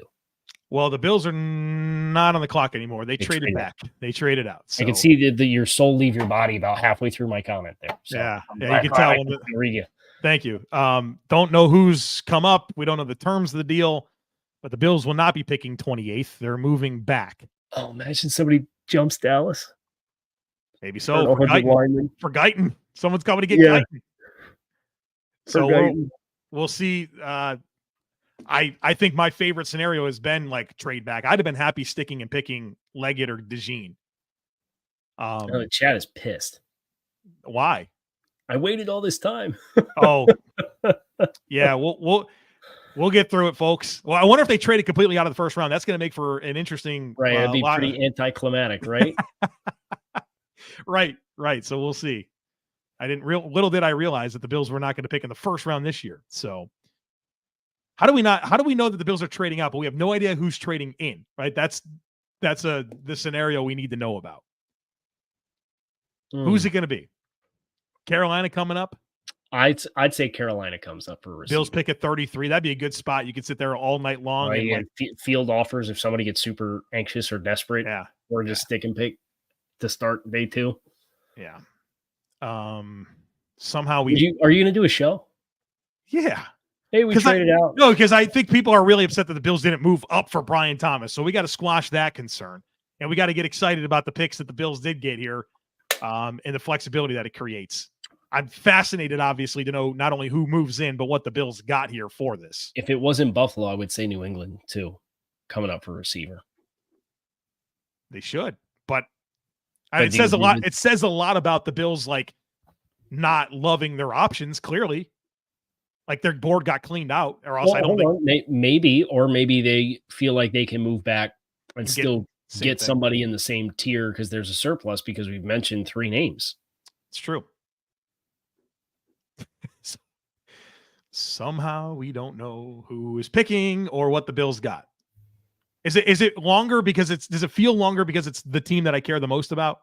No. Or this is like a long time, right? Like, yeah, it's especially to not know who's coming in.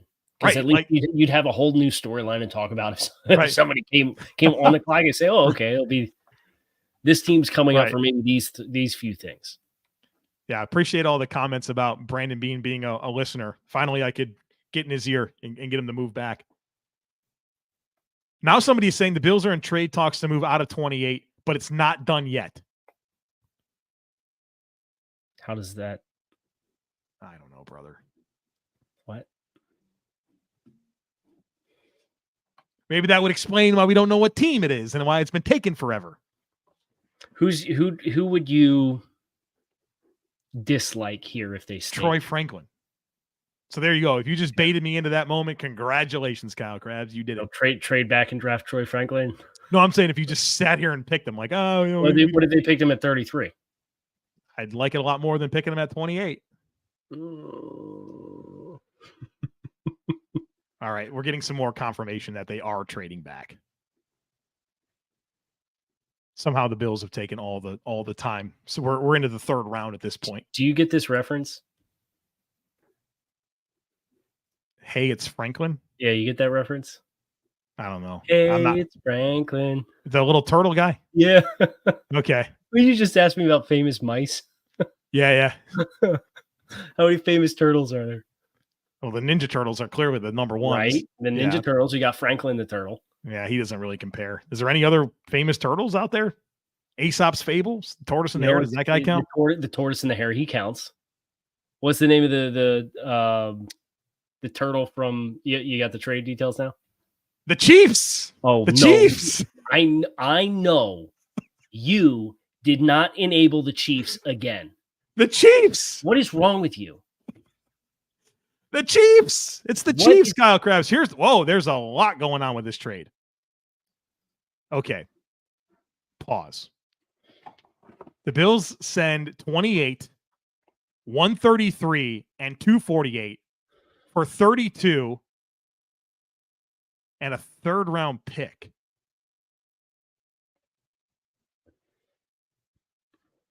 Okay, so what are they going to? They're going to come up and get somebody that everyone's going to be pissed that got the Chiefs got. So the Bills are still picking. They're picking 32, just like we always wanted them to. So the Bills get 32 and a third-round pick. And give up 28, a 4, and a 6? 7. 7? They give up 2 4s? Hold on a second. Okay. With the 20, okay, here's the trade. The Bills get 32, 95, and 221. They give up 28, 133, and 248. So they get a 3 and a 4. They get it. No, they get 32, 95, and 221. The Bills give up 28, 133. So they give up 28 and a 4 for 32 and a 3. So they get their third-round pick. With the 28th pick in the 2024 NFL Draft, the Kansas City Chiefs select Xavier Worthy, wide receiver, Texas. Are you proud of yourself?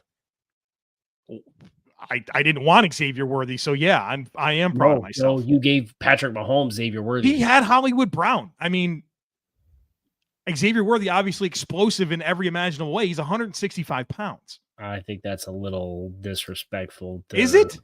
To Xavier Worthy to comp him to Hollywood Brown, yeah. He's a much better Hollywood Brown's had a 90,000-yard season in the NFL. Much better route runner than Hollywood Brown. So what? The Bills just give them back Tyreek Hill? Is that what we're saying here? No, I'm not saying Tyreek Hill back, but I'm saying you guys just can't help yourselves. You would have thought after you hooked him up with Patrick Mahomes, you wouldn't give him the fastest receiver in the history of the NFL.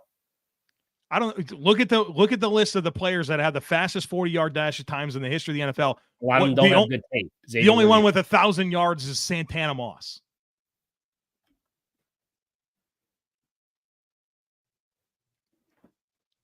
I'm mad at you. I'm mad at you. Okay. If they sat there and picked A.D. Mitchell or Xavier Legette, everyone's going to have the same thought. Oh, these amazing players go to the Chiefs. Yeah, I mean, he's a good fit for them. Like, they're going to use him in the bubble screens. He's got all the speed in the world. It helps their spacing. Like, I get it. I understand it. But I didn't particularly want him. I didn't have a first-round grade on him. I didn't have a first-round grade on Brian Thomas Jr. So, I'm pretty happy to see these players not be the Bills pick at 28. You're able to move back and get a 3. You didn't have a 3. Well, so let's piggyback off of that, and we'll get serious again. Let's get the chat away. You talked about having 3 players, right? And one of them comes off because Worthy was on the short list, but Legette's still on the board. You kept yourself in striking distance to potentially land. If your expectation is Dallas goes offensive line, then you have Baltimore at 30. Or they just extended Rashad Bateman and obviously have Zay Flowers. Is that a wide receiver spot if you want Legette? I think the only thing you'd maybe have to be worried about if somebody comes up in front of you. But you should still, in theory, have a chance at one, if not both of the guys that you've outlined. Now, also, the doomsday scenario of Troy Franklin is firmly still possible. Alive and well. Alive and well at 32. So we got to sweat that through as well. Okay, so the Bills are back up at pick 32. The Chiefs get Xavier Worthy, and everybody thinks that they got Tyreek Hill back. Let's let that happen before it happens, right? Like, oh, what's the worst thing that's gonna happen? The Chiefs are gonna win their 4th Super Bowl in 6 years. Like, so that means that there is a new team on the clock, and this is Dallas, right? This is where they moved back to. And part of my possibilities for Dallas was Xavier Worthy, who's not going to be their pick because he's on the Chiefs, and all of a sudden he is Tyreek Hill 2.0. So that's never going to escape my mind now. I have the pick. You have the pick for Dallas. Would you like to announce a pick? I don't want to give us a Solomon Thomas All right, so we'll wait it out. I'm sure I won't. I have the expectation of the pick, and it is an offensive lineman. Okay, so I can't get accused. Whoever was in the chat, he said Kyle didn't really have the pick. With Jared Verse. Was it Jared Verse that we had this incident with? Yeah, because you joined me on the UCLA part. This was Laiatu Latu, so it wasn't Jared Verse. Oh, yeah, it was Laiatu Latu. It's been a long night, you know. Talking hours on the live stream, almost time for our next. It's Monopoly, right? We did LinkedIn last time. Yeah, I did LinkedIn. We saw Ross, so yeah, we'll get to the Dallas pick, and then we'll probably have our last break. So if that makes sense with you. NFL insider Kyle Krabs thinks it's all right. Yeah, I already got the pick with the 29th pick. With the 29th pick in the 2024 NFL draft, the Dallas Cowboys select Tyler Guyton, offensive tackle, Oklahoma. So big exhale for Dallas. You didn't get sniped out of all the offensive linemen. You needed this in a big way. I'm guessing we're keeping Tyler Smith at guard. Is that probably the plan here? Probably. I would probably prefer to let Tyler play where he's been so good. I think his ceiling's probably higher there. And then you just put yourself in a position where you need to find a center with your next pick. Yeah, and I think there's options. I sort of like some of the center depth in this class, whether it's Bo Limmer or Cedric Van Pran. Jackson Powers Johnson, I didn't even mention. Like, he's probably going to fall out of this first round. Like, I think there's other options that they can get on this offensive line. So I think that they landed in a good spot. They were still able to trade back. They got a player that everybody expected to be a first round pick. Mm-hmm. So I think that kind of worked out for Dallas. I'm sure they were kind of sweating that out a little bit. And do you have off the top of your head the terms of that deal to move back? That was the 3, right? The 70, was it 71? 73. I think it was 73. Okay. So they pick up a 3 and still get a first round offensive lineman. So, okay. So we have that. The Dallas Cowboys pick at 29. So our last 3 picks of the first round, 30. Baltimore at 30, San Francisco at 31, and Buffalo at 32. We were thinking Tyler Guyton was an option for Baltimore. Mm-hmm. So now their offensive line path doesn't look very clean right now. Yeah, I would assume they're probably not going to go offensive line. So what are we thinking for Baltimore? What do they do every year? Pick the one guy that shouldn't be there and is. Who is that right now? Johnny Newton. There it is. I think that would make a lot of sense. Cooper DeJean, I think, would be a friggin' slam dunk pick for them if they played him at corner. I wouldn't mind a wide receiver.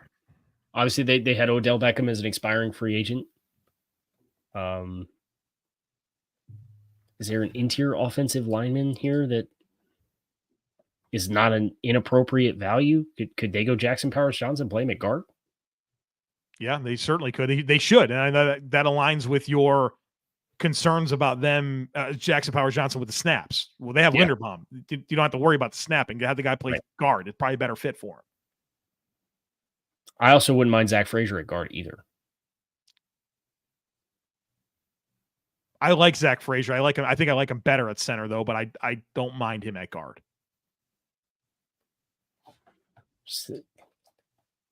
I think if they're going to go pure value, this might be the Johnny Newton spot if he's going to go in the first round. But right, that would feel very Ravensy to me. And just be like, oh, of course they got this dude, and he can get paired on a low first round rookie contract with Matabweek and replace Brent Urban and Broderick Washington in the defensive line rotation. Of course they would do that. So thinking about this Chiefs pick, because it hasn't occurred. I know I've mentioned it, but they do have Hollywood Brown and Xavier Worthy.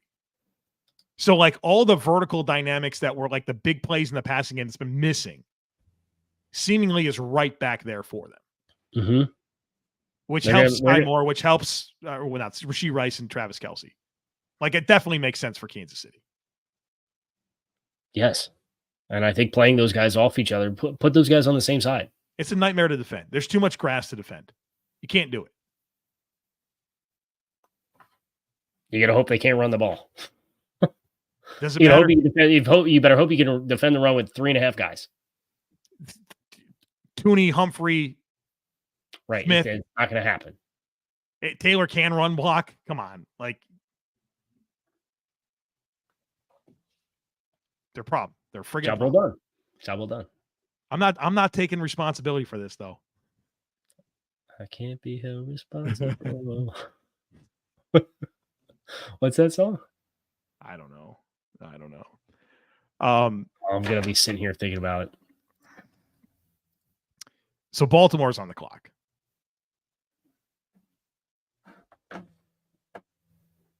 Big shout out. How's your board look? I haven't really been not from a Bills perspective, but from like a talent that's gone.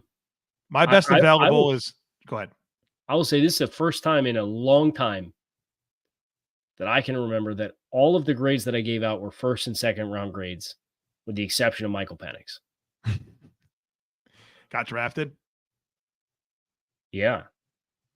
Like it usually you get like some third round guys where it's like, oh, like they're really leaning into a need and reaching for a need, or oh, they're really betting on the upside, but I think the floor is super low right now. Like the low floor guys were still, I think, had enough of a calling card. I'll go back to Brian Thomas and Chop Robinson as two of those guys that I still think what they do well gives them a certain level of role play production within their respective confines early on, that they landed with like solid 2s for me, where usually it's like Cole Strange, if you went from a consensus board perspective, right? Like Cole Strange was in like the 90s or whatever it was. Like we haven't really had that guy right in this class. It's been normal picks. My best available players, my number 11 player, Cooper DeJean. My number 18 player, Johnny Newton. My number 20 player, Xavier Legette. My number 26 player, Nate Wiggins. That's my best available. My best available includes Newton, DeJean, Peyton Wilson. All three of those guys carried medical flags for me. So it's not a surprise that they're the three that are left. Wiggins, McKinstry, Mike Sandersill. Next three. So my highest rated guy is Cooper DeJean. Your highest rated guy is Johnny Newton, and then Cooper DeJean, and then Peyton Wilson. So one of those is going to be the Ravens pick. They're the Ravens pick. That's just what happens. That's just what they do. What year was that where they ran off like 4 in a row to start the draft? It was the Linderbaum year, wasn't it? 21? Yeah. That's like, can you guys just chill out for 5 minutes? Right. They just kind of align in a nice way. All right, Baltimore. Well, I guess let's kind of start looking big picture. Who do you think had the best value through the first 28 picks or whatever? You have to love Philadelphia being able to get Quinyon at 21. Mm-hmm. I didn't think that would be possible. That stands out to me in a big way. And the added value of not trading. I'll give a lot of credit to Minnesota for the collective pull of McCarthy. I didn't love, but I liked. And you get him at 10 with a trade. And then you get Dallas Turner. If you flip-flopped them and you said, hey, you got Dallas Turner at 10, and then you got McCarthy at 17, or what your pick at 23 would have been, you say, oh, that's great value. You got a quarterback leader, whatever. You got a top 10 player in the class in Dallas Turner. Like you said, you pointed that out earlier. And for them to not really gut their picks in the process for being aggressive and still getting guys, I'm pretty impressed with their 1-2 punch that they walked away with, considering they traded for both of those players. The Jets being able to move back one spot and get Olu Fashanu, right, and get a couple of nice picks for the following year. I was a big fan of that as well. Pick is allegedly in. Yeah, I got it here. Okay, right. So with the 30th pick in the 2024 NFL Draft, the Baltimore Ravens select Nate Wiggins, corner, Clemson. Okay, it was my 4th best available player. So, yeah, high on my board as well. Speed, right? Like just unbelievable speed. I think he's very competitive. I think there's some versatility in coverage concepts that he can play. You might be nervous about kind of the narrow build that he has. I think that's a fair thing to be mindful of. But a good addition to this secondary that just has a lot of unique skill sets, and I think that helps them matchup wise. When you have a Marlon Humphrey and a Kyle Hamilton and a Marcus Williams and what Brandon Stevens has become, this is a team that had a lot of injuries at corner. So it makes sense for them to kind of shore this up a little bit. I don't think the offensive line value was really there, and I thought this was a reasonable pivot for them. Yeah, I think that cornerback room, especially when you think about Marlon Humphrey, too, some of the injuries that he's endured and just the overall athleticism of the depth of that group. I think getting a guy who might not be the thickest, but has some length. I think he has some ball skills. There's a subplot for you. The Kool-Aid McKinstry slip. Tell me the big physical corner, plays well with his hands, but doesn't find the football. Tell me this isn't Tyson Campbell all over again. 100%. Yeah. 100%. I mean, these big guys, you have to, if you're going to play like that, you have to find the ball with your back to the quarterback for teams to love you. And I think this is the next step in that reminder that the ball skills was the big question for Kool-Aid. And here we are again. And we got the 2 corners, right? We asked how many more corners we're going to get. We got 2 more, right? We got 2. Yeah. And we didn't even have to we'll get another. I don't think we'll get another one. And depends on what Buffalo classifies DeJean if they take it at 32. I was going to say we didn't have to box DeJean into the corner to get the 2, right? It happened. And so the next true corner is going to be interesting that comes off the board. Because we'll see. I think Cooper DeJean, obviously, if he's drafted as a corner, that would say something. But 49ers are on the clock. They own pick 31. I don't know if there's offensive line that really stands out to me here. Rosengarten. Yeah, could be Rosengarten. Could be JPJ, I guess.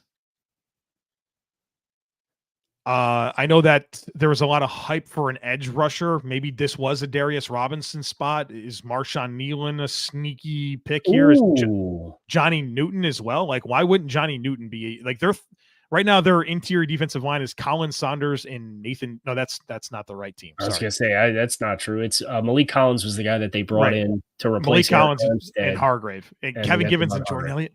Brother, I would be picking Johnny Newton here if I was the San Francisco 49ers for sure.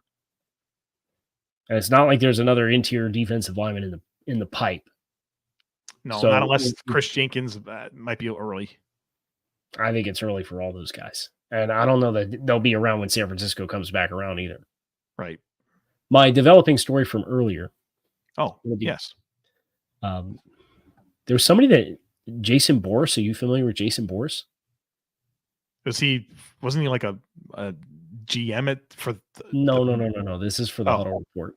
Okay. You know what I'm talking about? Yeah. Yes. Is the agent. Okay. Baseball agent. He had 46 points through 22 picks. How many? 46 points through 22 picks. What's the record? Josh Norris. What do you have? 50 something? 50, was it 59? Good for him. He's doing well. So my browser is not updating, so I don't know what it's at now. But I believe I'm over 40 points, which is kind of you get 40, you had a good mock. Oh, Jason Boris, my browser is updating. He has 60 points. So this is an unbelievable mock draft. All-time mock draft. This is Oh, we don't get to hear Josh Norris champion the greatest mock draft of all time anymore. Mike Band has 54, Peter Schrager 53. So joke's on me, but he definitely lied. I told you he was up there. All right, so what does Kyle Krabs have? If only I could. I would get 41. I don't even have the. Why can't you search on this? Control F on your browser. Is it possible? Oh yeah, you are 41, 42 points. You're probably 40. I had a 40 coming off the board, I believe. So yeah, I have 36. So I'm doing as bad as I thought. I clinched it. Is your best score ever? Oh, you beat me. Yeah, no, I clinched beating you. I still have if I got a player in at 31, I had Darius Robinson, so I won't get a match. And then if I get the Bills pick, which I had Legette, I'd get 45. That'd be good. I think I won with 46, I think. Yeah. Well, you wouldn't have won this year with 46. We have a pick, Kyle Krabs. Wow, this is a good one. All right. With the 31st pick in the 2024 NFL Draft, the San Francisco 49ers select Ricky Pearsall, wide receiver, Florida. Vindicated. Pretty Ricky. Baller. Would have been a great fit for Miami, but goes to the other Shanahan system. Well, I didn't have Pretty Ricky in the first round. Pretty Ricky, what's funny, I didn't mention him when we were doing best available. He was the first off. He was right behind Mike Sandersill. So then Nate Wiggins got picked. So that was my sixth best available player was Ricky Pearsall. Everybody's sleeping on Ricky Pearsall because he played with dog crap quarterbacks. He's a baller. He's an absolute baller. Different type of skill set, too, for that wide receiver room. I wonder what this means for Brandon Ayuk. They just picked a wide receiver in the first round. So it's probably not good for Brandon Ayuk. Probably not good. He's probably going to get traded overnight to one of those teams with a pick in the 30s. Looking like the Bills traded back again. No, they didn't. There's the chat. WTF. LOL. Glad you guys were all here to see my reaction to the Buffalo Bills first round pick. We don't have one. No first round pick for the Bills this year. Oh, man. Who came in? Well, we can play this game again. No. I can sit here and wait another 3 hours while they process the trade and send the fax the card in. Right. Watch it be Kansas City. Yeah, watch it be Kansas City again. And then they take Johnny Newton. Thanks a lot, Joe. Okay, well, we could give – so, Ricky, you're over the moon. It's the Panthers. So, the Bills move back one spot. The Panthers, welcome to the first round. You have a pick. The Bills move back one spot. Is it Xavier Legette? I wouldn't be mad for my mock. Yeah, so the Bills move back to 33. All right, so now we get to spend all night thinking about that. That you gotta love that though, because the board fell favorably for you with several players you get to spend all night thinking about. Mm-hmm. You can hold that pick for an absolute premium. If somebody's desperate for that's the best thing is you take the break and you're in the number one pick for tomorrow. Everybody calls you for trying to get their player. They're in a pretty decent spot. I wonder, it's one spot. Carolina has 39, 65, 101, 141, 142. They probably got 141 or 142. That'd be my guess. For one spot? Yeah. Yeah. The fifth year option. Okay, so they get 141. So the Bills send 32 and 200 for 33 and 141. So they got their pick that might be a 5. The one that they sent in the Kansas City trade, they get back. Yeah, 141's the 6th pick in the 5th round. So the Bills move out of the first round. The Carolina Panthers come in. So in total, what did they add? They added 95. I'd have to do the thing. We have the pick for the Carolina Panthers. All right, let's do it. And it's a doozy. With the 33rd pick, 32nd pick in the 2024 NFL Draft, the Carolina Panthers picked the guy they always said they were going to. Wide receiver Xavier Legette from South Carolina. Staying in the Carolinas. They had to do it, right? They had to. They told him he was going to be the pick, man. Well, Canales said he told 50 players that they were going to be the pick there. But now this is a great storyline, right? Like that was the thing. Then they move up to get him. So we'll come get you. You're our guy. You know what I'm not looking forward to? All of the out of touch Panthers fans that are going to be mad that they got another Jonathan Mingo. Much better route runner. He's an exponentially better route runner than Jonathan Mingo. I think Xavier Legette's going to be a really good player. And look, you're going to that run-heavy Carolina Panthers offense. Canales is preaching, and they spent $150 million on a couple of guards, $160 million on a couple of guards, right? Right. They're serious about running the ball. And now you're going to have Legette as the big physical receiver who can be a part of the blocking for that. But then he has scheme touches in his resume, and he wins vertically down the field and high points the football at a high level. I like the fit a lot for Carolina and Xavier Legette. I do too. I